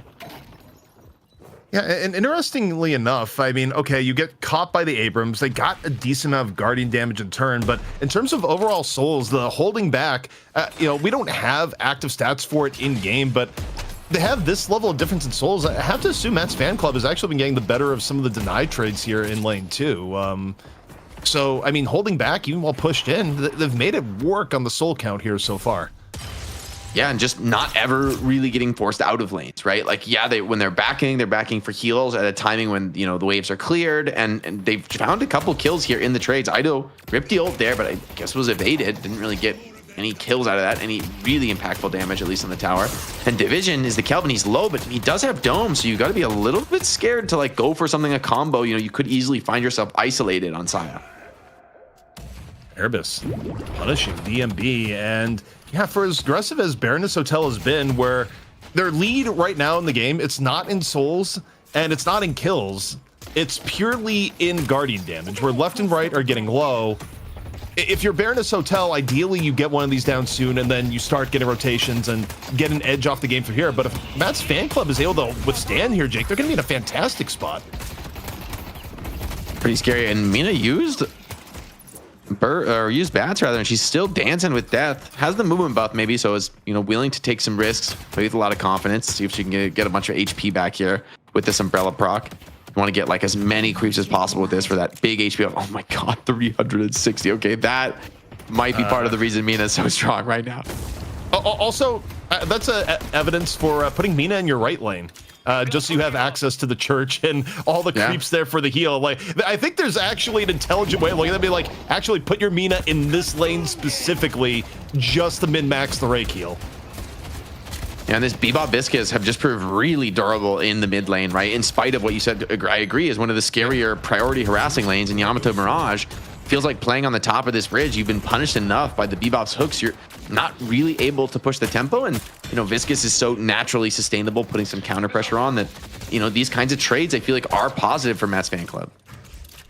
Book not gonna connect this time around, and yeah, I mean, a lot of lanes up against Yamato Mirage, I mean, they're just gone by this point. But okay, speaking of gone, finally some of the pressure for Baroness Hotel does bear some fruit here. Left lane is gonna go to the wayside.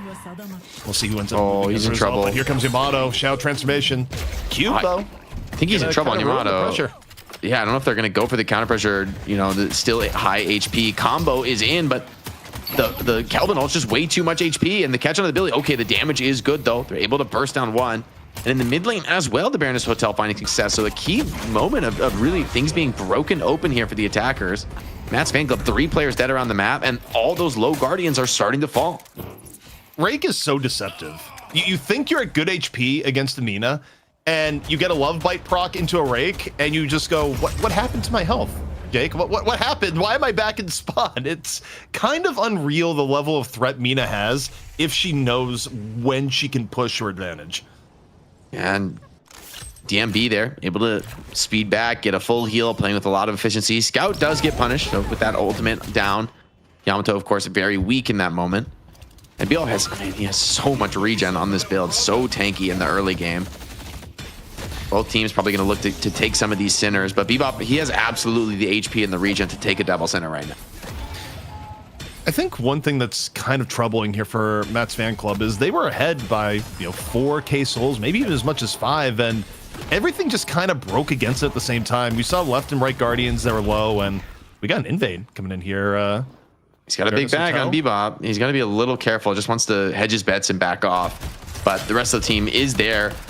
Mo is one of these heroes who can actually be super annoying in the early jungle invades. If you don't have the hard stuns, I mean, it's very likely you can just get away with this. Quick burrow. He's basically out of there, right? And nothing you can really do to stop this. I think they're Matt's fan club honestly wise to not overcommit on dealing with a Mo, where honestly I think just never getting that kill, and already with duration extender as well is kind of scary, right? These are going to be some really long combos if you do get caught by this Mo. If you get caught by the Mo and the Mo has any help whatsoever, it's probably curtains is where you're at. But yeah, I mean, Mo has the ability to just kind of go into your side of the territory and contest you for all of your vaults effectively, because as you say, the ability to actually chase the Mo down at this point when you're lacking in lockdown items, it's not great. And speaking of long combos, Billy right now being kept alive by the Frozen Shelter, and then things actually turning around here against Saya. Saya low HP, but we'll see how big the survivability here is this time. Saya getting it for all ends. A little bit of support coming on in, but Saya is going to fall. And the team coming there to punish the Mo. Mo's, you would love to have a little bit of a more solid game there, but the nice rotations to punish in. Still, the 3 Guardian advantage is pretty big. I mean, Matt's fan club is definitely on the back foot. See if they do want to push and try and clear one of these Guardians now that they have a little bit more firepower. Viscus caught in the low ground. Yamato has no ulti though, so Holden, she got to be a little bit cautious. Yeah, has to fall back. Thread of the ball just a little bit too much. Yamato with a long ulti cooldown, like pretty vulnerable. I wonder if she just has to go back to base. Just can't really play on Yamato with low HP and no ulti. Earn control. Gonna go the way of Baroness Hotel. Going to be John just hoofing it over the map. Where I feel like this happens to John a lot, even when John was on Warden. John just ends up being the guy that's like, hey, John, go run the urn. No one else ever volunteers, just always John. This could be a key fight. This trade's already going on in this lane. Kelvin looking to stick one in. The pull on the Mo Krill, but Mo is so tanky. I mean, Saya just absolutely tanking through all of that ulti. And the Baroness have brought a couple more players into this. Bebop thinking about committing a little bit more here, but Baroness Hotel, this could be a pretty early urn turn in, which is massive. And then a nice eat of the hook there. Perfect play, allowing the secured urn turn in. And that kind of explodes the lead now. Matt's fan club also on low HP across the map. 3 deaths. Things are getting a little bit out of control. We talked about the early game snowball potential in the Baroness Hotel. They're finding the pickoffs to make it a real thing. This is a real problem for Matt's fan club because it's kind of the other side of the coin where if it was even or Baroness Hotel was behind, with the hero comp they have, I think getting good fights would be difficult because everyone demands farm. However, if everyone gets farm and you're ahead, you're feeling great. You have so many advantageous ways to take fights that the way back in for Matt's fan club becomes limited. And right now, I think you're looking towards Erebus, you're looking towards Arctic going, okay, what can we make in terms of plays with hooks? What plays can Viscus enable here as Baroness Hotel gets a little bit more greedy and we start seeing them invading the jungle more actively. Yeah, and I mean, the scary thing with getting greedy and pushing for invades is really the Mo Krill, right? The king of punishing people who pick up, who split push and get a little bit too greedy. Connor is going to have this Spirit Punch online now, which really should up his damage threat, right? Stealing away some of that Spirit Resist. A team fight is minted, what you're hoping for, but already the combo, and Viscus is going to be down before the fight can really begin. Charge comes in, frees up Viscus the cube, but it's a low Viscus. Mo, though, again, beamed down in turn. Erebus there with the backup. And just like that, somehow, someway, Arctic actually still alive. Connor just gonna seismic slam to the back, but a very timely shoulder charge creates the cube and gives enough space for Erebus to beam away. Yeah, just barely got there in time, and Arctic was able to live. So I mean, it looked like a pretty nice pickoff there. A good start to the fight for Matt's fan club, right? Punishing the Viscus with the cube, but then he's able to survive and get out. Now Kelvin being attacked in the side lane. Geist very healthy, a ton of regen and tankiness here on this Geist. Not an easy threat to initiate on, and yeah, Kelvin just full retreat. Kelvin and Billy, though, both hanging on to ultis is pretty nice for them here.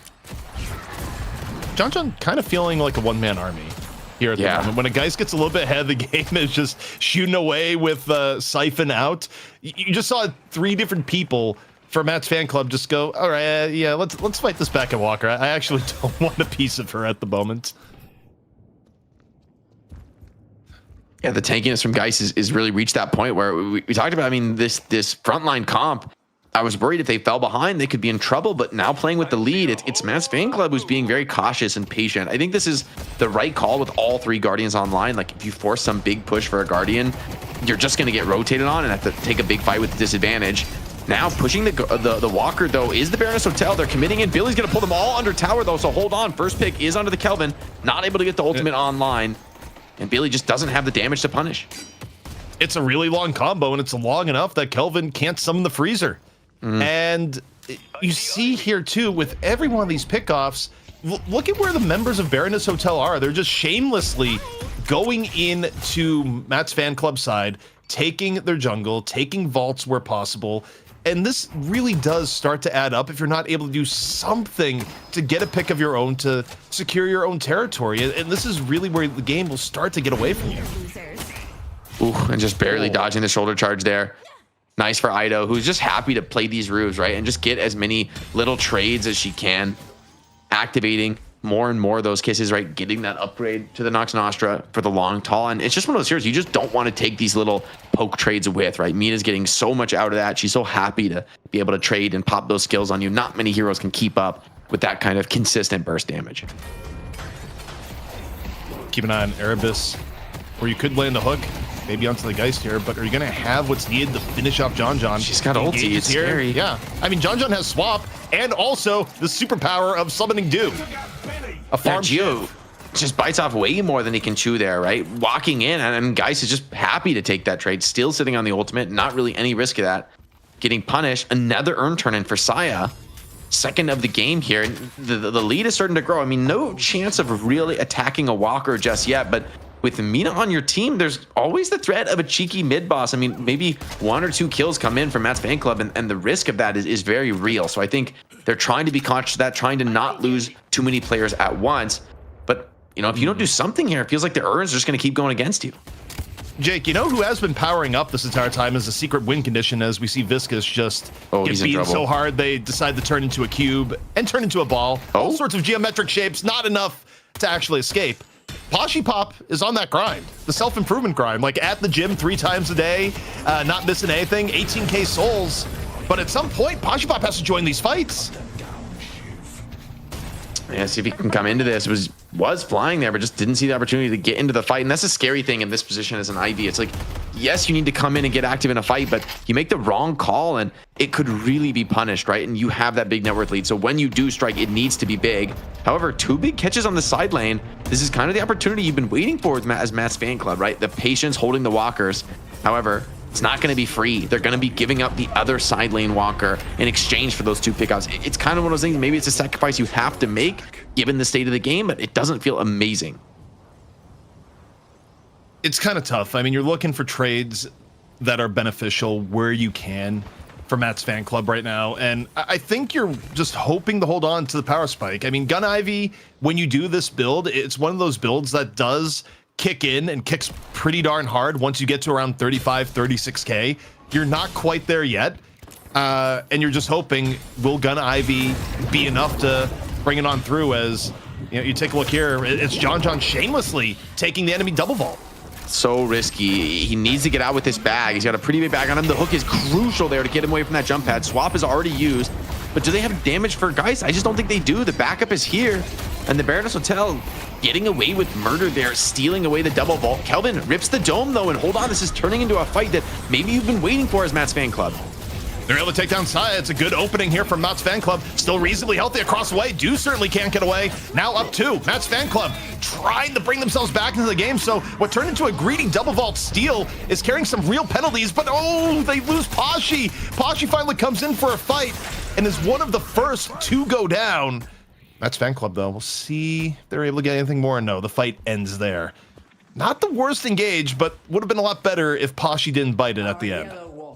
Yeah, definitely adds a pretty steep cost as well. I think John John did escape, right, with that big purse from the double vault. You weren't able to take down the Guardian on the other side of the map, but you know, I think Matt's fan club are showing that they do still have life, right? When they can get a big team fight up, when they can group together, it looks like they're still able to take these trades. And so that's going to be a bit of a warning for the Baroness Hotel. They've got to be careful. You know, maybe taking a full 6-on-6 trade isn't where you're the strongest right now. Hey, get the camera back on Erebus.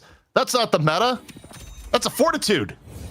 Where's the Veil Walker, Jake? I was told that Fortitude was gone. It was only Veil Walker territory now, as Kelvin runs into a long combo. Mirage coming in. Desert Winds. And Division just says, yeah, all right, this one's over. Didn't have the shoulder anyways. Yeah. Oh, counter catch though, but Mina, I mean, she's got the Sanguine escape retreat here. She's going to be able to slip out of this one. Going in for the second hook there, but the Nox Nostra is really hurting Matt's fan club, trying to just fall back, get under the walker. They'll be able to retreat, but they've got to send a lot of players to base here just to reset and stabilize. So that gives a pretty good amount of space to the Baroness Hotel. And are they on the mid boss right now? I see them. Yeah, they're all lower congregating. And they're going to take this gamble. Kelvin's not here, but kind of a risky one. Matt's Fan Club, they could be here to contest this rejuve drop for sure. It's not going down the quickest. It would have been a way better call if you had Nox Nostra up. We'll see how this engage looks out. Matt's Fan Club, are they going to dive in time? No, that just the timing wasn't there. So if they were there in time, I mean, with Billy out, things could have happened. It's just Baroness Hotel. They correctly said, hey, we can do this. We have the time. And now they got rejuve and they're up around 15k souls. And now looking for Connor in the back. Nowhere to go. Yeah, he's just going to be the inevitable casualty there of that play. Got roamed on. Someone's going to die to that when the Mo Krill shows up. And this is looking like a pretty scary moment, right? The Baroness Hotel grabbing the buffs on the map. They've got all the lanes crashing in. And it's kind of their choice how they want to progress this game. What do they want to go for next? Some cooldown upgrades there for the Yamato. A little bit more uptime on the ulti. Maybe waiting for Scout's ulti. I think he probably doesn't want to force too many fights. But Saya with this combo has just been enough to get these pickoffs. And when Matt's Fan Club isn't able to group up and force the heavy 6-on-6, Mo and whatchamacallit, Mirage have been reigning supreme there in their ability to split the map and you know, use that global presence. I was gonna be so disappointed if you were actually about to say Krill. I was like, Mo and what? Yeah, Mo and the little guy, the small one, right? The guy with like the electric gun that lets Mo just hit them with fists repeatedly. Yeah, the interesting thing is that how well Saya's been able to play the Mo and Krill here, where you think about Saya historically, Saya's usually on the Paradox or on the Holiday, and now has just made Mo as fearsome as either of those two characters in their prime, with how Saya's been the heart and soul of Baroness getting pickoffs to, you know, get deeper into the jungle. And I honestly think Baroness Hotel are just kind of baiting here. They're still shoving other lanes. They've got two players assaulting the left walker, and just because Ido is in this position, the opponents have to respect it. They have to consider the possibility that the urn turning comes, and that just means they're giving up a walker for free. Now he is starting to tick down on Minas. Oh no, getting away with this is pretty. Oh, that's just murder, man. With the team all here, and now I don't know if you want this fight from Matt's Fan Club. They were thinking about it, but they were just too late, and it's one of those things you're waiting forever. Eventually, Ido just sees that opportunity. Nice punish for the Baroness Hotel, and the lead is expanding now, almost 30k souls. You're on a desperation mode now for Matt's Fan Club. You're really hoping for some huge pickoff, some maybe a massive Billy ult or a Bebop hook, but the ability to fight with normal means is sort of slipping away from you in this game. I just think you have to ask yourself, what are your win conditions? What does a good fight look for you? How do you get back into this game? And I think while Baroness Hotel have rejuve, those fight options are pretty limited. I don't really think you want to do a full engage unless it's gift wrapped to you while 3 rejuves are up. You just don't really have the options. And then once the rejuve is gone, you're still looking for, you know, a miracle hook, a miracle Billy ult, and Poshy Pop just having the best angle of all time on the Ivy to dish out the damage. Yeah, and you know, Matt's Fan Club just pretty much corralled around the mid walker. It's the only area they have, and I mean, Shiv's just jungling, Shiv's just chilling. Same for Geist, right? Like they're leaving a couple of these relatively fast farmers, and maybe that greed's getting punished now. Matt's Fan Club finds the opportunity to strike. They burst down the Mirage, and I mean, they're all here. I'm not sure you can even come bail this Mirage out of trouble. I don't think they want to. They just say, you know what, Mirage may be going down, but so are the base Guardians. But given that the base Guardians are probably going to go down regardless, one pick for Matt's Fan Club, not the worst. I mean, they're going to need more here, Jake, but this is something they're going to have to kind of hit at bit by bit if they want to get back into the game. You definitely need more right now. I think Matt's Fan Club may need to force something, but 2 rejuve charges, yeah, you got 1 pick off, but especially it's a Mirage who could be back into the fight pretty much instantly off the respawn. And oh, this is a work of art, a beautiful sight for all your Mo fans out there, just getting every box in lower. Probably about as fast as anybody can do it in the current patch. You take a look at it, brings back shades of old Calico, just being able to cat run through the middle. But, you know, why cat run when you can just be a mole burrowing away? So, good news for Matt's Fan Club is that the rejuve is gone. Bad news is that DMB is back and Traveler is good to go. So, you know, the opportunity of a power play perhaps gone. Mo comes in on to Saya. Do you have what it takes to take down the Mo here? You got the chain gang, you're pulling in everything, and you take down Saya, which not only gives you a pick, but gets rid of the Mo threat if you can escape cleanly here. Ido got a bit of damage down with that, but for the most part, Matt's Fan Club is still healthy. Kelvin Dome traps Yamato in. I'm not sure Yamato's going to be able to take this, 4-on-1 inside the dome. Ulti runs out. Billy on top of that, not letting Yamato out of this. Big bag is dropped. 2 players down from both sides. Baroness Hotel showing up with everybody. This is your moment, Matt's fan club. You got to turn this into a strongly winning engagement, but feels like the tide is starting to turn against you. Damage running low, but there's no chance for retreat, and the Baroness Hotel are going to clean house. I was going to say I need the Posh you can, but never mind. Chopped in two by Do at the very end. And that's kind of the problem, though, is when you're so far behind stat-wise. I think Matt's fan club, with the hook on Decisive, they had one of the best engages they probably could have had there, Jake, but it's just not enough. They had to burn so much to take down the Mo that eventually, when the rest of Baroness Hotel collapses, it's too much to handle. Yeah, this Geist is seriously tanky right now, and already having one set of base Guardians down, this should be maybe a first stage patron drop. The spawns are coming up pretty soon for Matt's fan club, so I think there's an argument for the Baroness Hotel. Mid boss should be spawning pretty soon. You just don't want to die here. Like, the only way you lose the game is by taking a really bad fight right now. So it's good patience from the Baroness Hotel. They want to get their shot at the money match. They want to get a chance at Hydra Nation, and man, Mirage DMP is seriously farmed right now. Feels like now you really need to catch the Mirage, right? It's not going to be enough to just burst somebody like the Mo or, you know, even Shiver Geist, right? Mirage is going to be the main carry here, and he's going to be able to really sit back and let other people take the space for him. So for Matt's fan club, they got to find a way to get on top of that backline. You look at DMB's build there at the very end, grabbing the burst fire, the crippling headshot. It's just a question of how much gun damage would you like? And DMB just simply responds, yes.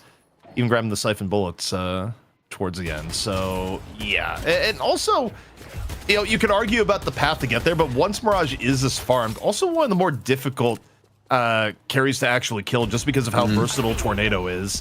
However, maybe about to put that to the test. Silence is big. He's in trouble. Punched in as well by Arctic. It's hard to get out of this one. Has a parry, Tornado out, but he's still back in. Bebop putting in work, but Baroness Hotel, they're going to double down on this. They're going to take the commitment. Fighting in the Kelvin Dome. This is exactly where you want to be as Matt's fan club, right? Getting that big 6-on-6. Chain hook after chain hook here. Bebop falling back well. The Nox Nostra puts a lot of damage down, but still 6 players alive. Billy, though, maybe not long down for this Earth. 4-on-2 player advantage, Matt's fan club. Erebus is going absolutely wild, hook after hook, but is it going to be enough? The stat differential still big, but you got rid of the big gun in the Mirage at the beginning of the fight. Bebop going in once more, dropping the uppercut, going back, has another hook ready to go here in just a moment. Once more, connects, hook after hook in from Erebus, and that's fan club. It's a 1-for-2 trade that is in their favor, and Jake, I feel bad for the caster curse there, where I say, what's it going to take to kill Mirage? Multiple hooks and a silence, as it turns out. Yeah, I mean, I think if you start the fight on Mirage, right, he definitely will die. And, you know, that shows that, yeah, like, you might have some nice skills. You might be hard to kill, but if you get gone on first, if you get hooked in deep, it's still very possible. And a very long-range hook is their follow-up here. Mina has a Sanguine Retreat, needs to play your way out of this. I wonder if this will pull players off of the mid-boss. Seems like for now, Baroness Hotel just doubling down, full committing on the mid-boss. Nox Nostra as well. It's going to drop. This could be the game here. Matt's fan club thinking about the fight. Baroness, back off. They're not going to commit.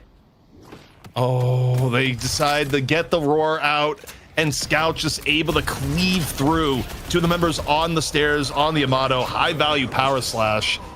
And now with 4 down, a 4-charge rejuvenator in play, you have Connor coming on in for his piece, and all he gets is the 2 wild fists of Mo.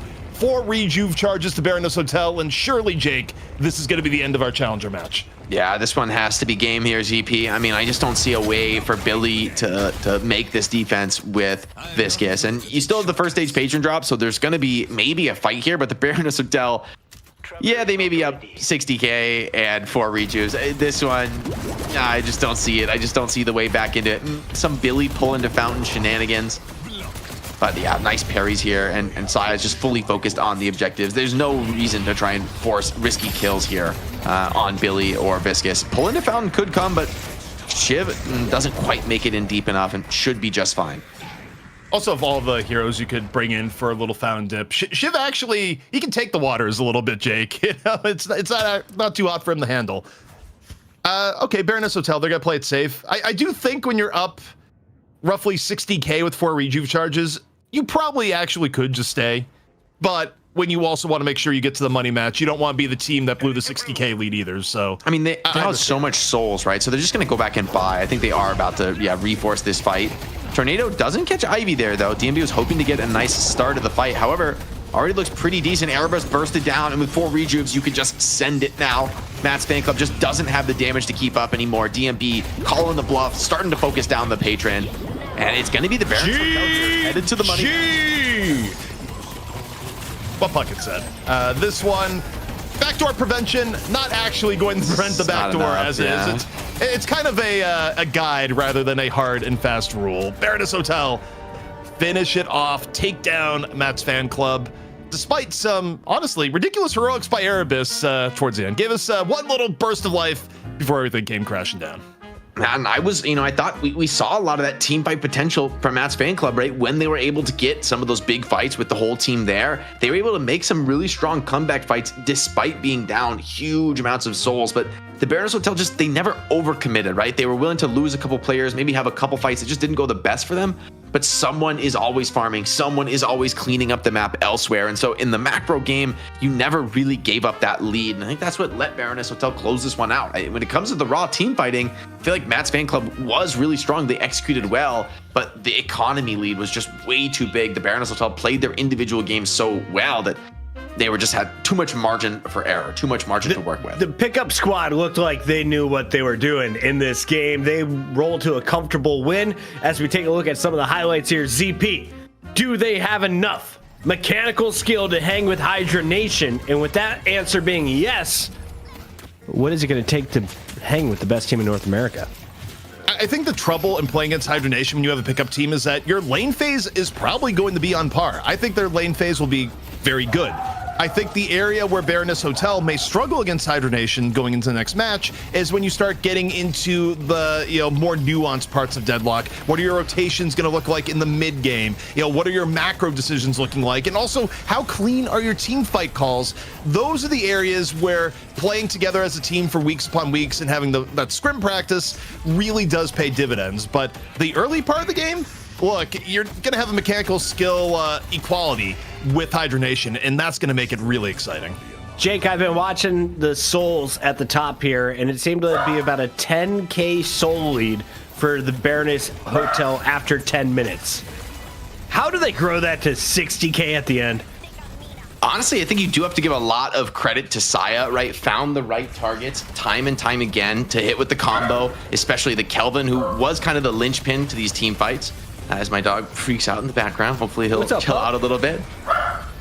Nope, maybe not. Production's saying it's my dog. It's like, no, it is not my dog.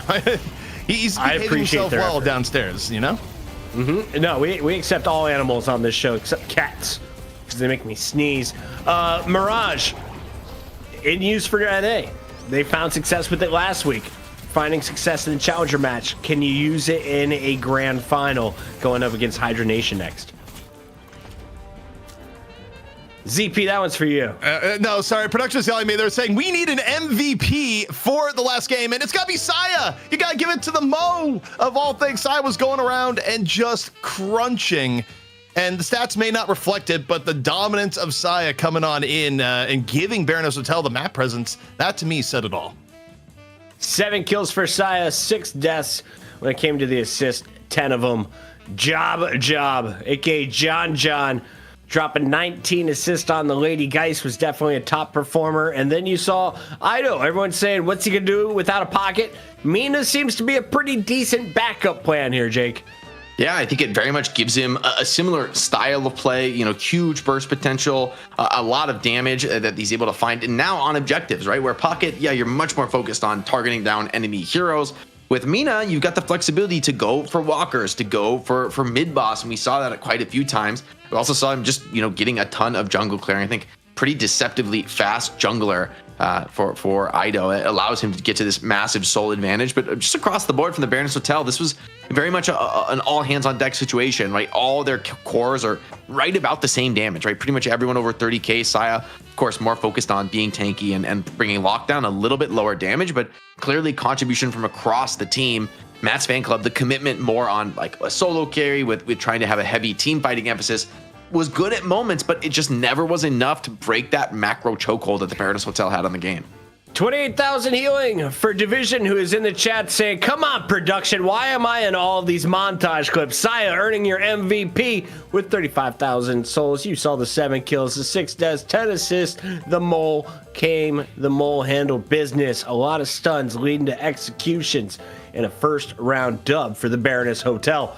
That only means we've got one match remaining here on night shift number 6. ZP, what are the Americans in store for next? Look, I think we're going to get another great series against Hydra Nation, and I don't think it is going to be one that will be a blowout either way. I think both teams have some of the top in North America when it comes to mechanical skill, and even if you look at and say Baroness Hotel is working at a disadvantage because they're a pickup team that we threw together quite literally last minute. Last week, when Sneaky Golem took down Hydra Nation, proved that they can bleed, and that the inherent skill in NA is there to give them a run for their money. So I'm definitely excited to see what happens as these two teams face off. Pat Jub XD says, is Puckett under the weather? Dude, I am in one right now. We are balancing Benadryl and Celsius. Shout out to my guys, 200 milligrams per can. We'll battle any little pink pill. We're going to a break. When we come back, it's going to be the Baroness Hotel taking on the reigning champions who are filling in for the champion who no longer exists in the Sneaky Golems. It's going to be Hydra Nation returning to the throne. We'll be right back.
Stop scrolling TikTok. We're back. It's night shift. I'm just kidding. You guys are all boomers watching this show. We got Jake, we got ZP, and we're ready to rock with another round of NA action. Hydra Nation finally lost their crown, and not only did they lose last week, they got 2-0'd by the Sneaky Golems. ZP, some people were saying it was just a draft win for Sneaky Golems. What did you see in that?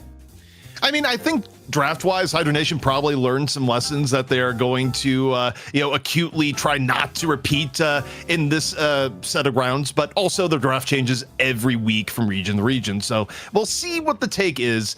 I personally think those Sneaky Golem just came in, and not only did they have a great game plan, but they also had great mechanical skill, and that it was also very short-lived as they lose one member and decide we don't want to play this week, aside from DMB, who's with Baroness Hotel. So yeah, let's give a shout out to DMB. The Mirage was looking good during that first game. Let's take a look here at our challenger taking on Hydra Nation. They go by the name of Baroness Hotel. ZP made their logo. Solomon made it look nicer. John, aka Job 69 in game, is on the Lady Geist. We saw that in the previous map. Now we're going to see Ido. Will they go after his pocket? Will they let him play Mina? In the chat, he was answering questions saying, yo, I ain't joining no team. If he wins $1,000 right here, will that change his mind, Jake? You think we can get him back in the NA scene? Probably not, but hey, it's always fun to dream. We'd love to see Ido making appearances here on, of course, our night shift tournament. But I do think for a lot of players, you just want to be streamers and grinding the game. I think things that might really change for as far as who wants to play competitively, how people want to professionalize the game, is sort of like the longer term future with Deadlock, right? If this game goes like super mainstream, tier 1 esport, gets super popular and really explodes, then I do think people might start changing their tune. But we do appreciate, of course, Baroness Hotel coming together. And honestly, I think when it comes to just like the raw skill in this team, I feel like Hydra Nation, you get off to like maybe a couple mistakes in the lane, throw a couple of kills away, this team could easily kind of run away with it. As much as Hydra Nation does a stronger team, and I'd give them of course the advantage, given that they're practicing together, they're scrimming. There's something to be said for the chaotic energy of a team that just got nothing to lose, that's just gonna come attack you in every single lane. Paradox is a lady. Y'all should know that by now. It's been a month. Come on, chat. Let's take a look here at the opponents.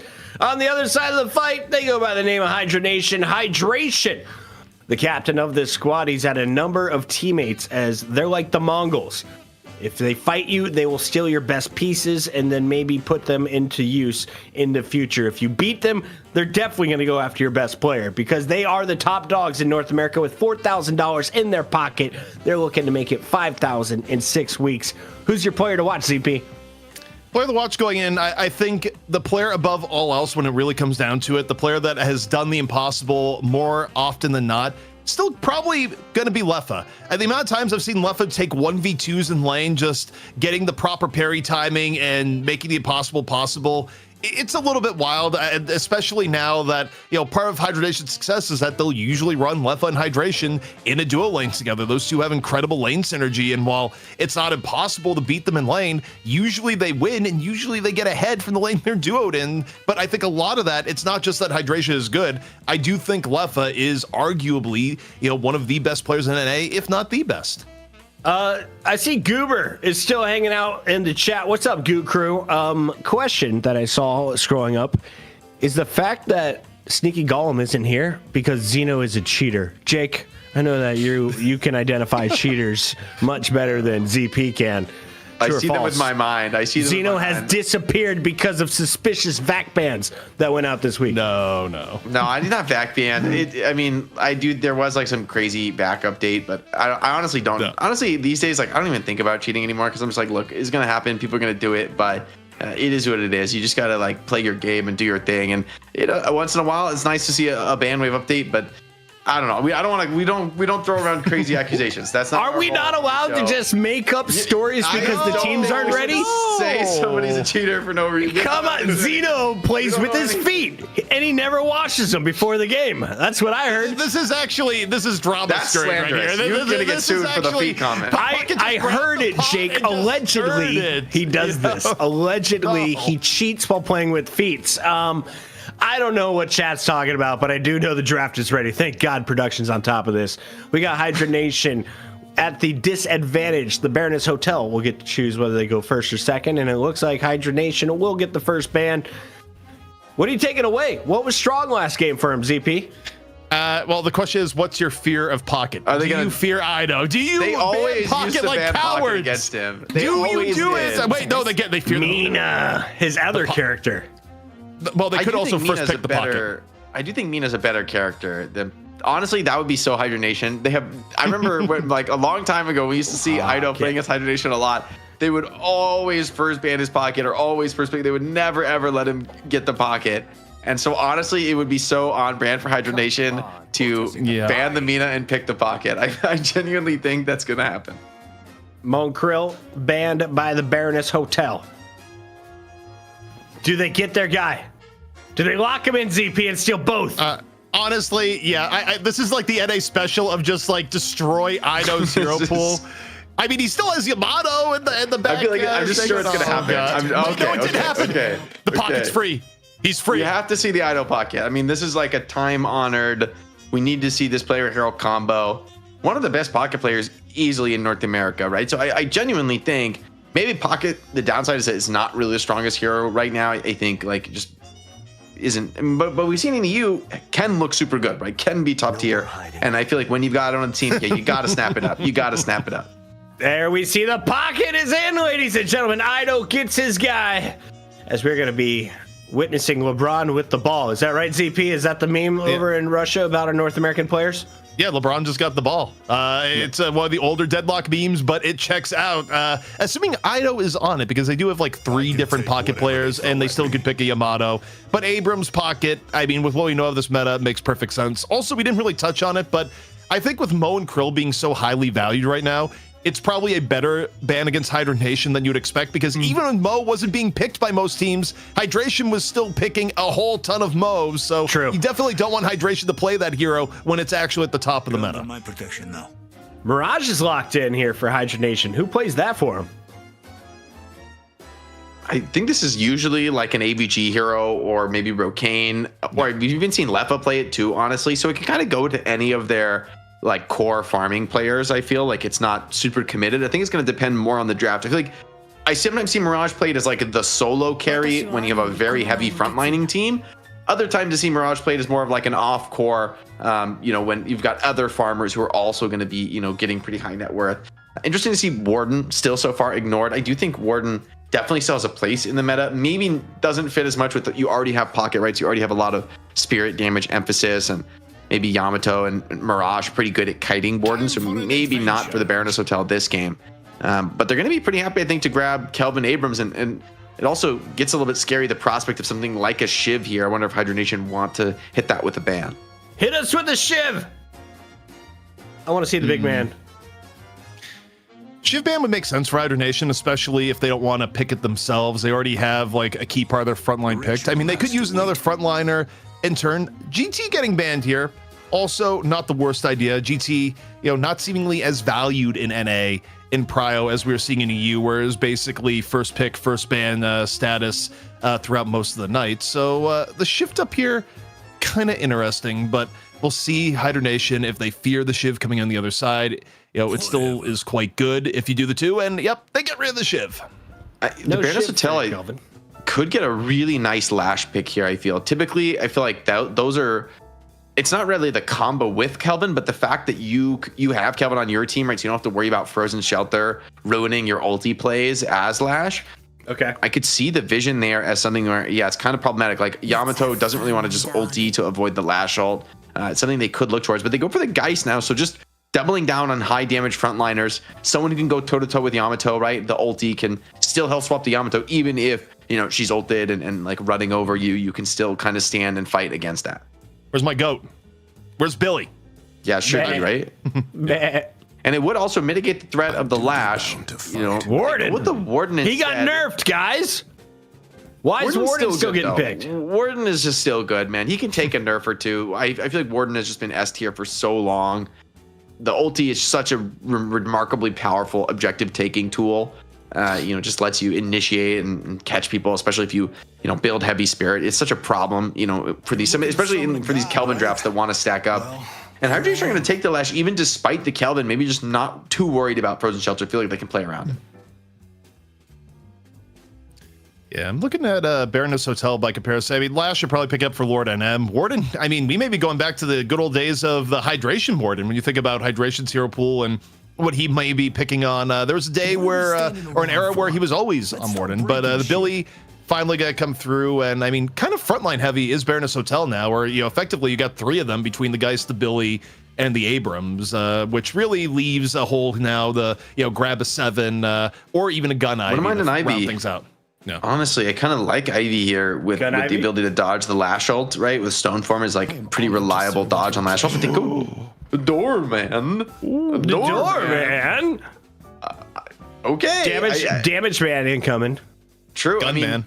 It could be a gun doorman. I don't know who. I mean, I guess Billy can be kind of played as a carry, or Geist, or you could just say, you know, we don't need a proper carry at Baroness Hotel. We're just gonna like scrap and brawl you out. Doorman also has some pretty sick objective taking potential, like being able to do the turns. And the Page comes in kind of a sick Page game though, right? Baroness Hotel so heavy frontlining, not that much mobility. Pocket, of course, the exception, but the rest of the team maybe trying to stand and fight in the Calvin Dome or something like that. You know, the Page ult could be a difference maker there. ZP, do you want to tell him Page's win rate here on Night Shift? I feel like it's low right now, or is it high? I actually don't know. I did not look. It's got to be low. Is it 0? Is it actually 0? What is that right now? That's heinous. I do Puckett stats, and yeah, that's a 0% win rate on the Page. I feel like the problem for Page is I just haven't seen the style that makes her work. I feel like support does look better, and maybe Mirage is a nice hero to use the buff if you're going to go like heavy support Page and max your shield. Mirage can kind of sit in the back and snipe. He's not going to lose his buff, and maybe that could be really potent there. Could be similar story for Warden. Sometimes if anyone's just running away from him, they're not going to be able to break. They're not going to turn and break his barrier. And there's not too much, like, aside from Pocket, right? Not too much mobility. Maybe I see the vision, but I agree with you, Pocket. I just don't think I've seen Page look that good in almost any game. I mean, it doesn't shock me that it's a 0% Page win rate. I mean, really, it doesn't. ZP, who's got the better draft in your eyes?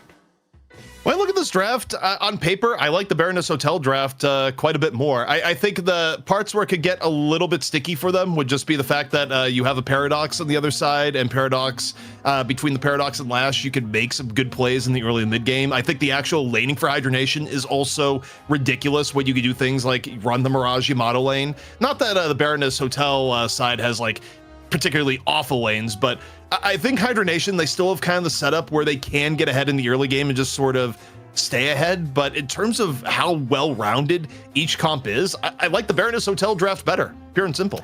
Enjoy Stuff is excited that we got Page and Doorman. Who is the better addition to a composition? We're about to find out. It's Hydra Nation taking on the Baroness Hotel. Jake, we got a team of a bunch of top ladder players. You get to the top by working well with a bunch of randos.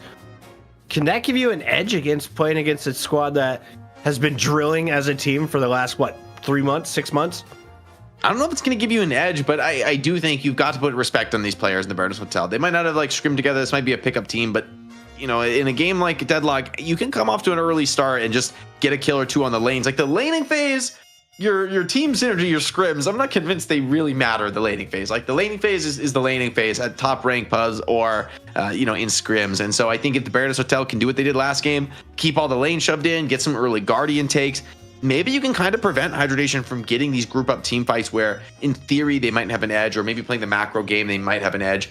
However, do you survive the lanes? Because just as easily they go against you, the game you fall behind on the Baroness Hotel, and that's where I'm most worried, right? If you haven't practiced together, making a comeback happen is really, really difficult. We've got less than 14 days left in September. Make sure you take advantage of 30% off like Reticulatus, who just dropped 6 subs on us. We are now up to 665 subs on twitch.tv/Deadlock Night Shift. If you're over on YouTube, thank you to all the new members. If you have a sub on Twitch or a membership over on YouTube, you have access to the Graveyard Shift, something that we built for the Patreons. It'll be happening on our Discord, not on these streams. It'll be happening on our Discord. So make sure to check out Twitter for that link. ZP, we've got some numbers here. Walk me through what we're witnessing. Pick ban percentage. Paradox has been lit up. Same thing with Yamato so far today, and Warden 100%. Yeah, I mean, Paradox in particular, I mean, she's only gone through one era of the meta where she wasn't really getting picked, and even then, I think the teams may have been a little bit silly, but she's back to her golden era of just getting first picked, first banned all the time. The one thing that's absent, though, on the screen, which is really weird given the rest of the day and how much of a high value it has had for the last several weeks, Viscus was neither picked nor banned. It was available for both teams at all points. And Hydra Nation comes in and they pick the Page over Viscus. Look, you may be cooking some of the Page, but I don't know if it's justified to pick Page over Viscus right now. So I am a liar. On me. Paige officially has 2 wins in her 5 appearances, but we haven't seen her dominate a grand final for NA. Can she go 3 for 3 with a dub here to open things up against the Baroness Hotel? Or is the Doorman King? It's time to find out. On the mic, it's ZP and Jake, the former pro turned model and commentator.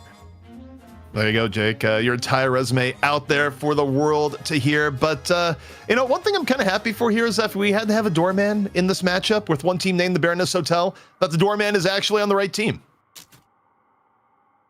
What if we just doorman alt and sit in the doorman alt together? Can you refresh your doorman alt? You can, yeah. And if so, do both of them go to the same place? Yes. Also, if a Sinclair copies doorman alt, you can actually fight the other person. You can fight inside. in the Baroness Hotel. Yes. Oh my God, that is what we need to see. That is what we need to see. The Thunderdome in the Baroness Hotel. Yeah, it is like under the map, right? Yeah, it's just a physical spot on the map. They don't like spawn you your own room. Like we don't have that level of money. Like, come on, you got to share. It's like esports circa 2012. Pile on in there. It's also Scion Kelvin is interesting here. Curious to see how he ends up building this. Hydration on the Page. Curious to see that lane. However, it's a scary one to go up against. Yeah, Page is pretty strong, but Billy Kelvin, a lot of potential aggression there. Yeah, taking a look at lanes as it's Hydra Nation in the yellow, Baroness Hotel in the blue. And, you know, when we mention, you know, the strengths and weaknesses of both of these teams, one thing that we kind of agree on is the idea that the lane phase shouldn't be all that uneven between the two teams, but if Hydra Nation does get ahead in the laning phase, I think it does bode pretty poorly because, you know, just by virtue of being a team that's been together for a long time, you know, they're going to have more of an advantage in the mid to late game, at least in terms of team cohesion. Yeah, when the fights get, you know, really chaotic and then you need more experience as opposed to actual just communicating every skill when there's, you know, so many items on the map, so many different cooldowns, it does, I think, play towards Hydra Nation's strength. So Baroness Hotel, I don't think they're on a clock, but they definitely want to generate some advantage. And it looks like it is going to be Ido on the Doorman. So I'm curious to see how he ends up building in particular, because Doorman's been one of those characters where there's just been all sorts of different builds being played. Like I've seen in my pubs, I've seen people do like a vortex web and try to cart you under the walkers in the mid game. I've seen a gun and like a surge of power being built as well. So really, it feels like Bob's your uncle. You do whatever you want here on the Doorman, and it's gonna look potentially good. But I want to see what Ido can show us.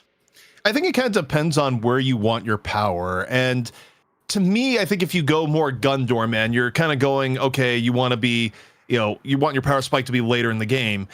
The fact that they're putting Doorman in middle, I think, while you can still play like a gunman in middle, it makes it a little bit more likely to me that Ido would potentially be going more the spirit build just to have like the extra oomph in middle, because not only are you going to potentially win middle off that, but it also gives you the ability to roam and mess with other lanes. And the spirit build is going to give you much more of the early power spike relative to the gun build.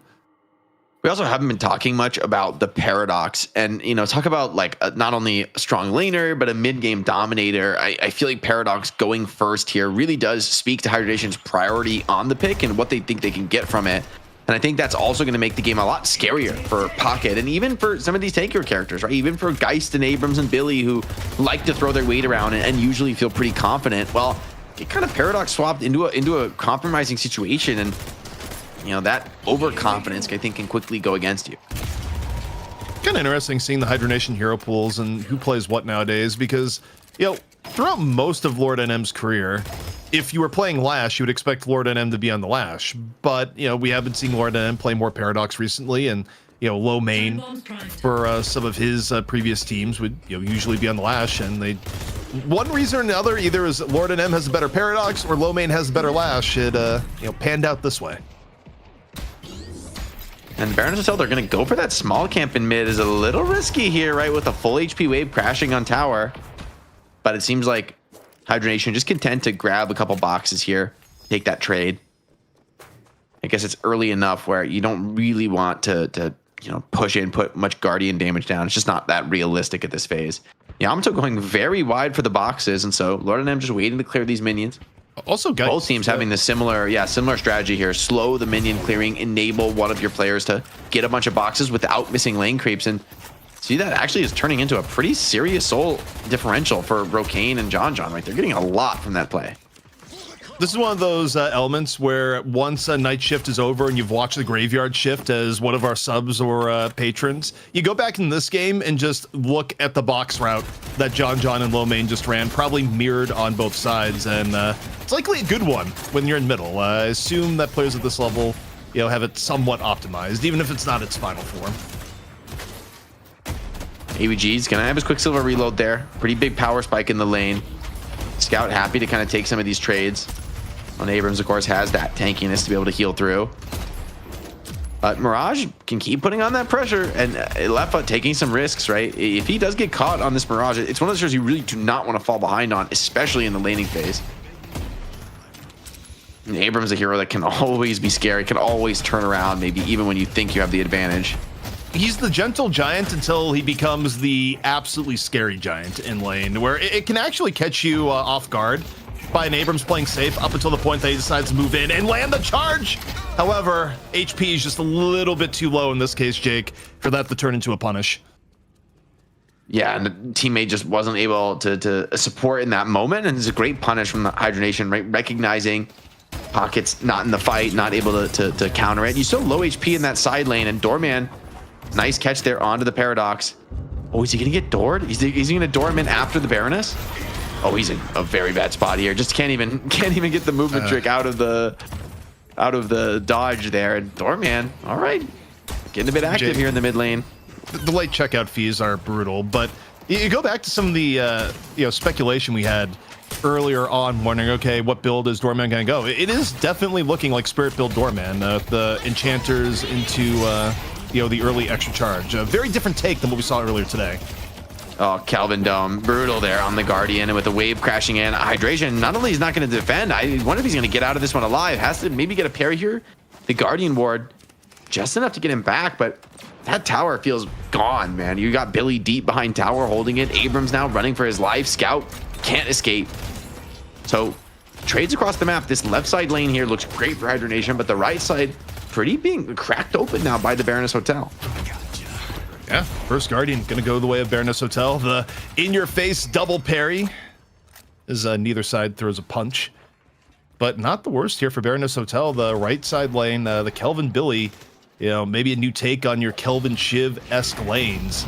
A lot of the concepts as to why a Kelvin Shiv would work, honestly, Jake, would also apply to a Kelvin Billy. Yeah, I think there's definitely a lot of Billy potential in that lane. Dive in. Onto the Geist. She has swap though. You got to be careful. Yeah, you don't want to chase around those corners, especially with Doorman. So much trickery here at play. And effectively, it's a baited Yamato ulti. I wonder if guys can get in range for a swap without getting popped, though. Yamato and Paradox both able to finish her off at range. Also, kind of bad timing to use that there, too, because for Baroness Hotel, they're going to get a little bit more aggressive in middle here in a moment. Ido has a Hotel guest coming right back up, and this is about the time where you want to go in, you want to extend the invite, and once more, as if on cue here, Jake, it goes to Lord NM, who quickly looks for the key card and tries to break down to the lobby. He's out, but doesn't have much stamina left. Is going to get followed up on. Yeah, Ido was ready for that punish coming out of the ulti. However, the cost of deploying resources to the mid lane for the Baroness Hotel is going to be Hydra Nation starting to crack open the side lane. They would love to open this Guardian, let Lefa just free farm the side lane and allow Lomain to roam. He already has that Majestic Leap online, so he definitely wants to get into fights, especially with ulti on cooldown. But by the same token, the Baroness Hotel aren't giving it up too easily.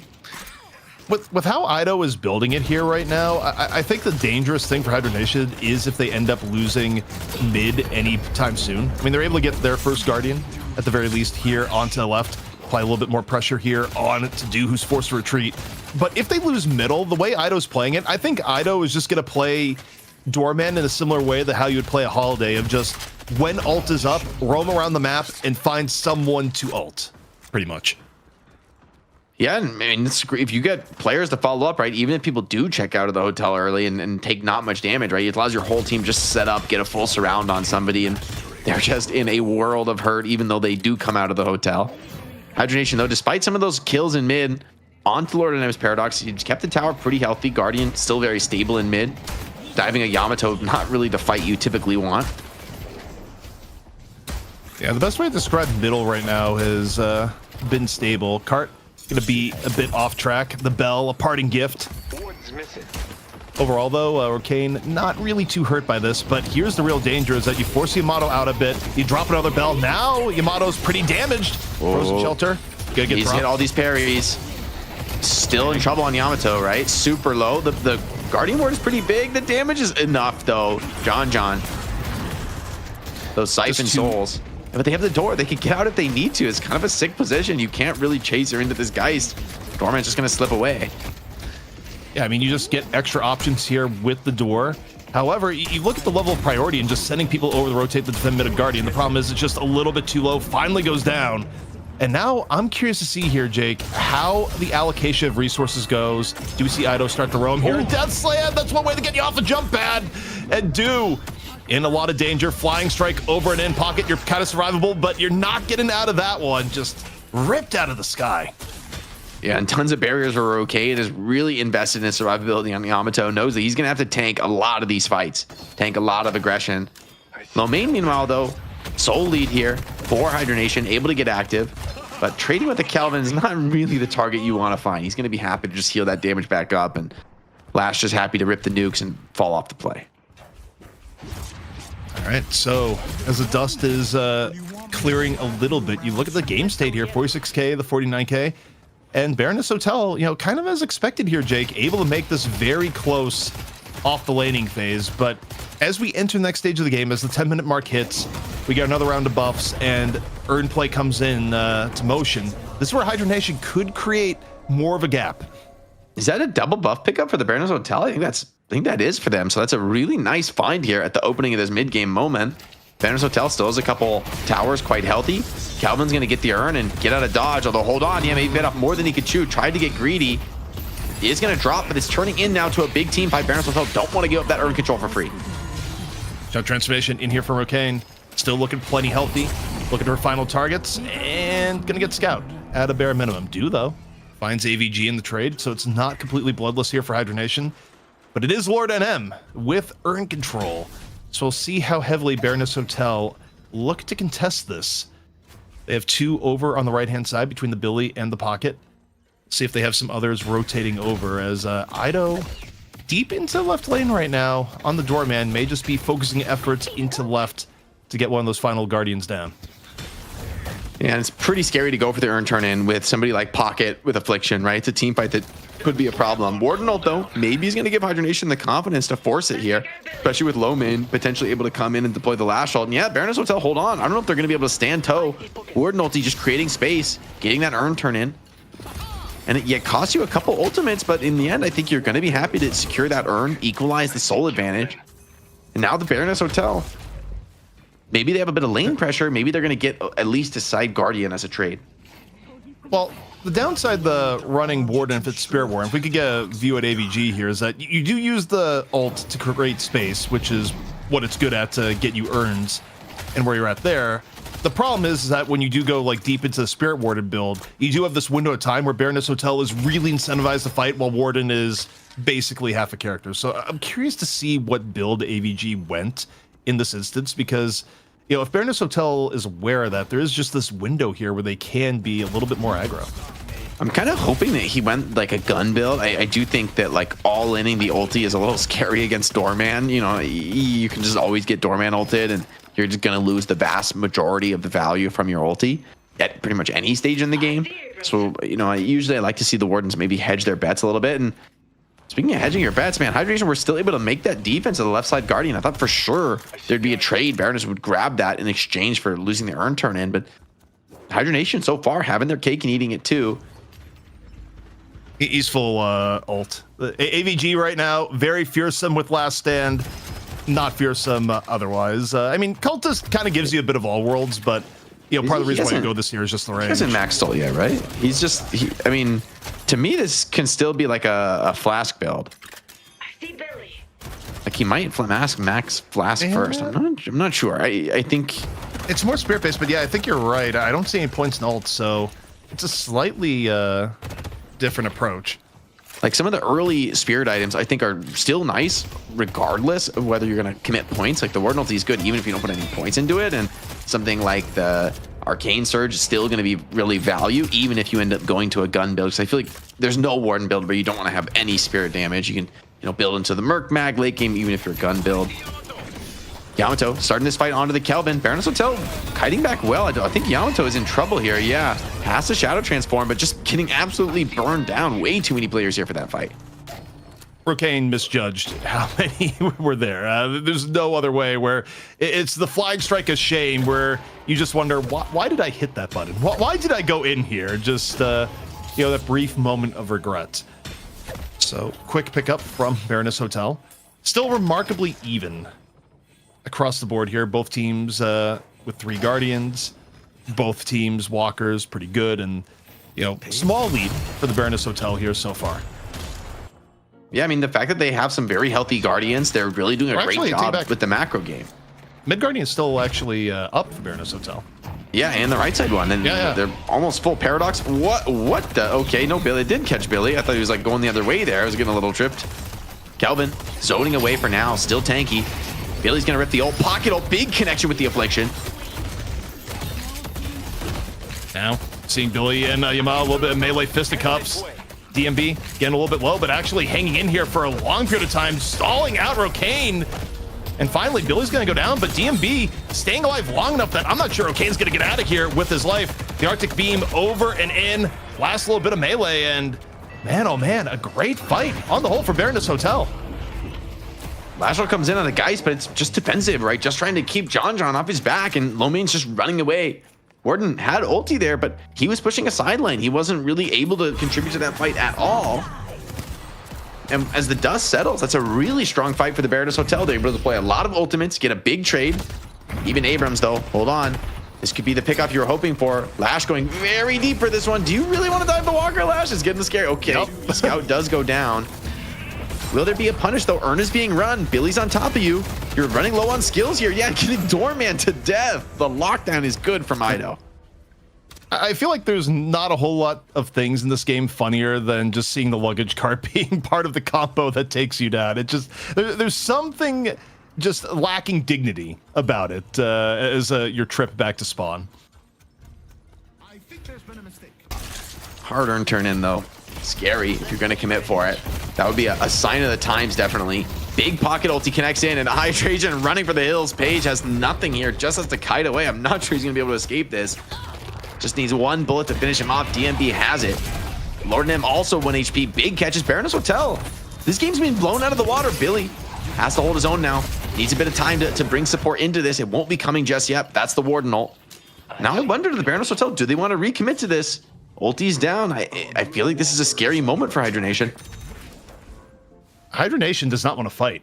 here. So I think if you're Baroness Hotel and you see the opportunity in the fight, you take it while you have Shadow Transformation, Last Stand, and Death Slam all down. Like, you actually have a pretty nice window to be a little more aggressive once DMB comes back into the fray. But, you know, for now, you look where Hydra Nation is positioning. They're not looking to invade at all, staying on their side of the map. But time to take a trip to the Baroness Lomain.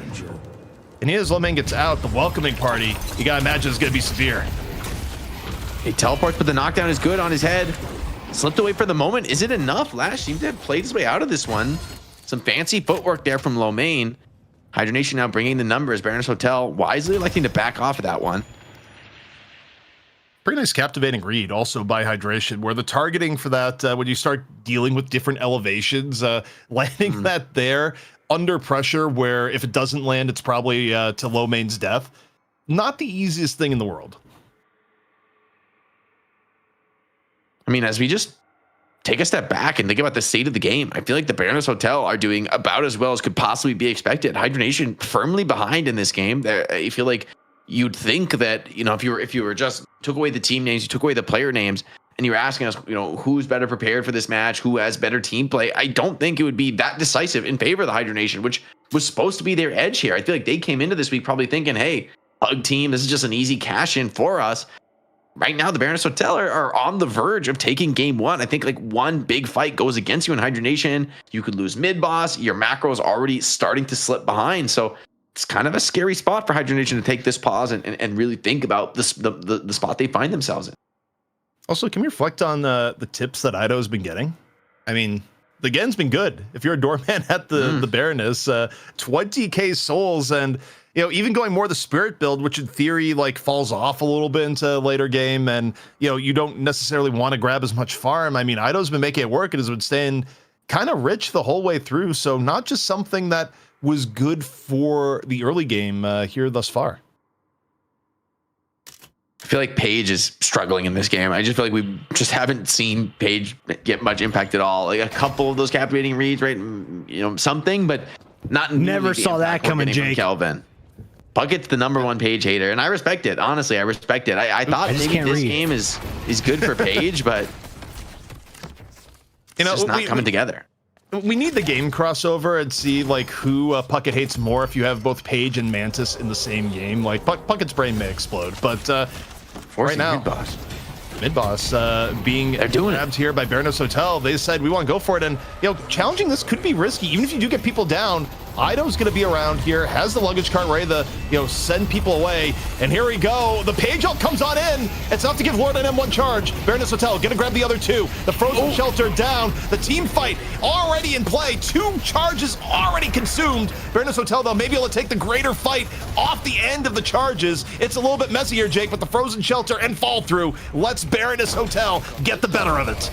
The frozen shelter was absolutely massive. That was so insanely risky from Baroness Hotel. I can't believe they got 2 charges there of the rejuve with all of the old stump in from Hydra Nation. I thought for sure, you know, maybe they get 1 more rejuve there, and that's a very different fight. But instead, a lot of these Baroness Hotel players escape on low HP. All the opponents are dead. Despite being low, you're gonna be able to get a basically free clear on the mid walker. I think, hold on, it's still a little bit tanky. Spawners coming in, but it just feels like too little too late. Hydra Nation gonna come in and try and get some kind of a contest touch here. Lash gets a big nuke off. Walker? Wait, what? It's still alive. Oh my god, it's on like 1 HP. It's that's actually just gonna get flanked and destroyed from the fog. It's actually 1 HP. Yeah, I mean, the tiniest of bullets is gonna knock that thing over. I don't think I've ever seen a Walker in either my own games or pro games live with that amount of HP. That's kind of ridiculous. It's a save for the moment, but I feel like at that little HP, you're just not going to be able to defend. I mean, at some point, Pocket is just going to come in and burst it down. And speaking of Pocket, man, Do is on a pretty big game. Do and Ido both very farmed right now. And that's a problem for these Hydra Nation players, right? Like, you know, someone like Warden, it's going to be a little bit of a scary game for Warden to carry with Doorman and Pocket able to kite away from you. Lash was getting in there trying to get aggressive on this mid Guardian or Hydra Nation, but getting potentially punished for it. I mean, I like the idea of pressuring the mid wave here, trying to use that offense to function as a defense of your mid walker. Warden ulti deployed. Something, but I don't know if it's enough. Baroness Hotel, they want this fight, and there's a lot of very low players on Hydra Nation. Death Slam, not really the greatest odds towards Baroness. Page goes for a ride into the guardrail. Read those books, says Doorman, as the cart was actually empty of books there, Jake, but full of Page. One shot from Pocket is enough to drop that mid walker. You do have the urn pickup for Hydra Nation, but there's no way they're going to be able to turn this one in, not easily, especially with the wave crashing against them. I wonder if the Baroness Hotel aren't about to just pick up that right side walker and continue to put the squeeze on a Hydra Nation team that is already very far back in the map, right? No ability to put pressure on. The macro much better right now from Baroness Hotel. Right side walker is the place to be for Baroness Hotel too, because not only do they get it, but it also gets them in a good position to not give up what could be a reasonable catch-up earn for Hydra Nation. And also for Hydra Nation, you have to kind of hold on to this earn for a while, because especially down souls, you're not fighting until AVG is right at the last stand, which is still going to be about like 20 seconds from now. Yeah, and I like this baiting the earn drop. I mean, there's a world where Hydra Nation takes a gamble and tries to do this, but regardless whether they attempt it or not, I mean, they've got to do something. You're just holding on to this earn. Pockets across the map, but there's 2 Hydra Nation players defending the left side walker, so surely there's no way they can get an earn turn, and they are down numbers here, but they're going to go for it. This is a big risk. Using the Warden ulti, though, maybe that's enough. They go for it. Frozen Shelter, though, come on down. Page ult in turn. But overall, Baroness Hotel looking remarkably healthy right after the Page ult, still in a really good spot. You see Billy kiting back, DMB taking a bit of aggro, now rotating back out of the danger zone. Yamato chasing on down. Rokane, though, again, has kind of gotten hit multiple times, going for the chase down and instead getting nothing. This time, getting the full expense paid trip into the Baroness. Half HP coming out, has to use Shout Transformation on exit. Flying Strike up over enemies all around. Nothing but a sea of blue here for Rokane. And Baroness Hotel swarming near the urn. Gotta take down Rokane. They lose John in the process, but that's it so far. I mean, the chaotic trades look almost good enough for Baroness Hotel, but so many of these players escape on ultra low HP, and they get all the cleanups Lash ult. Surely that's enough to take down this Billy. He's trying to play his way out of this, but the follow-up is good to hold on. Oh my, the heals are good, and even Billy gets out on 1 HP. Okay, Lash still healthy. Low main, the one man left standing here trying to just delay this, but Do has already cleaned up the rest of your team, and with the players dead, I don't think you're going to be taking much in the way of buildings, but you could definitely clear a lot of the jungle right now as the Baroness Hotel and just continue to expand your lead, which, by the way, already 30k souls, right? Already looking pretty scary just in a raw stats perspective for Hydra Nation.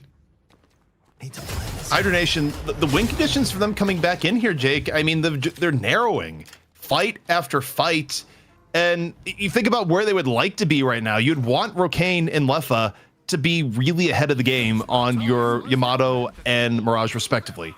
That's not the case. Instead, you're actually getting bullied by DMB, who, by the way, I think has been playing a ridiculous game on the Billy. Even in fights where DMB has been dying, the amount of aggro DMB has been holding, the amount of attention he's been getting on the Billy, I think is a huge reason as to why Baroness Hotel has been able to swing so many of these fights into their favor.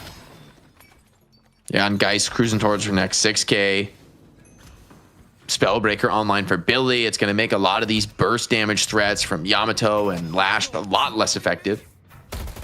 I mean, you just strong this game, right? The debuff resist, the raw spirit resist.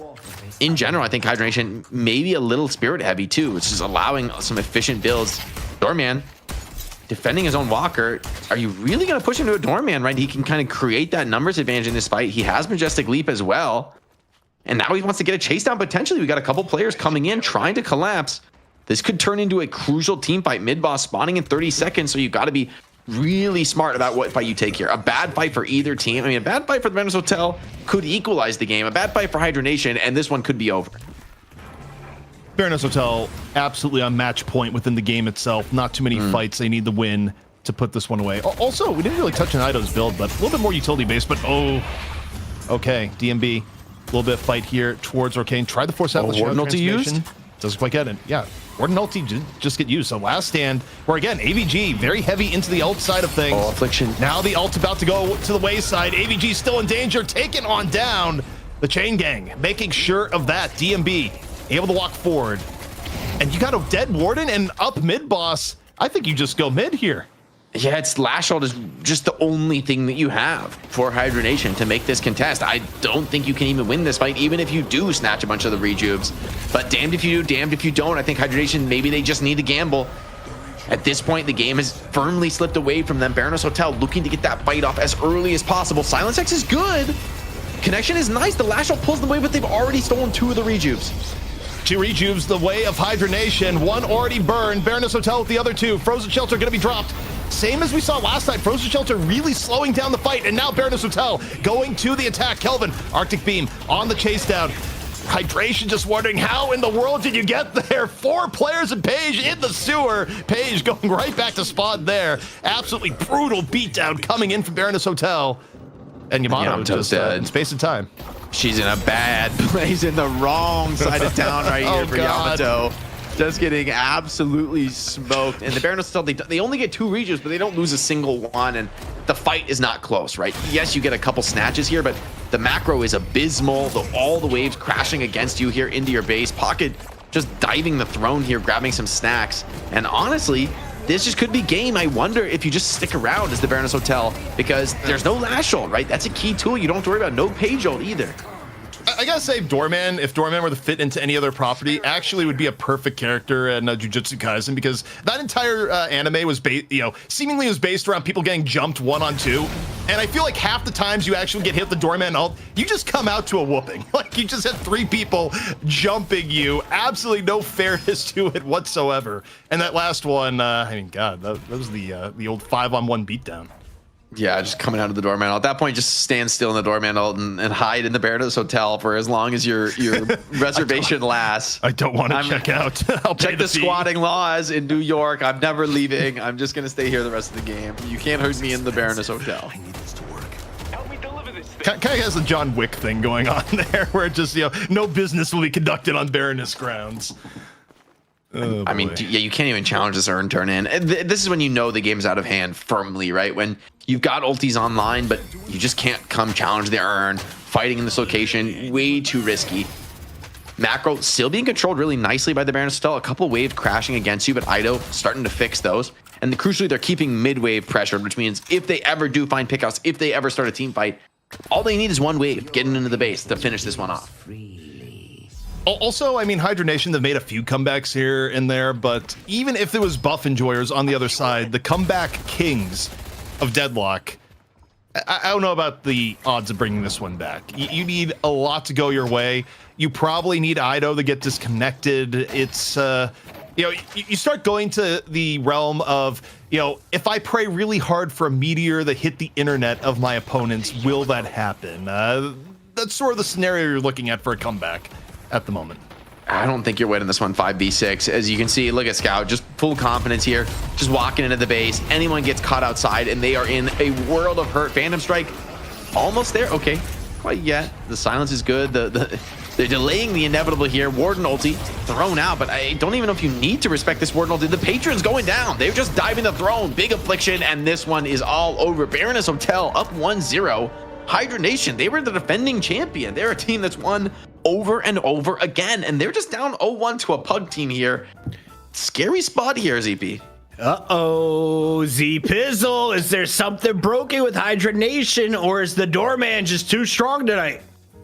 I mean, look, I think Ido came in and his hours upon hours of grinding Doorman on stream, which you can check out at twitch.tv/Ido. He actually got the Ido Twitch account. You can look at it there. He's been on the Doorman grind, and clearly it's paid off. Not just his Pocket and Yamato nowadays, also the Doorman checking in. And look, I think this was really scary for Hydra Nation. Obviously, Baroness Hotel, they are chock full of mechanical talent. And also, how do you prep for a team that doesn't even know what they're going to run going into this? This team was made 2 days before the tournament. They're having fun so far, Jake, and it's easy to do so when you're up. At this point in the game, we're 5 minutes deep. They're tied on souls. Did Baroness Hotel have any kind of advantage? I think it's just the gameplay, right? They executed so nicely. They get a couple players on some strong comfort picks, and I do feel like the Doorman looked amazing this game. I mean, Doorman's been one of those extremely polarizing heroes where we've seen it completely fail and fall flat. We've seen teams completely ignore it for weeks on end, just thinking it's just not good enough. It doesn't work. However, some teams we've seen executed on it and make it look completely broken. And so I think that dichotomy speaks to the really what's exciting about Deadlock right now is there's always that new build on the horizon. There's always that new strategy for these teams to discover. And hey, some of these top players, you know, maybe they don't need to scrim if they're just on a comfort hero. They know the game well enough. Questioning some of the advantage that Hydra Nation should have had in the series. ZP, as we take a look at some of the highlights, a quick reminder, Paige now drops from having a 40% win rate to 33% win rate. She's done for the night, right? I would think so. I mean, with Hydra Nation potentially facing elimination off the throne once again, and this time not to a team that's doing scrimming, but a team that got thrown together last minute. There's an element of pride here, even beyond the we don't want to lose the series, we don't want to lose $1,000. I think Hydra Nation is going to play things a little bit more by the books going forward here. And again, I do think back to the draft and think about conventional meta-analysis of what's good in Deadlock at the moment, and where Hydra Nation picked the page, they could have went for the Viscous, and I think the Viscous would have done a lot better for them in this game than the page, given the two options. Ido, welcome back. Welcome to the chat. Enjoy your highlights, my guy. The Baroness Hotel taking game number 1. Final thoughts on this one, Jake? Just really clean execution, especially from the mid game on. We thought maybe Hydra Nation would have the edge. You know, they scrimmed together, they worked together, but no mistakes. Very few from the Baroness Hotel. Very clean. And like Warden ultis kited left, right, and center. Same for the Yamato ultis. They're just playing really good Deadlock right now. Doorman creates player advantage. Kelvin creates player advantage. Paige isn't a real character. This was a 5v6 all along. Ananagon! I couldn't agree more. With that said, we're going to go to a break. I believe we're going into a game number 2. Can Hydra Nation force a tiebreaker? Or is this going to be another hot 2-0 upset? Jake, it's crazy in North America. Absolutely, just the way we like it. Solomon, break time. Be right back.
What's good, ladies and gentlemen? Welcome back to the night shift. We're jumping into map number 2, and there's a bit of a surprise at the top of the leaderboard.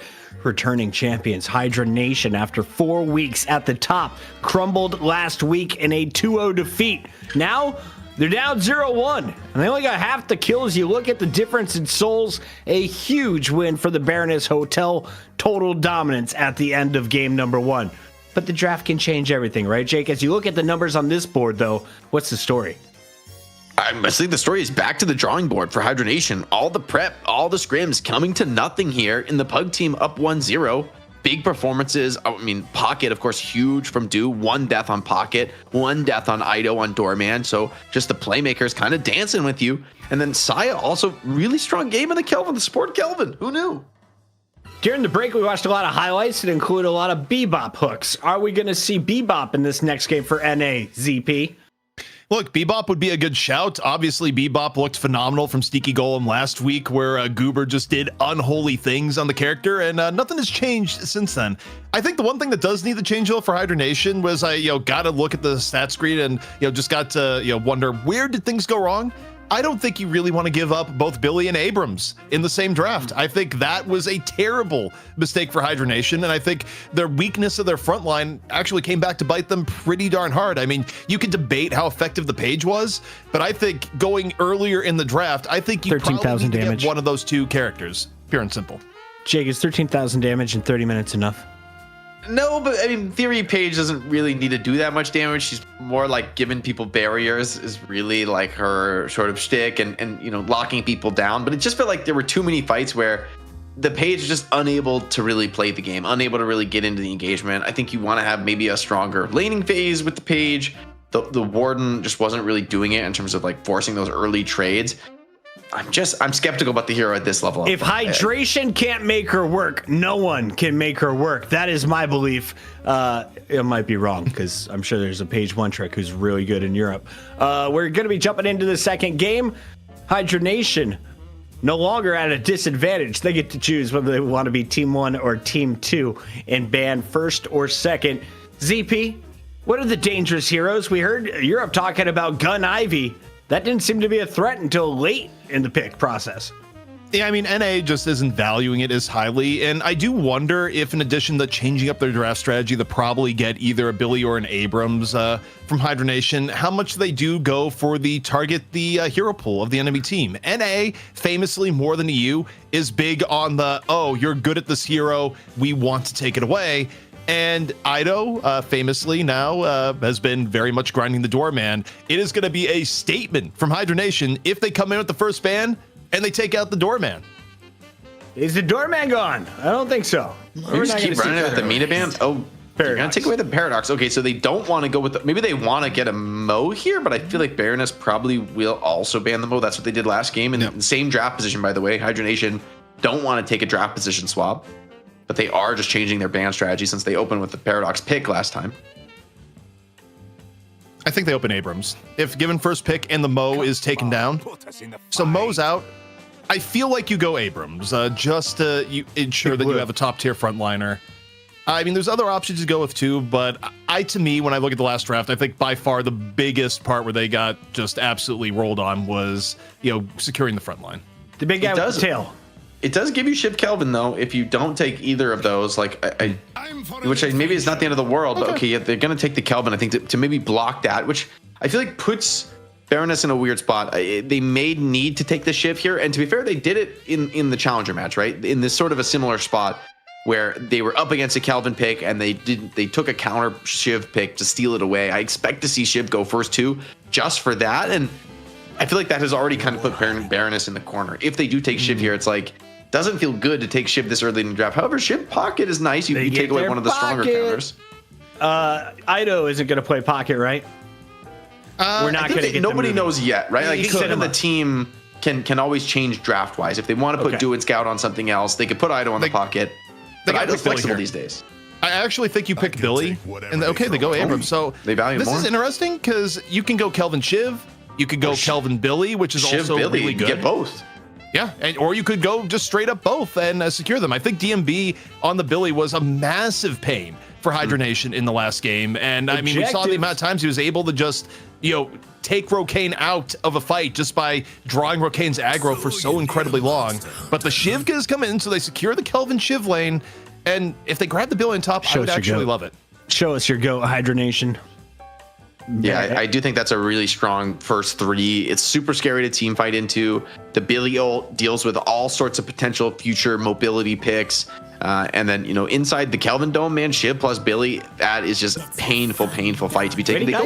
They probably Geist over it, which we have seen Geist, I think, on a bit of an upswing resurgence in the last few weeks, especially in North America. This does let Baroness take the Billy, but there's something you said against Billy where you're like, if our front line is just so beefy and high damage, like ult us in, pull us in, Billy, like we'll just take the fight against you. So if Billy brings everyone to the same gunfight where Shiv can mop them up, what does Lady Geist do with her ultimate, ZP? I mean, Geist can just play in the front line, and if you ever focus Geist, guess what? She's got to go for a swap. She's one of the characters that can really push limits, especially when you're looking to get like extra lane push towards a Walker in the late game. Like taking 1v2 against Geist is always like kind of is this a great idea? She just kind of has this aura of like, keeping people back. But the GT ban comes in, and the ban coming out here from Hydra Nation will be interesting. I mean, if they're not going to play it themselves, I would like to see them get rid of the Billy here, then not go against the Abrams Billy again. It's interesting they haven't valued that as highly, but I don't know if they're going to be able to get away with Baroness Hotel getting both again here if they don't ban it now. And they just get rid of the Doorman. They say, Ido, absolutely no way. This is interesting though, but like, do we really think Doorman's better than Mina, right? Remember last game, Mina was first banned, and I feel like the Baroness Hotel are just going to be like, yeah, you can ban Doorman, we're just going to go Mina. Ido's going to be just as effective, and honestly, maybe more so. I do think Mina's a better character than Doorman, especially a little bit earlier on in the draft. They go Mirage. I wonder if they might give up the Mina here entirely. Maybe they're just not valuing it, maybe they really want to get like one of their key farming cores online for the Baroness Hotel since they don't really have any yet. ZP, do you eat spaghetti with your hands? Absolutely not. You got a fork and a knife. You act a little bit dignified with it. You make sure it's a real spaghetti. You just drink it. Like put the bowl to your face and just This guy Chef Boyardee. He knows what's up. Mirage is in. Yamato is in. I feel like she has been in almost all of our games tonight. Yeah, I mean, Yamato's good, especially when you shore up your front line. Again, I mean, it's probably going to be Rokane on it once more. This time around, they have the Kelvin on their side, so they don't have to worry about a Kelvin Dome just ruining their life off in mid lane. And they're going to back it up here again with the Lash. So, I mean, Hydra Nation valuing a lot of the same things that they did previously. Big change-ups here just being getting the Kelvin and Geist in on their side, which... I mean, kind of makes sense. I mean, you think about things that ruin a Yamato's day. Getting swapped by a Geist is absolutely one of those things, and a Kelvin Dome is one of those things. So the amount of freedom I think Rokane is going to have in this game is going to be significantly more, even if there's still, say, a Billy that comes in as like the final pick on the other side. Cute Latchley, thank you very much for the sub, getting us off 666. I was getting uncomfortable because that number had sat there for over an hour. We're at 667 subs after that use of a Prime. Make use of your Prime as we lock in the final players. There's the Bebop. The hooks are coming. Good Bebop game, right? Natural, strong response to the Lash. And the Victor comes in. Okay, didn't have Victor on my bingo card today, but I kind of like it. I mean, the only scary thing, though, we're going to do a game Shiv execute. That's... Now that I think about it, how do you not get executed by Shiv on Victor? Sort of scary. It feels like, I mean, maybe you just tank it. Shiv doesn't get the reset if you kill the Victor on his ulti, right? Do we have any Victor mains in the chat? We've got so many questions for you right now. One of the new characters that we've only seen, 3 times in competitive play? I believe he's 1-1. We went a little bit silly at the end of the draft here. I actually was not expecting the Victor Drifter finish. Billy ignored at the very end, despite all the priority it's had at elsewheres of the day. And I mean, for Hydra Nation, okay, you stop and think about it. I think it was Lord NM that was playing Drifter last week. It's something they like playing. Whether or not it was like as effective as it could be, I think there was still a little bit of growing pains when you think about, you know, the famous Bebop versus Drifter end to the game. But a week also can change your comfortability on some of these characters too. So maybe Drifter this week will be the secret weapon. Jake, imagine you're in a hotel room. It's 2 queen beds. But you have to choose between Drifter, Victor, and ZP as your roommate. Who do you go with? Yeah, I'm gonna say ZP, man. That would be messed up if I said anything but ZP, man. I'm not gonna throw my man under the bus. Drifter's a literal vampire. Victor's like an undead monster. I'm not. That's fucked up. ZP, you made the cut, my guy. Welcome to Jake's room. We got the penthouse ready. This game is moments away. Will we see a game 3 in North America, or is it another 2-0 beatdown of Hydra Nation? You're watching the night shift. We're going off the rails, but these guys are in charge now. My job's done. The map is loading up. Z-Pizzle, give me players to watch on both sides. I mean, I think for Hydra Nation, you gotta watch Lord NM. I want to see the Drifter take over the game. Drifter, you know, kind of hasn't been the absolute most impactful character in comp play here thus yet. A lot of people wonder whether or not the character is even going to be that good of a comp character in the end, just because a lot of its benefits seem to be more pub stompy. So the fact that it's getting played in competition, I want the magnifying glass on Lord NM. I want to see a Drifter go absolutely wild if such a thing is possible. Did Puckett do something with his face or hair? I shaved. Did do that. Went to a barber today, Jake. Look at the fade. You feeling fresh? Looking clean and fresh, my man. Oh, and we upgraded the lights. Why? Because you guys donated. Thank you to all the Patreons. With your money, we are leveling up the stream, including paying folks to tap into the API. Shout out to Lotu, who put together all of these numbers. ZP, this isn't fantasy football, so I have no interest in the data beneath me, but you do. So break it down. What excites you?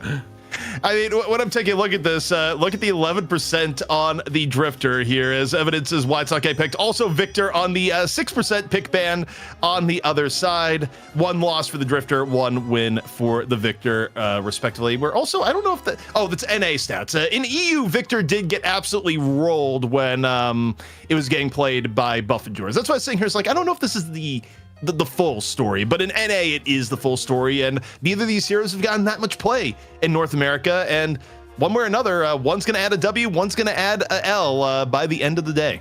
Chat, let us know right now, who do you want to watch, Victor or Drifter? We control the observers. Ask DDK. We're getting into this game as soon as we can. These NA players, they need diapers, or bigger bladders, or less water, or less nerves. I think they're about ready to take the stage. Jake, any advice you'd give to the Baroness Hotel? This is a pickup squad that just beat a reigning champion lineup. They are 1 game away, and there's a Drifter on the other side. How do you abuse this? Just stick together, right? In theory, yes, but the team fights are going to be a lot scarier this time around. You don't have that Billy plus Abrams, power combo. I do think in this game, I'm wondering whether it's going to be harder to deal with the Drifter snowballing, right? I think in the early game is crucial. Drifter is one of those characters, a little bit of a feast or famine. If you get online, you get some of those like gun buff stacks online, start catching some people off solo, maybe still on their bag in the jungle, you can be such a menace. However, you can just as easily, I feel, fall behind and really wind up in deep trouble. Sort of similar story for Victor. I think wants to be pretty strong, wants to be pretty tanky. And in this game with Shiv, I mean, playing on low HP is going to be scary. I think Viscous definitely needs to be on point, cubing some of these executes out of Shiv. If you have a Prime and you haven't used it right now, I think our production team just showed you they deserve it. Shout out to our observers. We got Victor on the left, on the right. It is going to be the Drifter. Enjoy. On the mic for this one, you got Jake and ZP. ZP, show is yours. Yeah, getting into it, we got Hydra Nation in the yellow, Baroness Hotel once more on the blue. Players giving us a little bit of consistency as to the who is who. But, Jake, Victor had a rough time at this little competitive play back when Jumpstart was a much lower cooldown than it is now. Victor got hit with nerfs in the interim, and I'm curious to see if this Victor from Saya can work. I mean, if anyone could make it work, I don't want to be the one to doubt Saya, but I do kind of doubt Victor, just because even when Victor was way more powerful, people could play around him pretty effectively at the comp level. Let Saya cook, all right? Let Saya cook. I see the vision in this game in particular, right? When you think about the front line, the cores here for Hydra Nation, you've got Geist, you've got Yamato, we've got Shiv, Kelvin, Drifter. Like, it feels like Hydra Nation, this is kind of a straightforward Kelvin draft. Like, lock people down with a Lash LD, get them all in the Thunderdome with Kelvin, and just brawl it out in there. And I feel like there's something to a Victor build that's like all green and a little bit of spirit damage that's just unholy tankiness, you know, ulting and surviving and just lasting long enough where people can come in and bail him out. I'm not sure it's going to happen like that, but I think that's the theory, that's the concept, and I kind of like it. I kind of want to see it succeed here out of Saya. He's proven himself like a very flexible player already. Take a look at the lanes as they set up here. I mean, mid lane for Baroness Hotel, old favorite. You got Mirage Viscous, and it's going up against Geist Drifter in middle. Or I don't know what my read is on Geist Drifter. I feel like it's at the disadvantage to Mirage Viscous, though, particularly in mid. Like, that seems like a survive lane coming out from Hydra Nation as opposed to we're going to win the lane. Love seeing the primes come out here. Big damage coming in. A very scary harassment lane here. Lash and Yamato both with a ton of spirit nuking threat. That being said, a hook in. Ooh, getting under tower is not what you want against Abrams and Bebop. Yamato has to get okay out of that one real quick. Take a look at what's been going on in middle. Actually, we're just shifting all around the map, as is right now. Low main here, just again out of the way of the charge. And actually, Ido get a little bit frisky there. Lower HP. That was a little bit dangerous to go that deep at that level of HP. And the hook comes in. Ooh, but can you low HP is low? Bebop. Yeah, like what? They just don't have enough follow-up, right? And not able to really double down. They do put a lot of damage on the Lash, but Ido's so low. I mean, this is getting scary. John, he's finding the hooks, but the counter pressure is just overwhelming. Hydra Nation not backing off in the slightest, already going to shove another wave under Guardian. Now, this side of the map, though, things are a little bit more comfortable for Saya and Pocket, putting a little bit more active pressure there on the opponent Guardian. Although, does he go there? Oh, my box running, man. He's going deep for the boxes. Yeah, you look at that. With the 5 gifted. Sig does not feel efficient. It's kind of slow, but well, the wave's been pushed against them, so it's not too big of a deal. It's interesting. I mean, it's probably, if you time it out, it probably makes sense, but in that case, maybe it wasn't entirely synced up with the wave. Man, dude is just styling on him here on the Pocket. So mobile. Bomb on Lash. Hold on, Lash in a bit of trouble. Doesn't want to take those poke trades. And that's after he used Flog. Still very low HP. Kind of got the more accurate matchup over here on the right-hand side between the Bebop and the Lash. Of course, Ido's recovered, by the way. He's at 2.6 as well, so he's at completely even. Yeah, I mean, at this point for Hydra Nation on the right, you kind of have to be really defensive. There's a lot of things that just kind of instantly kill you for low main, but interesting in middle. Viscous dying to this Geist Drifter lane, and you know, the Drifter getting some decent work done, so it would seem. Yeah, he does a lot of damage there. If he's able to get you with those claws in the melee range, you are in serious trouble. Even someone like Viscous. But Mirage is just that immovable object in the mid lane. A couple denies going against them. They're going to grab a heal out of the mid lane? Are they just boxing? No, they're going to try and heal back up to full. Still a relatively even early laning stage. No meaningful advantage for either team, I think. Drifter ulti online, but not really much you can do in terms of forcing that early. Shift Kelvin lane, Hydra Nation, looking to get perhaps a little bit more aggro. I mean, honestly, the Pocket Victor lane holding its own a little bit more than expected versus this so far. The Frogs come out, Affliction dropped. Now, going a little bit deeper here in the AVG. AVG going for the killing blow, just a little bit off target, but closes the distance. It gets the quick melee right on. Close. Okay, the heal keeps him up there. Little scary. Drifter grabs the movement buff. I still think Ship may need to go back to base and maybe just dome him to keep him in the lane. But yeah, Do biting off a bit more than he can chew, even with the Affliction. Oh, and a big catch. Backstab onto Scout is good. Lord NM making Drifter work here so far. Hydra Nation, small lead starting to be had. But you look at the Guardian situation, it's pretty even so far here, Jake. Everyone's Guardians looking reasonably healthy here so far. So in reality, the early game A few kills here and there, but neither side with a massive advantage here just yet. Yeah, definitely the game's still very even. Drifter has gotten very aggressive with the build, but it's hard to get in aggressively. I feel like if Viscous just plays this one passively, Mirage is one of those laners who can kind of comfortably sit very far back in the lane and don't really have much tower pressure. Oh, you're deep. The backstab is good. That's the way to dive. Talking about getting in. He almost gets a Viscous. Yeah, even Scout, he can't really stand and deliver against this, and it does find that kill, so that's actually going to be a stack there, killing the isolated Viscous, but I don't think you're getting out of this one. Maybe? Oh my god, he is. That's unreal. Lord M is on the redemption tour after getting exposed a little bit by Goober last week. Wait, what? DMB is back with a vengeance. Grab 2 quick kills in the mid lane. Just quick 2 little taps. And immediate get a little bit of revenge after what looked to be a very stylish Lord NM play. I mean, it still was stylish, just the final result, yeah, you lose some points for that. And Dome's been used here, and they weren't able to get any kills off. I wonder if Pocket like played his way out of that one. Victor does still have ulti, so he doesn't care necessarily too much taking an execute, and that's Majestic Leap online for Pocket. Do grabs a couple of stacks. So you're gonna go for the Affliction. Looks like the Cape got caught in an unfortunate scenario, but they're still struggling to dive in deep. That's a big dagger found by Shiv, though. It's going to be very annoying as Pocket would love to just heal up. Can't quite do it just yet. Also, I mean, does Lord NM have 3 stacks right now? He just took down DMB in the jungle a moment ago, so... You know, a Drifter snowball. It's scary. Oh my god, where does HP go? He just absolutely pummeled. Bit off more than Jew into the Abrams and ends up falling. John. Able to finish off. Now Hyper Beam coming on out, and the Guardian... the main target here. The anti-aircraft cannon. Hold on, even Yamato, no safety, no quarter being given. Tower getting low. Bebop's a little deep, but yeah, I think this has to be that tower going down here in the side lane, and that frees up Bebop to roam and get active. So it's kind of Lord NM versus John right now. 2 snowball heroes, both freed up to get active in the early game. But it's Lord NM who still has to stay mid and keep putting that pressure on. I wonder if there's not going to be a big rotation. Oh, stealing this camp is a very nice find here from the side lane. I mean, rotation would be nice just to free up Lord NM to do a little bit more roaming here on the Drifter, but for now, may just be content getting in here. Another tip for efficient farming, just, you know, getting your melee in on both creeps there. Creep wave, though, coming up to the Guardian, so decides to leave the vault alone, at least until this is dealt with.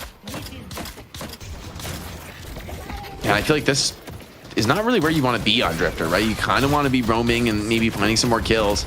Defending this lane isn't the best. Shocking reanimation forced out, but Shiv, Kelvin, I'm not sure they can stand toe-to-toe, and okay, Hydration jukes out of it for now. He's so incredibly low. Shiv, do you want that smoke? Are you sure? I'm not sure about that. It was pretty close on the execute threshold, and the snowball misses, man. If Victor gets out of this, he is going to be sitting pretty, and I think he's just gone. Comfortably safe. Pocket denies any sort of kill chase there from Hydration, and you're going to be back to full in no time on Victor. You know, this game has been many things, but you can't accuse it of being boring here so far. The action has been fast and furious. DMB. Yeah, look at the bear of Lord NM that time. Death Slam coming in from low main, even the score, but for the most part just needs to leave. Not something can easily follow up on. Man, that double kill fed to DMB is getting really painful right now. He's leading the game, and this is that hero who can beat anywhere all at once. Mid Guardian almost certainly going down here. Kind of a weak flog out of Lash. And I think he's dead. Yeah, he's caught. Even had the stacks. Ido snuck in, got on top of him. And the Baroness Hotel, they're wasting no time and just snowballing this game, getting active, keeping that pace hot. Express shot online for Viscous, and so he's going to be super annoying. This is sort of a light power peak there early in the game, and man, just doing tricks on it on Pocket right now. Also, I mean, look at the game state here at the moment. 2 Guardians down for Hydra Nation, all 3 Guardians still up for Baroness Hotel. And this is a pretty significant advantage as the clock is about to strike 10. Mid buff's coming on up. Baroness Hotel swarmed over the left buff. Might have gotten the right buff too. Couldn't really, didn't really see on the minimap. I was looking at the left. But now, immediately aftermath here, AVG gets caught. Ido on a 3 kill streak here. Earn pickup. Should be easy if Viscous does want it. And yeah, Drifter getting just absolutely bullied. Kelvin coming in, stepping toe-to-toe, but the punch is good. Forces Kelvin back. Drifter still wants to fight this one, maybe with the dome mid, but already the Affliction is good enough, and they don't even want that fight even inside the dome. Just Baroness Hotel overwhelming, continuing to bring numbers, and it's going to be 3 Guardians to 0. ZP, this is game point. I mean, Hydra Nation on the verge of being eliminated. This could be one of the first times we see a Pug team crashing in and taking down a team that has won, what, how many times in Night Shift already? It's ridiculous. I mean, it's been a rough 2 weeks for Hydra Nation, but this would be the ultimate, the hook on top of it. John, not letting Lomane escape everything, going right for the Baroness Hotel. And this has been a ridiculous run. And yeah, I mean, if you're Hydra Nation, with this amount of lead, I mean, you're closing in on a 15, nearly 20K soul difference. This is a type of lead that you might not come back from. Yeah, this is scary. A lot of cult sacks also being built there for the Baroness Hotel, right? So they have scaling potential. And I mean, the lead is so big, it's a favorable earn turn in, which at this point should be free. But remember, this is first turn of the game. This is 3K souls. It's not really worth that much, especially when you're being pressured all across the map. You need to find kills. That's how you really make this comeback work. But so much easier said than done. This is also how you fall further and further behind, taking fights against a Baroness Hotel that will not give anything up for free. Also, you're playing heroes like Drifter that kind of like to be ahead and stay ahead. And, you know, if you fall too far behind, you disproportionately have less impact. Guardian, though? Guardian got a tower, but I mean, 4 stacks. Yeah, he's dead. Bye-bye. DMB also on a 4 streak, 12K. So much on Leffa right here, but Leffa getting caught. You don't want that. He's already used the swap. Doesn't have any way to play his way out of this, but the support is there. Okay, Shiv Yamato coming in, bailing him out of trouble. Viscous now. That's a low HP goo ball. Moving on in a little bit more extra malice. However, here comes John. The hook over the bomb. Leffa, take it down. John coming in like a wrecking ball. Is he gonna get the other here? Shiv He's dead. Looking low, and yeah, the bloodletting taking its toll. Great rotation from John to keep things in a good spot here for the Baroness Hotel. Drifter threatening there on the side lane, though. So I think these types of trades, I mean, I think this is actually good for Hydra Nation. Just is it good enough? Hook in, good, onto the Yamato. The pin follow-up is beautiful. And Yamato, no ulti, right? Just has to play her way out of this. They do have the Kelvin Dome. It's gonna maybe be necessary to use. Okay, holding on for the moment and a pause at what a fortuitous moment. Seems like Hydra Nation can play their way out of this. I mean, Hydration just really doesn't want to waste the dome. And honestly, that DC from Ido might actually be what saves Rokane. You get a little bit of time to think as you look over there and see the beam that was very quickly about to turn Yamato into soup. But man, I mean, okay, getting the urn on their side actually did help catch Hydra Nation up a little bit more and a few kills, even with John able to get 1 or 2 in return. Being behind, Hydra Nation got a little bit more off of that. Also, a little bit more laden souls than that for Hydra Nation if they're able to get those final 2 Guardians down. But a tough start for Hydra Nation. And they're running a comp here, Jake, too, that I look at this Hydra Nation comp, and if they were to lose another fight, they don't really have a ton of comeback heroes here. I mean, okay, you have maybe a Death Slam as your option here, but generally speaking, Hydra Nation, they're a comp that needs to be even or ahead to actually function. Yeah, maybe the Kelvin Dome is like one of the ways I could see some playmaking. Hold on, John getting potentially caught, but okay, maybe you bet off more than you can chew. Abrams willing to take that 1v1 even against the Drifter. A lot of numbers being deployed in the mid lane. So far, a 1-for-1. Kelvin Dome blocks that slam. But who's holding his own there in the dome? It's Sai. He hasn't even lost the first life. Still holding on to that reanimation. Man, oh man, 9K up now. Baroness Hotel, I think a little bit too early to going for mid boss, but you see the chase down. Up and over, gonna see Lomane getting out of there. Jump pad action in from Ido. Warpstone Abrams on the hunt. Lash is still around. Yeah, maybe don't want to go that deep in the walker.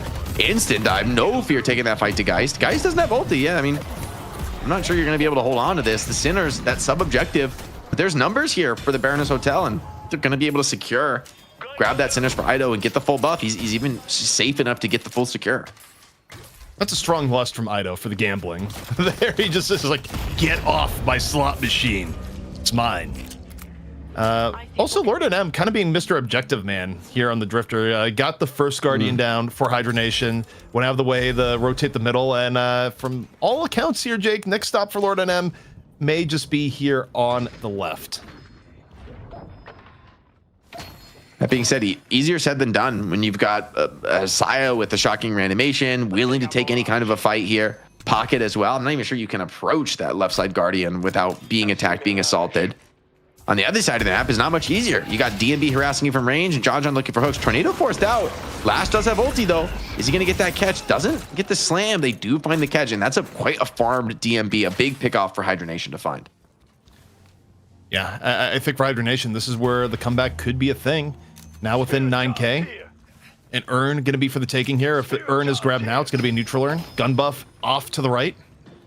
Or it looks like, I think they gave it to Letha from the looks of it. John's watching this. Oh, it's a favorable urn. What? Oh, you're not getting it so easy though. Bebop on the case. Damage on the Lash. Should be out of that one. Yeah, the ground slam. Pulls her up. Oh no, I know. You thought you were free. You thought you were safe. You know, the Ido Abrams arc also checks out. Ido's also had the Abrams grind where, you know, I remember the first few times it got played in comp for Ido, it did look great, but Ido eventually made it one of his better heroes. Shelter really use. You're still afflicted. I mean, Shiv's dying. Shiv's afflicted. He's ticking down. The bloodletting, I think, has got the kill there. That's wild. The Shiv Kelvin, not quite looking as good as it normally is, but Hydra Nation, they're able to get the urn, and the urns have been keeping them in the game here, Jake, even as they've been losing objectives, like the Walker there. Drifter, 200 HP, and not in a good spot whatsoever. Yamato has the ulti. Lash does hit the connection. DMB, do they have the follow-up damage here? Yeah, no tornado looks like left. Big slam from Abrams. Onto that Yamato, but is he 1v2 now? Ido, yeah, gonna be maybe a little bit too scared to stick around, but hey, all right, he's willing to continue to take these trades. Has that heavy melee as he's using the mobility to his advantage, but escaping Lash feels unlikely and making a lot of time though. However, Hydra Nation seemed to be taking a nice trade on the other side of the map. Ido tried to go every movement trick possible. Warp stone, melee, wall bounce, 500 HP. How much longer can Ido survive? DMB's here. Traveler coming on in. Traveler over the buy, a little bit more room. Does Ido survive with the aid of Mirage? It's looking like the answer may be yes. Ido's still running, but you look at the mini-map. With the assistance of the Traveler, DMB secures safe passage for Ido. Insane jukes from Ido to live long enough for DMB to ult in. Do was caught elsewhere across the map, and maybe this is going to be finally that third Guardian clear at Hydra Nation. Shiv taking a lot of damage here. Viscous adding to that pressure. Parried one of them. Okay, Shiv's just going to die for this, and he's not even going to get it. Are we playing a fighting game? I was just seeing AVG just juggled, never hit the ground towards the very end. The Guardian's needed here, Jake, too. I mean, you think about how deep we are into the game at 18 minutes. You need the item slot. It's non-negotiable. Someone from Hydra Nation is going to have to go and be the sacrifice. They thought it was going to be AVG, but now they need to add one more. Oh, stealing doubles is big. John's doing the Baroness doubles, and okay, Lord of Lamb, he knows he has to contest this, but you know, it's not enough to just walk in. This is Victor. He's going to go back and maybe keep doing the doubles. This guy has shocking reanimation. He wants to take the fight. I mean, look, when you're a living undead monstrosity, gambling at the center sacrifice is one of the only joys in life you may have, Jake. That's what I'm learning watching Saya. I mean, he's getting the winners, man. Winner, chicken dinner. Lash walking up, looking for something in the mid lane. Hydra Nation maybe saying, hey, want to take a gamble on a team fight here. Feel like maybe they do have the edge if they can actually bring everyone together, create some player advantage in the Kelvin Dome. The Baroness Hotel, they've been getting a lot of pickoffs, but the lead has still been quite manageable. However, that being said, the pickoffs continue. The beatings will continue until morale improves. Victor, well, Main kind of looks towards Victor's direction and just kind of says, nah, not actually what I want to go for here. However, the death slam onto the Viscous may be way more tenable. 10 HP and gone. Enough burst damage to be had there, but looking elsewhere. John in the middle, burning down hydration. The trades across the map, much favoring Baroness Hotel, and okay, is it mid-boss time? There's enough dead on the map. They're going into the middle. This could be huge. Dude takes down low main. The gap continues to widen here. And Luffa, maybe one of the only farm people on the team. Luffa right now, getting it from both ends here as you got the Pocket and Victor taking the 2-on-1. And this may be time here. You got the tech with Drifter. You can mark the rejuve. Oh, DMB found him. He's tornadoed. He comes in, does get a parry, but okay, the instant follow-up there is good from Abrams, and the fight is way too strong from Baroness Hotel. Yes, the rejuve is a decent steal, but you have no chance of standing toe-to-toe. Way too strong right now are the Baroness Hotel, and our Pug team on a 20k soul lead, looking to grow even further. Drifter, such a fast hero, though. Maybe he's going to be able to play his way out of this one. Remember, he does have that Veil Walker. It's back up, too. Also, very heads-up play by DMB, where Lord NM, I mean, Drifter's one of the heroes that does have, like, sneakier ways of, you know, messing with rejuve, and, yeah, it's difficult to do that if you get intercepted before you're able to get the mark onto the crystal, so no, you know, sudden appearance, parry, and full steal. They really get a small piece of it, but, you know, Hydra Nation even further behind now, Jake.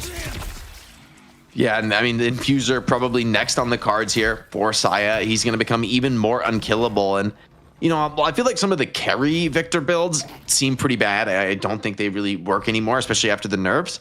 I do feel like there's room for this like pure tank Victor, where you don't need to deal that much damage. Your pass, or your third skill rather, not quite a pass, it basically does all the damage you really need. And the value of being able to tank through something like a Frozen Shelter, or, you know, even be killed by Shiv or Lash, and yet still be able to come into the team fight off that reanimation, I think could just be enough, right? There's a lot of damage on the rest of this squad. Do on the Pocket, he's got Spirit Burn, so I kind of want to see how Pocket plays this team fight.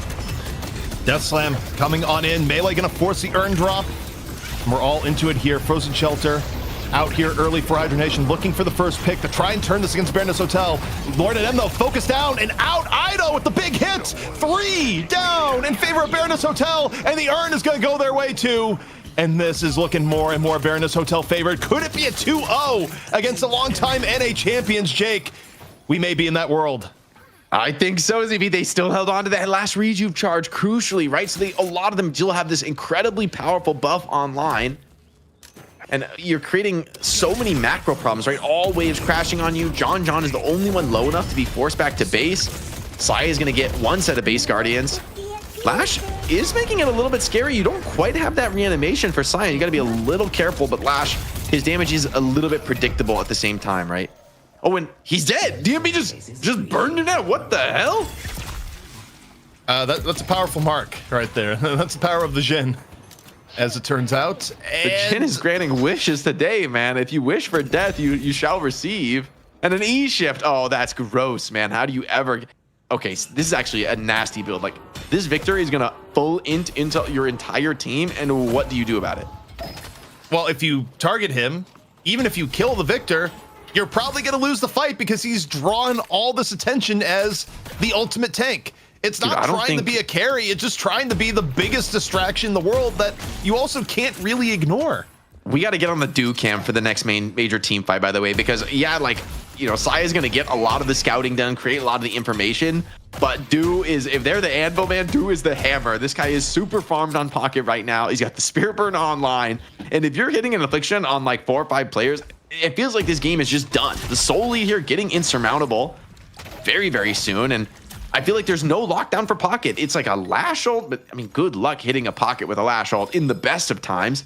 And in a game like this, where the Baroness Hotel are always going to have the vision advantage with these heavy tanks initiating first, I think this is just Do playing player versus enemy, man. Like, he's just going to do whatever he wants and just pop this entire team from Hydra Nation in the next main team fight. Also, I mean, Jake, you look at the difference in souls here. What in the world is the win condition for Hydra Nation here? I'm doing the equations in my head. I can't figure it out. I mean, it's the difference between the two teams and just damage. Even if you get a clean pickoff, the rest of Baroness Hotel, they're going to be able to win 5 on 6. I mean, for Hydra Nation, this one is about as packed up, I feel like, as it gets. Yeah, man, this is Ido's revenge for all those weeks of the like instant Pocket first bans. Ido has been in the lab, he's been cooking, and now he's back with a vengeance. Great game on Abrams from him as well. Kind of can't say enough about the praises for this Baroness Hotel team. They deserve this win, man, and it feels like there's just not much hope. They're playing it really safe, which I think is a mark of respect for Hydra Nation, right? An experienced team. If they pull off one really clean team fight, maybe you do a massive overextension as the Baroness Hotel, you could find yourself in a bit of trouble. But they're not doing that. They're going to wait for these key objectives, fight around Urns, fight around mid-boss. But honestly, Saya's calling, I'm diving Fountain, man. Like, this guy is unkillable. Death Slam, no connection. Oh, I don't think you want to commit here.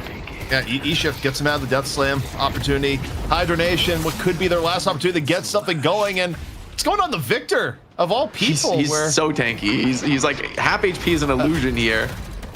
Lord and M down, first to fall. Saya, by the way, still alive despite the focus fire. Frozen Shelter in here for hydration.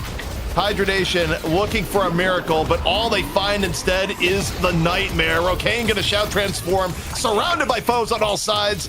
Nothing is gonna happen from there.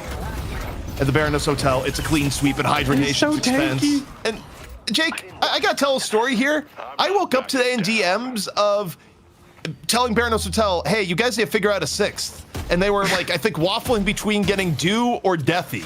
Like they weren't really sure who their 6th was gonna be.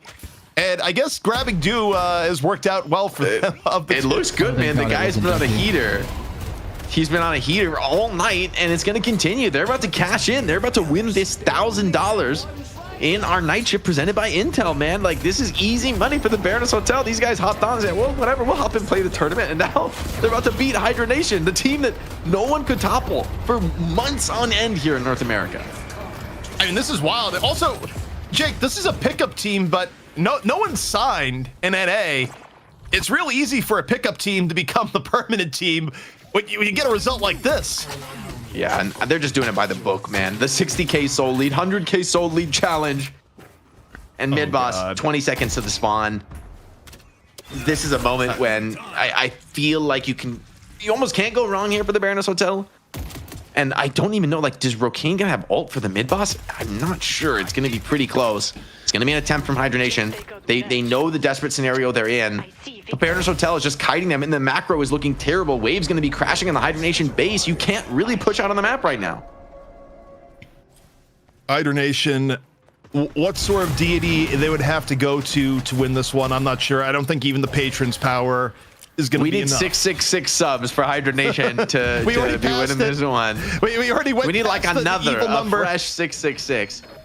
They're looking for some kind of pickoff around the mid boss, but Baroness Hotel are playing this so intelligent and patient. They don't need to force anything. Dude's gonna be the one to scout things out.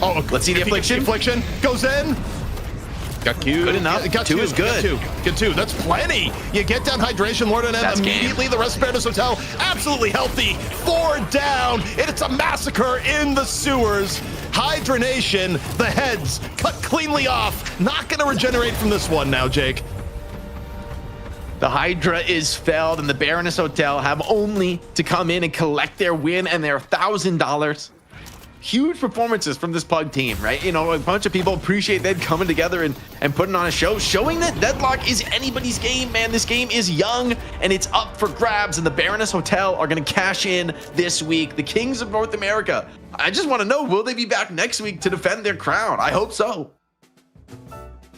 DMB cashing in back-to-back weeks, and he brings 5 new friends with him. Scout, John, Saya, Ido, and Do get the job done for the Baroness Hotel. ZP, are we nervous about Hydra Nation falling, or are we excited that more competition is arising in NA? I mean, look, I'm excited for the competition. That being said, if I were to wonder if the Hydra Nation roster is going to stay stable, I would be shocked if they just ran it back with the same 6 because, look, it's a roster that often changes when they face adversity. And there's no greater adversity moment for a team than getting rocked by the pickup team. Admittedly, a very talented pickup team, arguably a super team, but a pickup team nonetheless just came in and 2-0'd the oftentimes most decorated team in NA. We were excited about the Drifter versus Victor showdown. Lord NM for Hydra Nation on the Drifter. On the other side, the Victor play was something that I think everyone was pumped for, especially towards the end. Saya just built like the regenerating monster that he is. Yeah, great performances on the Victor. I think I feel like the Victor, we were questioning it, and even at the start of the game I was like, well, there's like sort of this world where you just become unkillable, and maybe Geist and Shiv and Yamato just can't deal with you, and he just outlasts you in the fights. And I wasn't sure we'd get there, but we did. I mean, great performances across the board though to reach this point. Like DMB clutching out in the early game, right, getting some key counter kills where it felt like maybe that mid lane could have gotten out of control. Also want to highlight John finding a ton of key pickoffs with these opening hooks. And also Ido, man, just there when the team needed him time after time on the Abrams, no less. The pocket was the expectation from chat. Game 1 doesn't pull that out. Instead, lights things up on the doorman. Game 2, it's the Abrams. A 2-0 sweep over Hydra Nation, and Ido claiming, I don't want to join a team. I just want to stream, bro. If he's this good, shouldn't he play with these guys more, Jake? I mean, heck, don't make a team. Don't scrim. Just turn up and win $1,000, man. Like, stream while you do it. Like, we don't care. You can stream your game. Like, go for it. And CP, as we take a look at some of the final highlights, what did you see endgame? I mean, I saw a team that was just having an immense amount of fun towards the very end. They played the victor that could not die. Ido was half Abrams, half horror game with all the jump scares that we got from Ido in this particular game. And look, I do think there's something to be said for a team coming in here and they were playing with the house money from the get-go, Puckett. No, there was no pressure on the Baroness Hotel to say, you guys got to win. It was just some of the best players in North America, throw them together, shake it up a little bit, and suddenly the heads of the Hydra get severed. Here's a look at some of the numbers. Jake, walk me through it for those on mobile.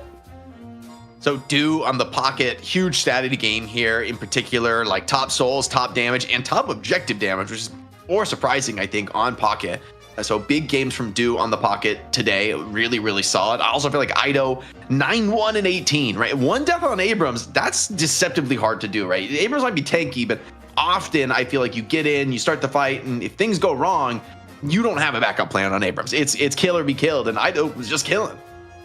Incredible stuff from Baroness Hotel, the pickup squad that wins by 70,000 souls. And you can see nearly 30 kill difference in the final game of action. ZP, it's been a crazy 2 weeks. 3 weeks ago, we had some new characters dropped on us. They are evolved in EU.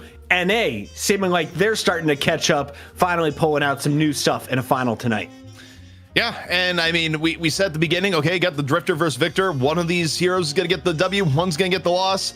Honestly, I thought it was going to be the Victor, but we saw a different take on how to build Victor. It was really good at drawing a whole lot of attention, and, you know, Lord M, to his credit, had a few nice moments on the Drifter, but I think the problem for Hydra Nation is that they fell so far behind the macro. I mean, you look at what the Guardians, they lost Guardians way before they were able to get some of their own. Lord M was just basically having to go and, you know, scavenge for Guardians in the late game long after Baroness Hotel had already gotten all three, and, you know, off the early game performance, Hydra Nation, they had 1 foot in the grave and they could never take it out.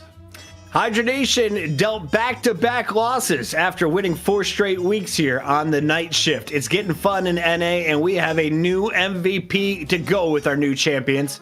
Who is it tonight? Ido, the doorman play, earns love from the chat and apparently our staff. Let's take a look at some of the best highlights from games 1 and 2. Was the doorman or the Abrams more impressive tonight, Jake?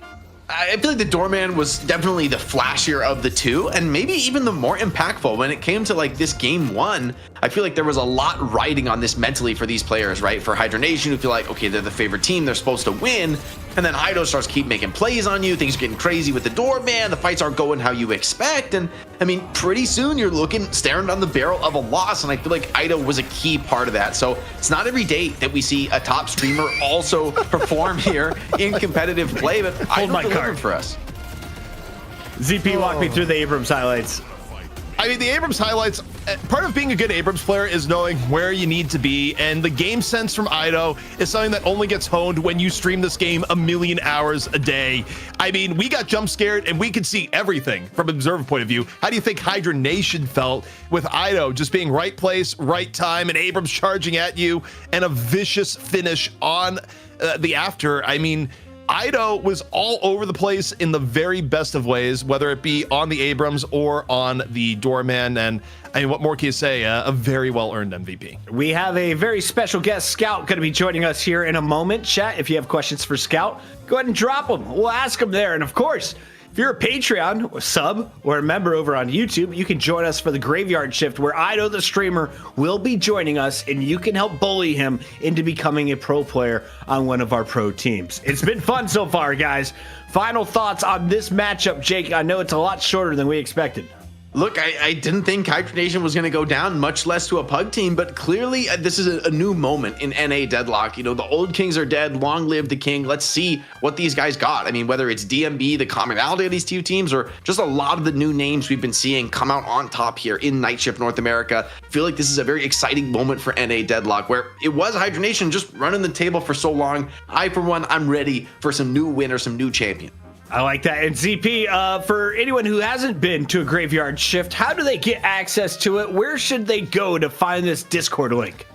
Well, once you are either with us on the Patreon or a YouTube sub or a Twitch sub, you just got to go to our official Discord and the bot should be giving you access. Go to the Graveyard Shift channel under the Patreon channels and just hang out. You can ask questions live to any of us here as talent or our guest that's there. We'll, anything you want, we will put it down. And it's always a good time for whoever shows up.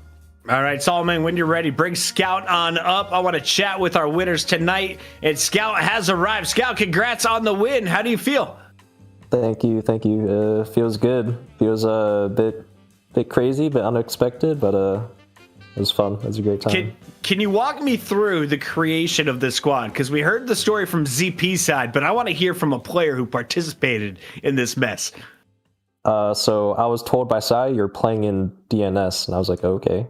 And that's all I knew for like a couple days. And then I think like yesterday we got the final roster. I was like, all right, let's run it. All right, so Sai making the calls, putting things together. Jake, your turn. Yeah, so you guys came into this probably with low expectations, right? Thinking like, hey, whatever, we'll play, we'll see what happens. Talk me through when the team started to realize, like, okay, this can really be done. Like, maybe even before you win game one, you guys are maybe starting to get a lead against Hydra Nation. Did the mood kind of shift? Were people maybe like stepping up how serious they were getting, or how was that trend through the game? I mean, going into it, you know, like we all know, like we're all, you know, really good players or whatever, but obviously we're the underdogs or whatever. But so we knew, like, you know, we might win this, but yeah, you know, it's gonna be tough. I would say, like, after winning game one like that decisively, like me personally, I was like, you know, holy crap, we can actually like win this whole thing, and then took it home, you know. Yeah, my question here, and obviously this got thrown together last minute, just, you know, from whatever on an analytical side you can apply to this here, you guys didn't come in here with any scrims. You guys didn't come in here with like a broad overarching plan. Was this entire series just kind of the, you know, testament to the power of people just picking stuff they're comfortable on over, you know, adhering to the meta? I mean, in a way, it just felt like, oh yeah, people are just picking, you know, the things they're good at, and it just seemingly worked. Yeah, I think you're definitely right. You know, obviously the meta and what's strong at the current moment is like really important, but you know, individual skill and like just like instinct and talent also plays a big factor. You know, like I think Ido played super well on like the surprise doorman, and Do, obviously that guy's the best pocket in the world. You know, was there fight over pocket tonight, Scout? Or were you guys all like, oh, it's definitely going to Do? So we just let Saya do all the drafting. We just listened to him. There was a time where we didn't know who was going to play it, but as like the draft went forward, it's like, all right, dude, you're going to play it. But no, we just listened to Saya. Saya earns all of the MVP honors for the IGL work tonight. Jake, final questions for Scout. Let's wrap it up. Let him go enjoy his win. Yeah, I'm just curious, you know, I'd like to take a step back maybe from the tournament and just think about like Deadlock as a whole right now. Like, how do you feel about the state of the game? Like after, you know, the game's been totally shaken up with all these new heroes and now things are maybe settling just a little bit. And just how do you feel about the game right now, whether it's ranked or just the new heroes, competitive, whatever you want to say, how you feeling? I think from here, the game can only go up, you know, like, I think Yoshi, as much as we like to hate on, you know, what they're doing as a community, I think he's doing like a good job of like, you know, putting the game together, releasing new content.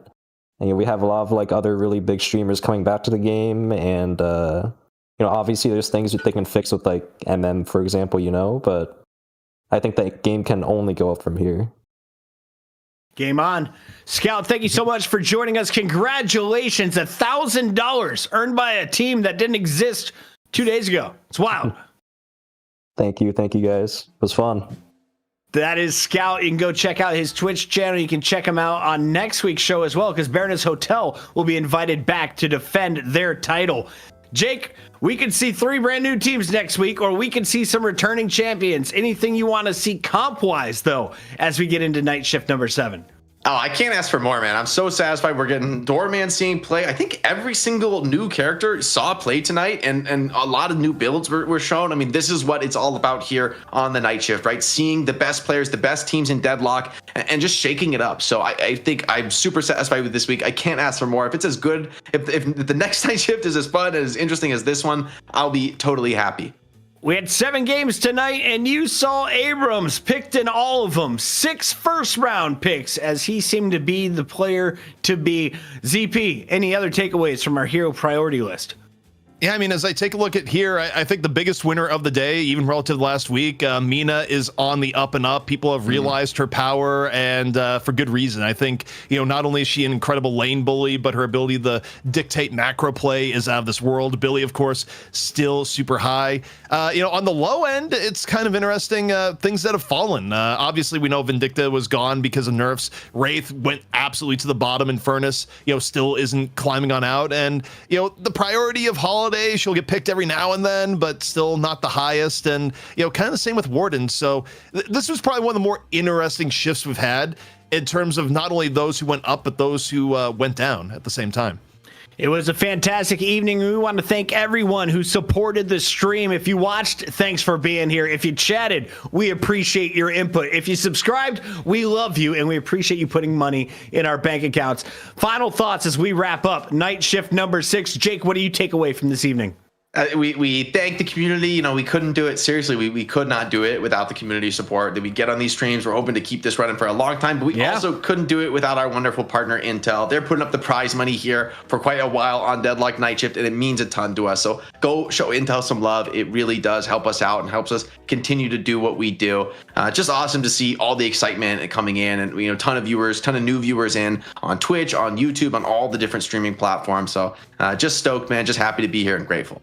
Congratulations to our winners tonight. We had the Abrahams taking home EU to make it a 3-3 tie with the Buff Enjoyers at the very top of Europe. And then, of course, in North America, a brand new champion. After the Sneaky Golems get a 2-0, Hydra Nation now on a 4-game slide as they fall to a pickup squad known as the Baroness Hotel. As we say goodnight, reminder, we are live every single Wednesday, 4 p.m. Eastern. That's around 10 or 11 wherever you're at in Europe. If you're on the Pacific Coast, well, you'll be finishing up lunch while ZP delivers you the best commentary this game can offer. It's Deadlock. It's Night Shift. Hit the follow on your way out. We'll see you next time.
Bye.